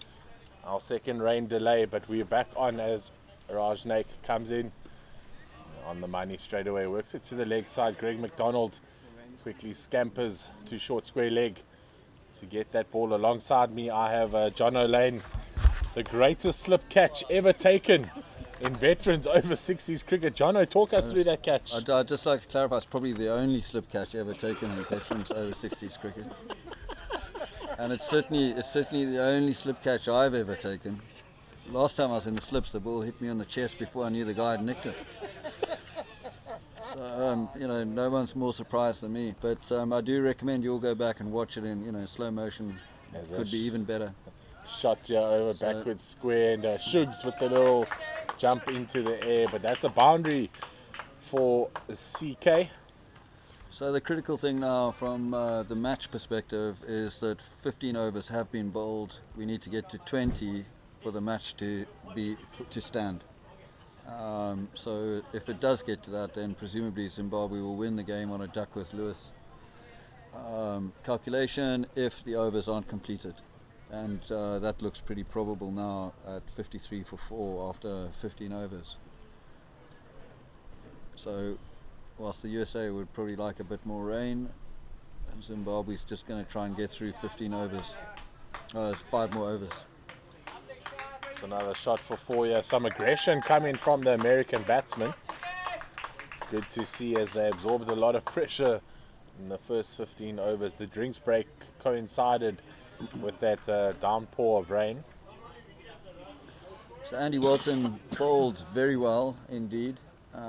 He's swings it both ways. So he's got a big hooping inducker in these conditions. Anyway, I don't know if it's always like that, but his stock ball goes away from the batsman. And I mean, he's just bowled absolutely superbly for his wickets. John, if you are the captain now, do you try to get your spinners on to get through those 5 overs quickly, as we can see the drizzle starts to come down again?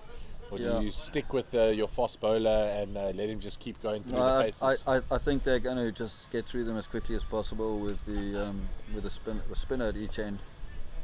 So now the Zimbabweans are changing around at the end of the over, and they're all moving pretty quickly. I see Andy Walton's given the umpire's hat, so he is continuing. But he's not off a very long run-up, so it doesn't take him long to get through these overs. Yeah, he does get through them quite quickly. We were just the massive difference between the two sides. Zimbabwe seemed to fly through their first 15, and America took a long time to get through theirs with their field settings and changes. The Zimbabwean players mostly know where to go, and then just a couple of small changes and tweaks. As we see here, Walton just making sure he has at least one boundary rider, and he sends Mark van Staden to that sweeper position. Quite a packed inner ring here for Zimbabwe. I see nobody's volunteered to go in the slips.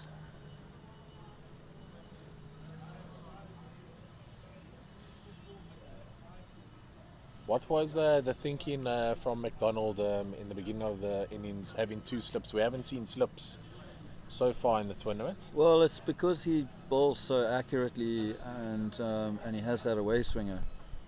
And we also, there's also something a little bit psychological about it. The batsman sees 2 slips, and the last thing he's expecting is an in-swinger, right? And Andy does, as I said, I mean, you guys must have seen it from here.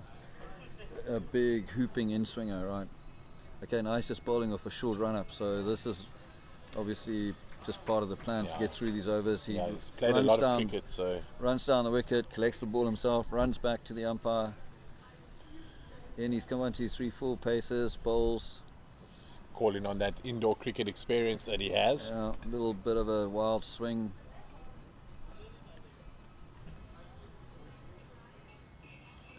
Almost rushing the batsman. This is the 3rd ball of the over. Oh, it's a wide. Okay, but he is getting through this very quickly. Even at that slow speed, he swung that. That just kept moving away from the batsman. Okay, it's coming. You'd almost recommend maybe cross seam just to make sure it's not going, and the batsman loses his footing. McDonald with the stumping run out opportunity, standing a bit further back to be classified as a stumping, but he also has a sneaky record, does the captain Greg McDonald. Said he's never not had a stumping in a game when he's played keeper, so Yeah, that's right. he'll be looking for that. And it looks like he stepped up now to the stumps.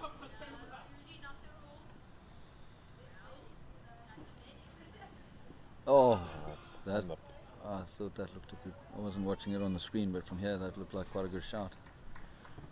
there's just one person appealing there, and Walton just letting everyone know it's going down. Not There it wasting comes. time on the appeal. It's quickly through. It's well timed, but straight to the cover fielder, Rambo. That's Rory McQuaid there. Nothing much gets past him. The other one that will wear it rather than let it past is Peter Sands Thomas. Yeah, the bonk, he certainly does get in the way of a few of those big shots in the cover region. As we see a big hoik there to the leg side and a boundary off the last ball of that over from Walton. America now 60 runs for 4 wickets. I believe it's going to go to 64 for 4 after 17. So just a flurry of shots here by the American batsman, but Zimbabwe is still way ahead of the 8 ball in this game. Zimbabwe aren't concerned about the runs at all at this point. They just want to get these overs done. Do you think the tactics will change once they pass the 20th over? Maybe go back to their normal settings and formats? Yeah, they probably will. They'll probably concentrate on getting the wickets in. Finish it up. Possibly bring on We've got the Bonk. we've got the sponsors beers sitting in the ice waiting for us. So, and I see there's the a bar- traditional the- South the- African fire being lit the there. braai has been lit. You There's- I really don't use know. the words barbecue, bringing in your British side. Yeah. Well, most of our international audience will be barbecuers rather than braaiers, won't they? That's only because they haven't had a good braai here in South Africa, and we welcome them to the country. So I don't know what wood they put in that half barrel braai of theirs, but gee, it's really burning hot. Ooh. I think the batsman just must have got a bit of bat on that, an inside edge, because it was right in front and it came off his pads, but there was no appeal. So Pahan moving swiftly to his right after that century he scored. I'm sure he'll be feeling slightly stiff now. well, we did ask him if he was up for 9 overs. He's tickled off the legs down to fine leg. There looks to be Shug running in there. Shug being Sean Lawler. What's the reason for the nickname? What's the details behind that? Nathan was asking, do all the Zimbabwean players have nicknames? Mostly, I don't know where Sugar's. A lot of these nicknames derive from school days, and then they, never leave you.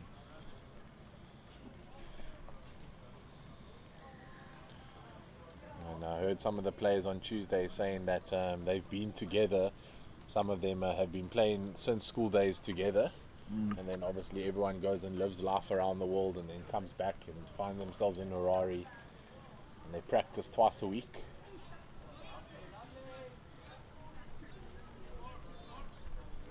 You yourself based in the UK? Yes, I'm in the UK. Do you get any practice Yeah. done during the week? Well, I mean, during it's winter there now, but we've been having winter nets since December. So, we've put a lot of practice in.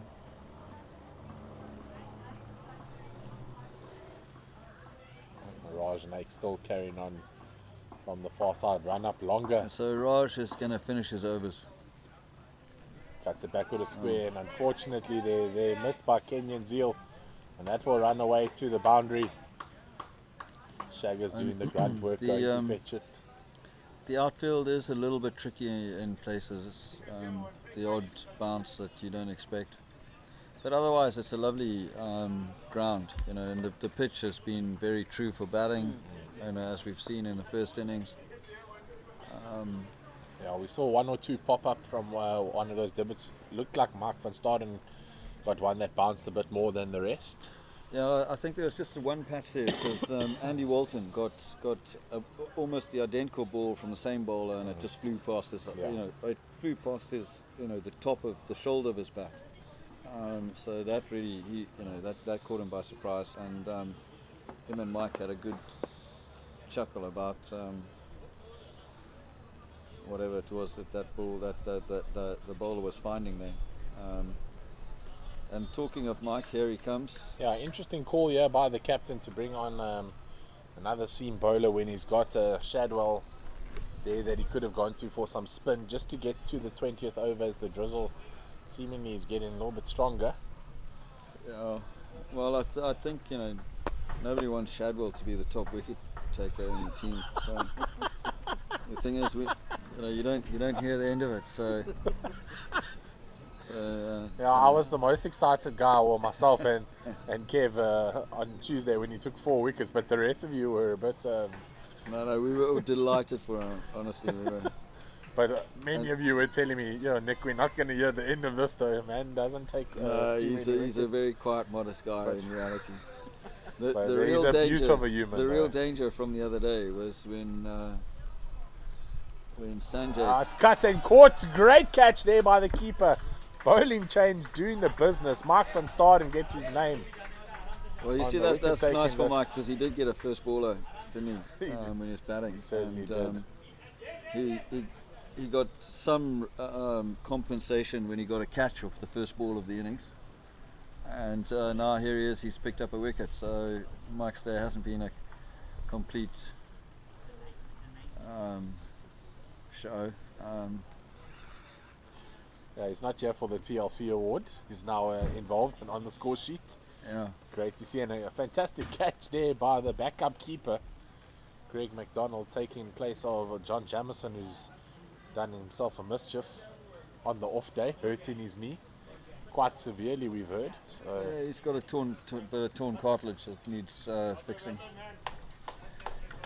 So I was just going to say, the much bigger risk for us was Sanjay taking that catch a couple of days ago, because just before the day off that we had, because that we definitely will come back to haunt us for the rest of this tour, and probably into October's tour. Yes, you guys are hosting a nice tournament in October, yeah. And just before that one, he did drop a catch, so maybe that's why he's slightly muted about. I think it's a bit unfair to bring up that drop catch. He did well to get his hands to it, I thought, because it was hit pretty hard. He had to make quite a lot of distance to get there. So, in case Sanjay's listening, we're on your side, Sanj. Jeez, the banter, I can't. That's why Nathan's been waiting for some more Zimbabwean players to come to the combox. I've been telling him about the banter and how you guys give each other gears. Thoroughly enjoyed today's banter. Good. And it's like this non-stop, Nathan. It's even worse after the game, or better, depending on how you look at it. See, Van Staden in again. It comes off the edge. Thick outside edge. Short third man there.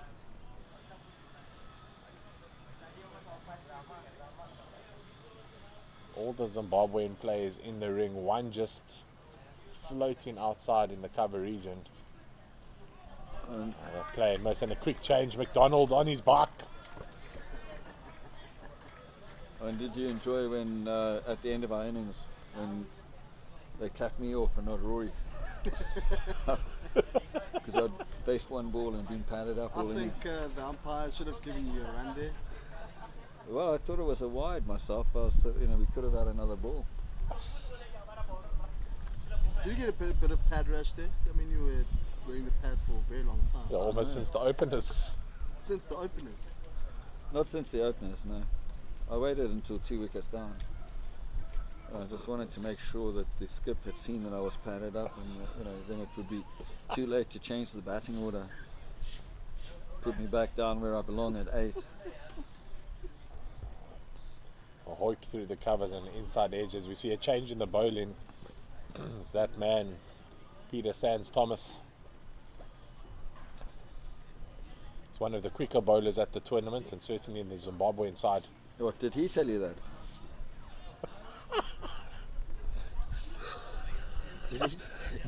Nobody else could have told you that. No, it's from my own visuals that I've seen it, but really? But he did on the sheet where I asked you guys to fill in the information. He did write there right arm very fast in capital letters. So Yeah, he probably calls himself the Mukumbura Express or something.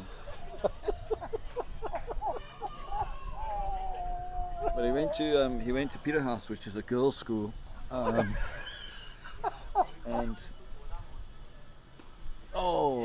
in the air through the were cover. you a Saints boy yourself? No, I went to proper school, Falcon College. There are several. Parham was spent a bit of time in at Falcon College, and Tom Rudd, the off spinner from the other day, Yes. he's also there. Obviously big rivals with Peterhouse, Peterhouse. the goal school. Yeah, well, it's going to be a whole lot of comments underneath here. Yeah, there's Rambo Field in that mid-off, not from either of those schools. Our manager, Graham Smith's also an ex-Peterhouse girl. As that hits the pads, but Bonk not interested in appealing. And that's a quick over, and that looks to be what constitutes a game. 20 overs done, so now Zimbabwe can get back into their normal mindset here, set up for a game. The rain is still around. Do you have any stories for us? I mean, we heard the story of Walton with the airplane crash, the hippo. I mean, do you have any stories to tell us? I mean, you've lived What about myself? for sure. There's nothing that I would broadcast. None of those stories would be suitable for broadcast, to be honest. Come for a beer afterwards and then I think that's a good idea. One of Jono's fun facts is buy him a beer. So he enjoys a beer and a chat after the game, as do all the Zimbabweans. And even those that don't drink also enjoy a chat. Find yourself sitting next to Rory McWade later. Just watch when he pats you on the back, you might flinch, but sometimes he forgets his own strength. He's a very strong 60-year-old, is Rory McWade.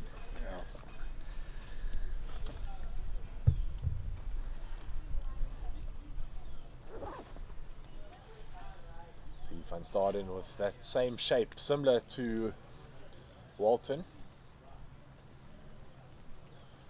Not bowling as he is getting a express. bit of swing today, actually, and I mean, you know, it is quite humid and there's a bit of drizzle still coming down, so you know it is suited to swing bowling. There it goes. Yeah, you'd be used to these types of conditions playing cricket in the UK. Yeah, I mean, Overcast, drizzle. you know, You would never have come off today. you know, we even get swing in the indoor net. Oh, It's lovely a pick up. great pick up there to the leg side, and it's gone all the way. Lands on the covers into the fence. Van Staden shakes his head. But that is a fantastic shot there by the captain, Ravi Suri. Well, you know, on this pitch, I really think, you know, we've seen already that there's a lot of, it's not a bad batting pitch, right? And any of the US top order batsmen really should be looking to get a big score for themselves, you know, in the overs that they've got available to them. It would be a shame to miss out, you know. More movement from the hand there. You Got know, and such lovely wrist position today, does Mark van Staden. he does, the seam position's very good, isn't it? You see it all the way down.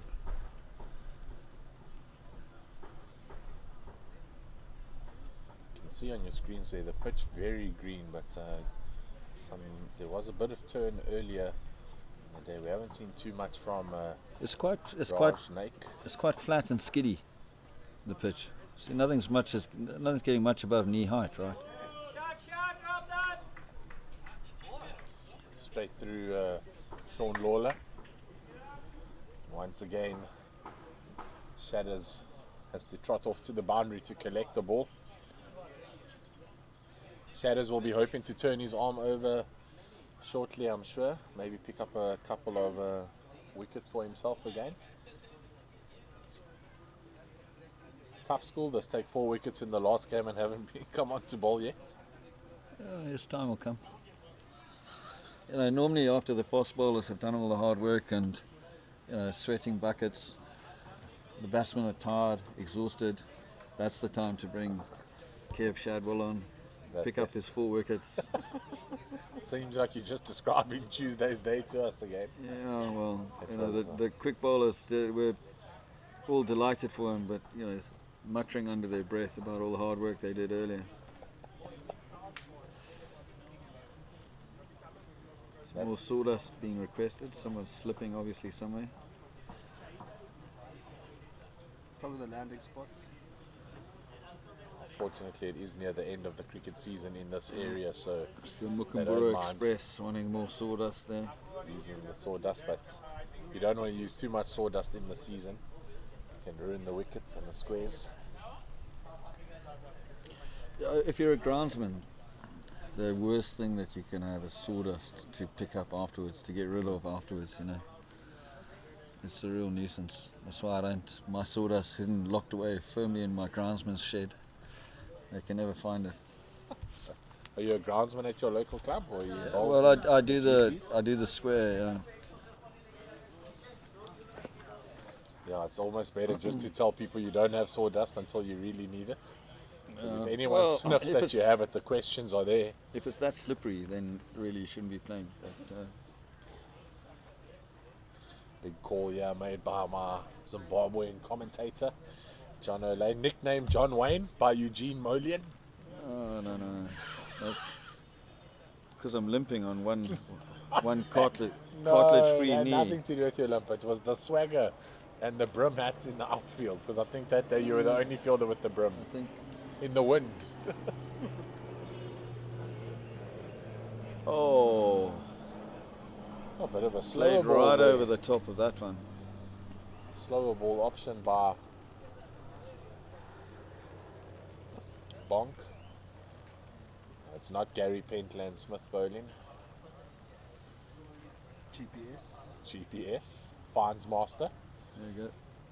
Oh. Trying to bowl him through the gate there is the Duracell.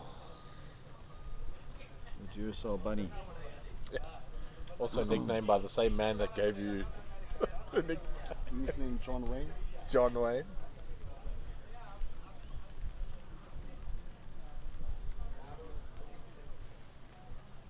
Okay, you see now. Pushes straight back to the bowler there. No run, and again a dot ball here for Zimbabwe. The United States really does have to take the long handle to everything now. Otherwise, they've lost the game, and unless somebody's batting for their averages. That's what Nathan and I were discussing as well. They're going to have to need to go for it. At least give themselves an opportunity. You see why they just worked to the leg side. I don't think they pick it up. I don't think they're seriously chasing a total here. So there's, as we were discussing earlier, just a couple of batsmen getting a bit of in the middle practice really.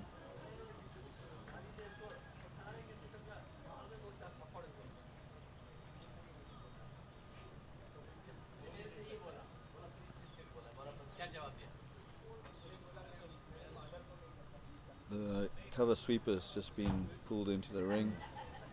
So now the deep fielders are a third man and a mid wicket. And there's someone at deep mid off. I think the mid outside wicket the is Graham Smith, the manager. Oh, it is. You're right. He's So not- there's only one. He's 1.5 Boundary runner. out, basically. So Zimbabwe are keeping quite an attacking field, with a view probably to closing this down as quickly as possible. Absolutely, and it's the right way to go. I've been very impressed with Greg McDonald's captaincy and field play since bowling changes that he's made in the tournament.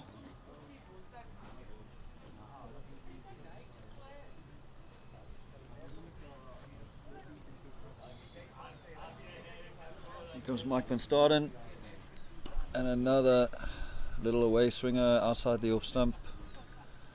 Batsman plays across the line to mid-on area.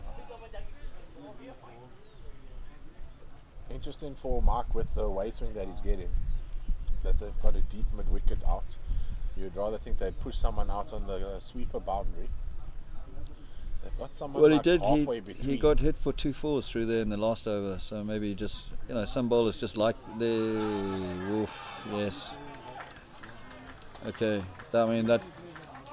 From here, that looked like that swung quite a lot, and it was heading down the leg side. The 2 balls in the previous over, both got put onto. One was a 6 onto the covers at the mid-wicket boundary, and the other was a 4. Right. So, just a little bit of confidence for the bowler having a sweeper out there, and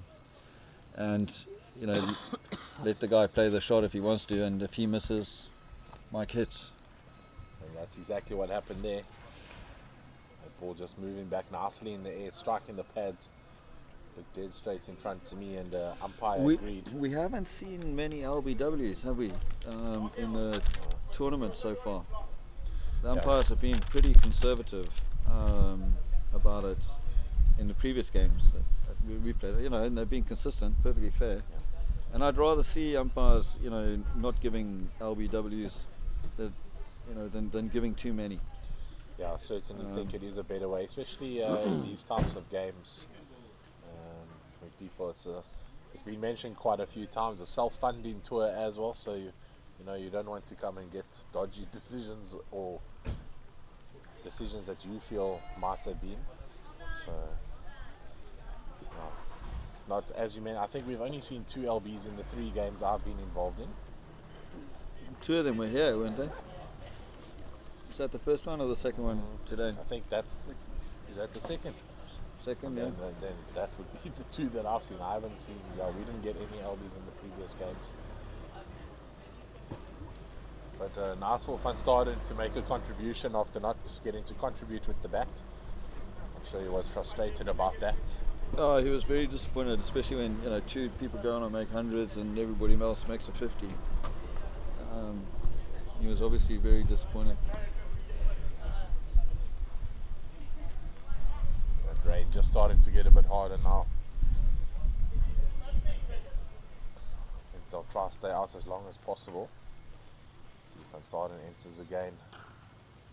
Just on that off-stump line. Straight to Mick Wade. The thing for the Zimbabwe side at the moment is that this is really an opportunity to build up a run rate difference, a run rate advantage, right? Net run rate. Net run rate,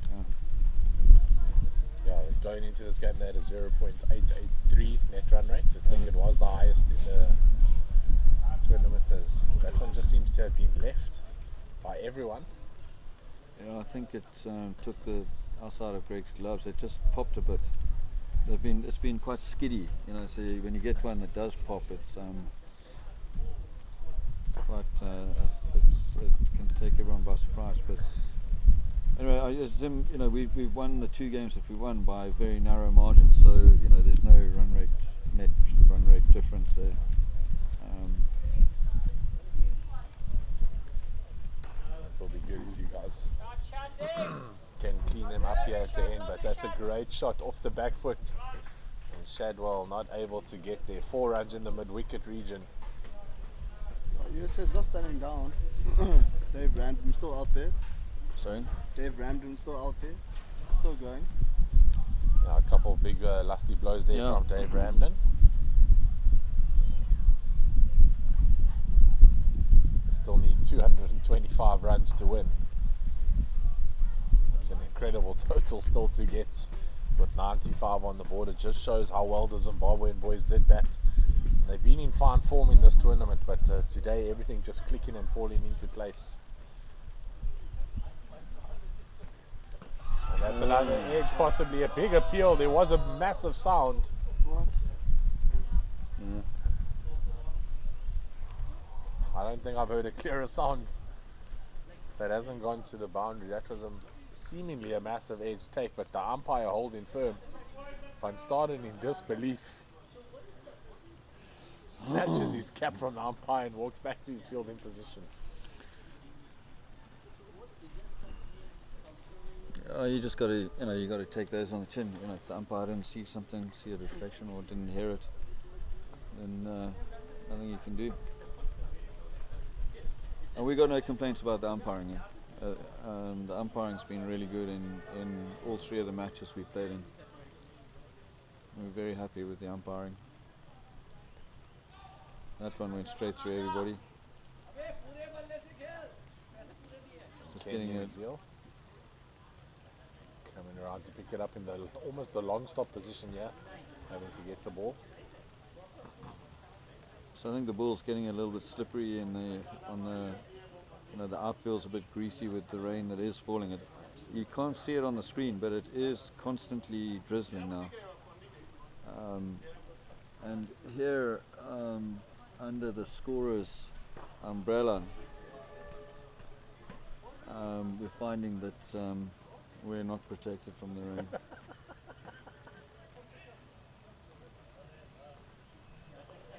Nick's notebook is looking like it's absorbed a bit of water.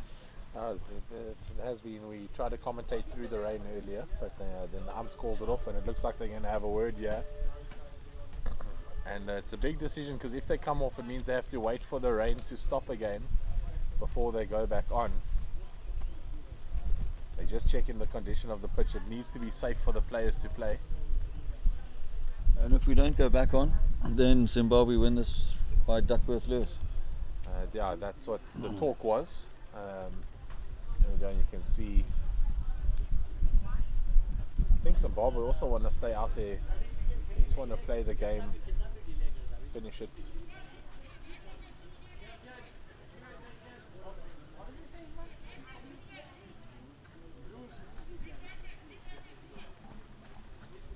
What? Can you hear what he's asking for? Seems he's shouting for something to do with shoes of some maybe sort. he wants something with studs. The umpires after that discussion seemingly going to carry on with nothing happening in between. So just extra minutes out there, letting the rain fall with no cricket being played.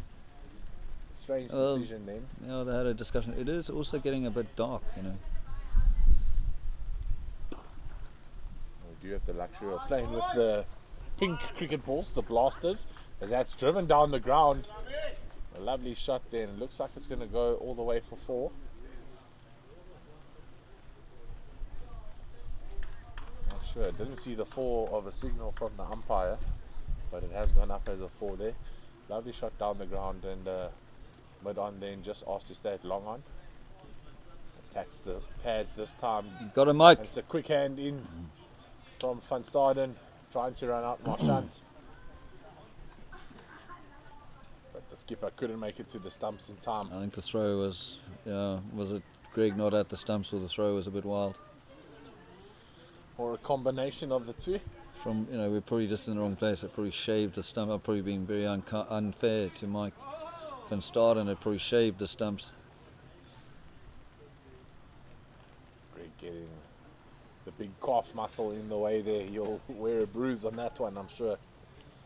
But as all Zimbabweans have done so far in this tournament, putting their body on the line. Again, the umpire just having a chat here with the 2 batsmen, the bowler, about the crease. Yeah, I think they should call it a day now, really. And they're going to come off. It will be interesting to see if they call the match or if they will wait.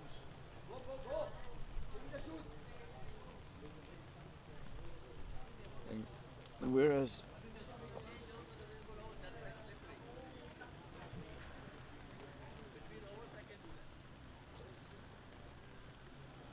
for me, they need to either play or come off. Or this cover waiting in between is really just letting the rain fall longer on these patches that they're so worried about. Peter Sands Thomas is saying, just give me the ball, let me bowl. That's the second time in this over they've stopped but done nothing. You want to see action. So whether they make a decisive decision to bring on the leaf blower to dry that part of the wicket or something, but to keep stopping the game during the over just doesn't seem to make any sense, as the rain is starting, or the drizzle is starting to get a bit harder here in Distell. Sands Thomas through the crease there. Solid planting of the foot, didn't seem to slide much, McDonald asking for the ball on the far side, looks for the run out.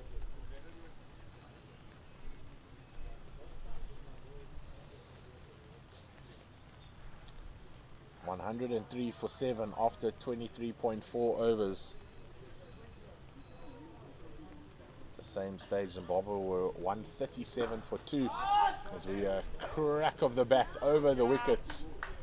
That will go down to the boundary for 4. And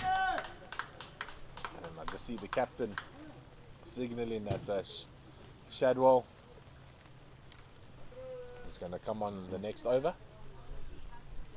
Oh my goodness. I think from the far side, but I'm not sure he's going to get a bowl. This rain getting slightly stronger and all these delays in play. I think the batsman changing his shoes. One of the batsmen, which one is that? Looks Ahmed to be Merchant. Ahmed Merchant. Obviously wants something that's going to give him a bit more grip.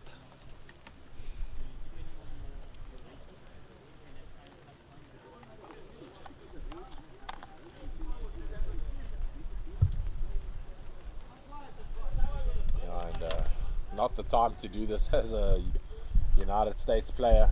You need to stay on the pitch to try and win this game.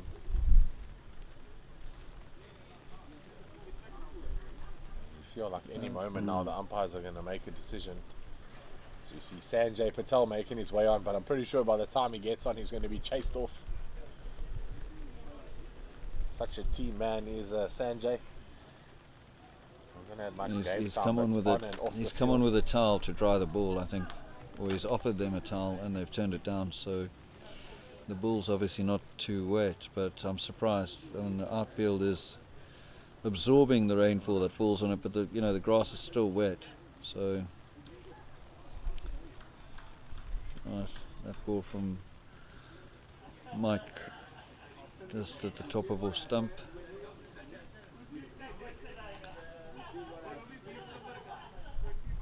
Still a tight field placing here. Two fielders out the ring at the moment. You know, the theory for that is, I mean, they don't need to defend the runs, but if you have a miss hit, it's more likely to drop in the inner ring than outside the inner ring.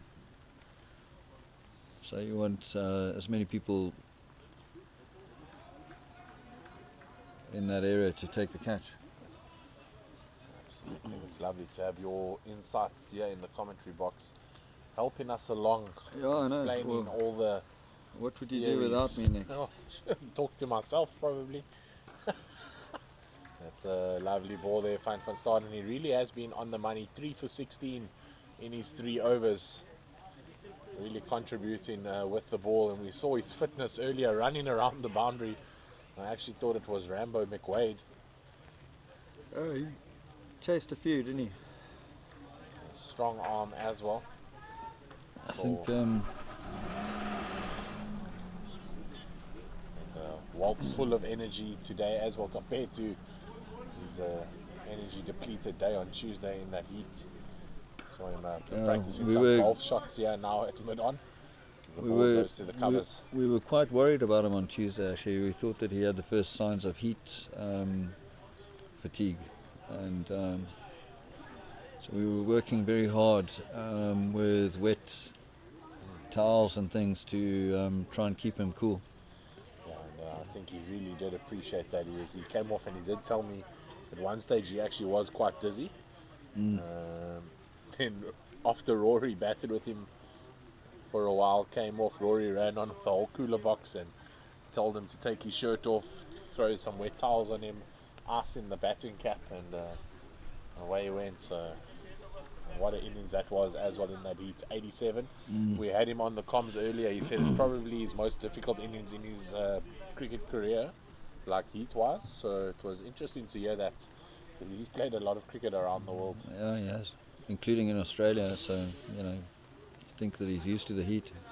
See a change in bowling. Yeah, Kevin Shadwell took 4 wickets in his last game.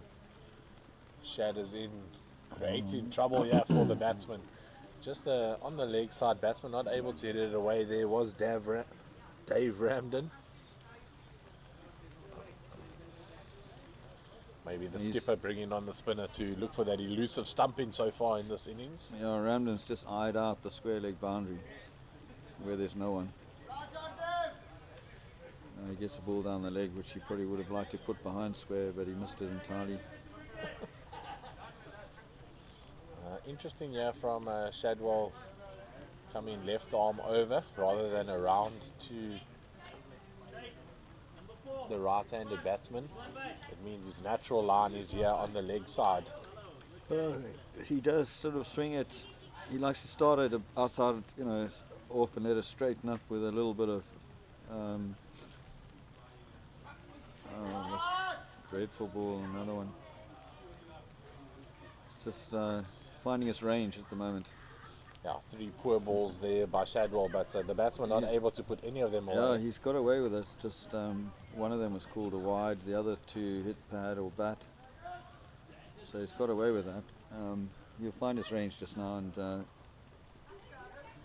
we've got a wide down the offside. So hero one day, not quite so easy the next time, right? And that's exactly how cricket is. You always tell the batsman after 100, you always got to reset in the next game. Can't just assume you're going to have the same timing with the bat, and it's very much the same for a bowler. You have to reset every game. Make sure you find your line and length early on.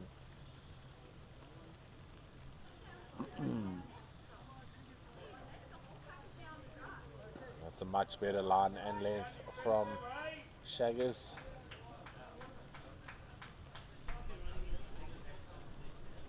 Also a talented individual in this team, was an international rugby referee. Did a couple of games at Newlands. That's down the leg side. Greg asking for that stump in. The wide has been signalled though. He's searching for it, yeah, Jono. He's looking for that stump in we spoke of. Mm-hmm.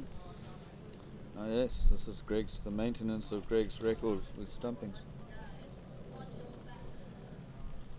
Hello, Jono. And here comes Sanjay, probably cast some pearls of wisdom the way of the lucky audience. Nice Shot. loopy full toss, didn't really get the full treatment. Shot down the ground there to So- Rajfield and then at mid-off. Sanjay, earlier we were talking about the catch he took on Tuesday. It was spinning, wasn't it? Because Rory said to me that he could hear it from the From the boundary. cover boundary. He could hear it fizzing. Well, it was a mid-wicket boundary actually. Oh, the mid-wicket Rory boundary. was Sorry, coming, yeah. sorry, you're right. Yeah, it was mid-wicket. Anyway, he was some distance off. He could hear it fizzing, and He probably had a bee in his bonnet. well. And that's the end of the 26th over. America 112 for 7, chasing a mammoth total of 320 to win this game. This partnership 22 runs, and we joined in the commentary box by Sanjay Patel. It looks like there's a bowling change here. GG, Gary Griffiths into the attack. So my first time getting to see Gary. What can we expect from him, gents? I don't know. I've never seen him bowl. Well, Sanjay must have seen him bowl. Gigi bowls a loopy off-breaker. So a bit of flighted off break, I think. Sanjay saying we should expect. And Maybe here he something comes. above the eye line here. It's pulled into the mid-wicket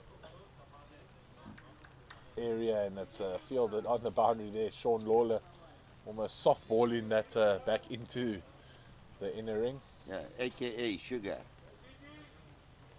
Why is he called Sugar? Beats me. A lot of these nicknames may be coming from the school days, as Jono mentioned. That is correct. Someone on Mondays mentioned it's because he's so sweet. I don't think so. Yeah, I don't think that's the wait the till tomorrow explanation. when his girlfriend arrives. We'll see how sweet that is. Gary Griffiths line and length there, good, and that must be the bonk there in the short cover field. Oh, Gary Griffiths with the big shot there.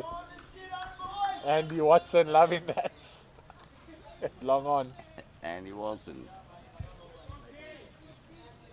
Oh, Walt's enjoying himself today. Loving that there's no sun in the sky. GG, there's that flighted one. It's flicked off the legs, backward of square. And that's going to go along to the boundary again.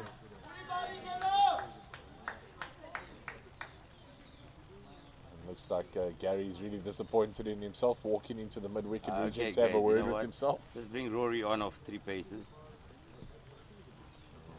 So he can finish this game. The commentator's booth here calling for Rambo.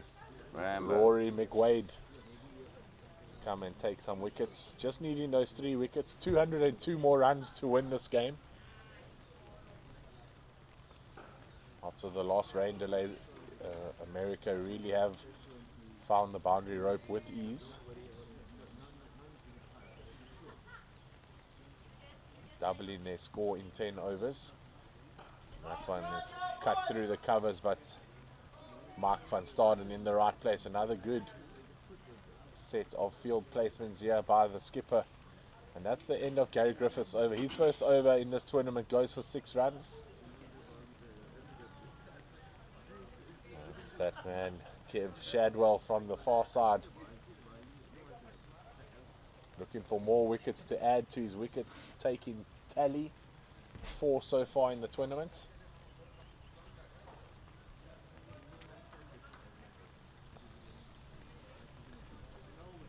He was convinced that he had a 5th with an LB shot in his last over, but it was declined. Oh my God. That goes between bat and pad, past the keeper. And narrowly misses the leg stump.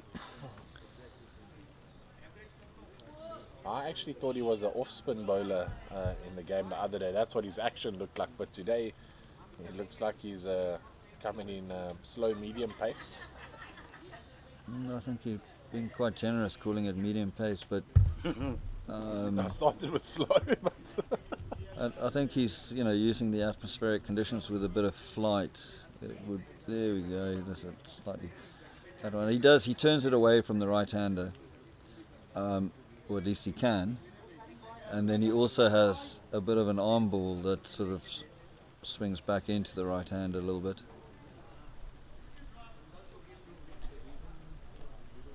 And that's how he got the wickets that he got on Tuesday. It was really the arm ball that was getting him the wickets.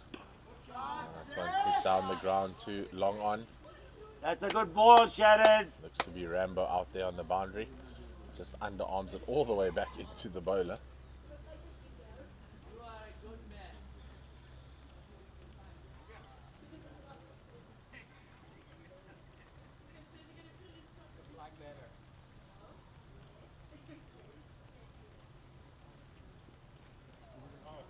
That's another wide.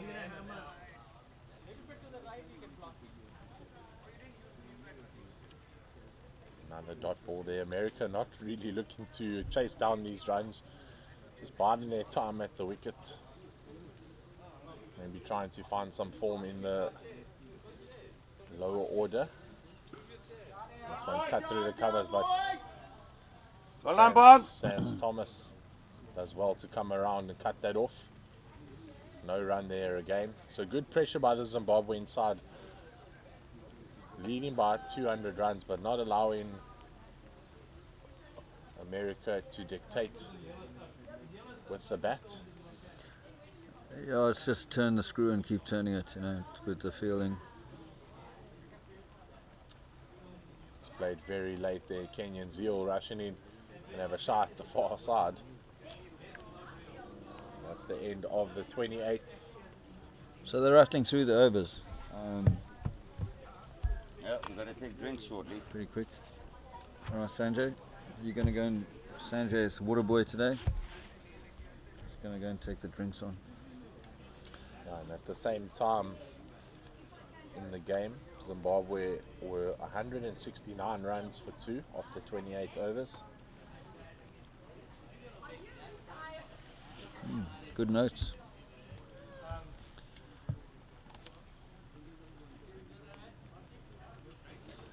So the guys who aren't playing still have a really important role bringing on, especially on these very hot days that we've had. Today is obviously the exception to that, but when it's swelteringly hot and everyone's feeling a bit drained, they're taking water around the boundaries for the quick bowlers who might be, fielding down there, and making sure that everyone's got, cool towels and stuff to put around their necks, and taking on ice and stuff like that. So it's an important role, even if, when you're not playing, you still have an important role to play. Yeah, it certainly is. And what I have seen is the spirit and the willingness of the players to take on all those roles. Obviously, everybody would love to be on the field all the time. Yeah, that's why we play cricket, and for the enjoyment. But not all of the teams, do this for their own players. A number of times we've taken water on for our guys, and actually had to give their batsmen some water as well, because they couldn't, the opposition team couldn't be bothered to bring water on for their batsmen. Absolutely, yeah. And no one is above the role of it. I saw the captain, Greg McDonald, this morning running on water for the batsmen and the umpires. Yeah. So it was good to see someone in the leadership role, not thinking that he's above the team, and that's probably why he is the best leader for this Zimbabwe side, full of good characters and legends, veterans of the game. You see that one there. No, nice tidy over from Gary Griffiths. Oh, that's a maiden over by Griffiths there. So 6 off 1, now 6 off 2. And it looks like Rory McWade coming into the attack on the far side. It's still drizzling and raining down. It's going to be a big pity that we are going to have to come off for drinks after the end of this over. And the last time we came off for drinks, it really started to bucket down, and we had an extended drinks break. You almost feel they just need to have a short drinks break just to continue playing the game.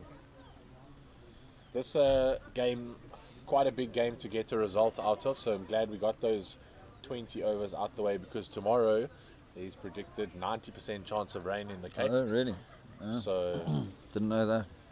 Big rain tomorrow at all the venues apparently. Obviously you can never guess the weather, and things could change overnight, but they predict rain from tonight throughout the night and the whole of tomorrow as Rory's bowling around the wicket. I think it must be because the must be to do with the pitch on that the side. pitch is in better condition on that side. Looks like if you look at the screen, the sawdust is right on that crease line. So the bowlers opting to come around. The problem with that is, as we saw there, a straight ball means it's a wide ball. So he has to push it across. He corrects well.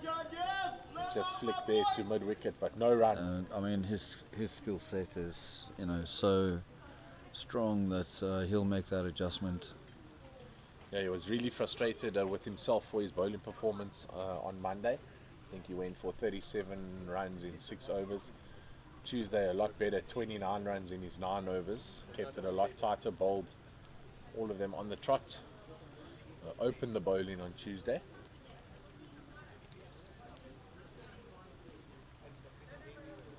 There's Andy Walton sat mid-wicket just practicing a 4-iron, I think it was. He hasn't given up. That's a cracking shot through the covers. Gets onto the back foot and plays a cut shot there. Still a really good batting pitch, actually, despite the rain that's fallen on it. And with the water on top of the surface, the ball will skid and shoot to the boundary.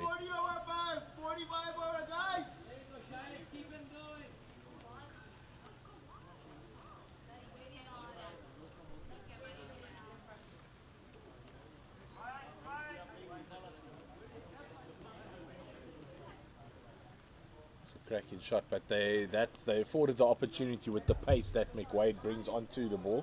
Yeah, it's much better line on the toes, and that's that Walton there at mid wicket now. Yeah, taking Really a break is, from his golf, and he's swooping onto that and picking up the ball off the box in the putt there. Yeah, he was aiming at the non-striker's end.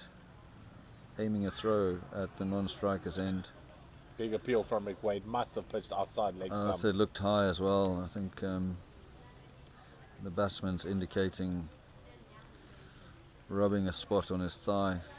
But don't we all do that as batsmen just to indicate to the umpire? Must have been a bit high. I don't know. It's a toss-up between doing that and not flinching. It's already been given not out, so you don't need to let the bowler have that.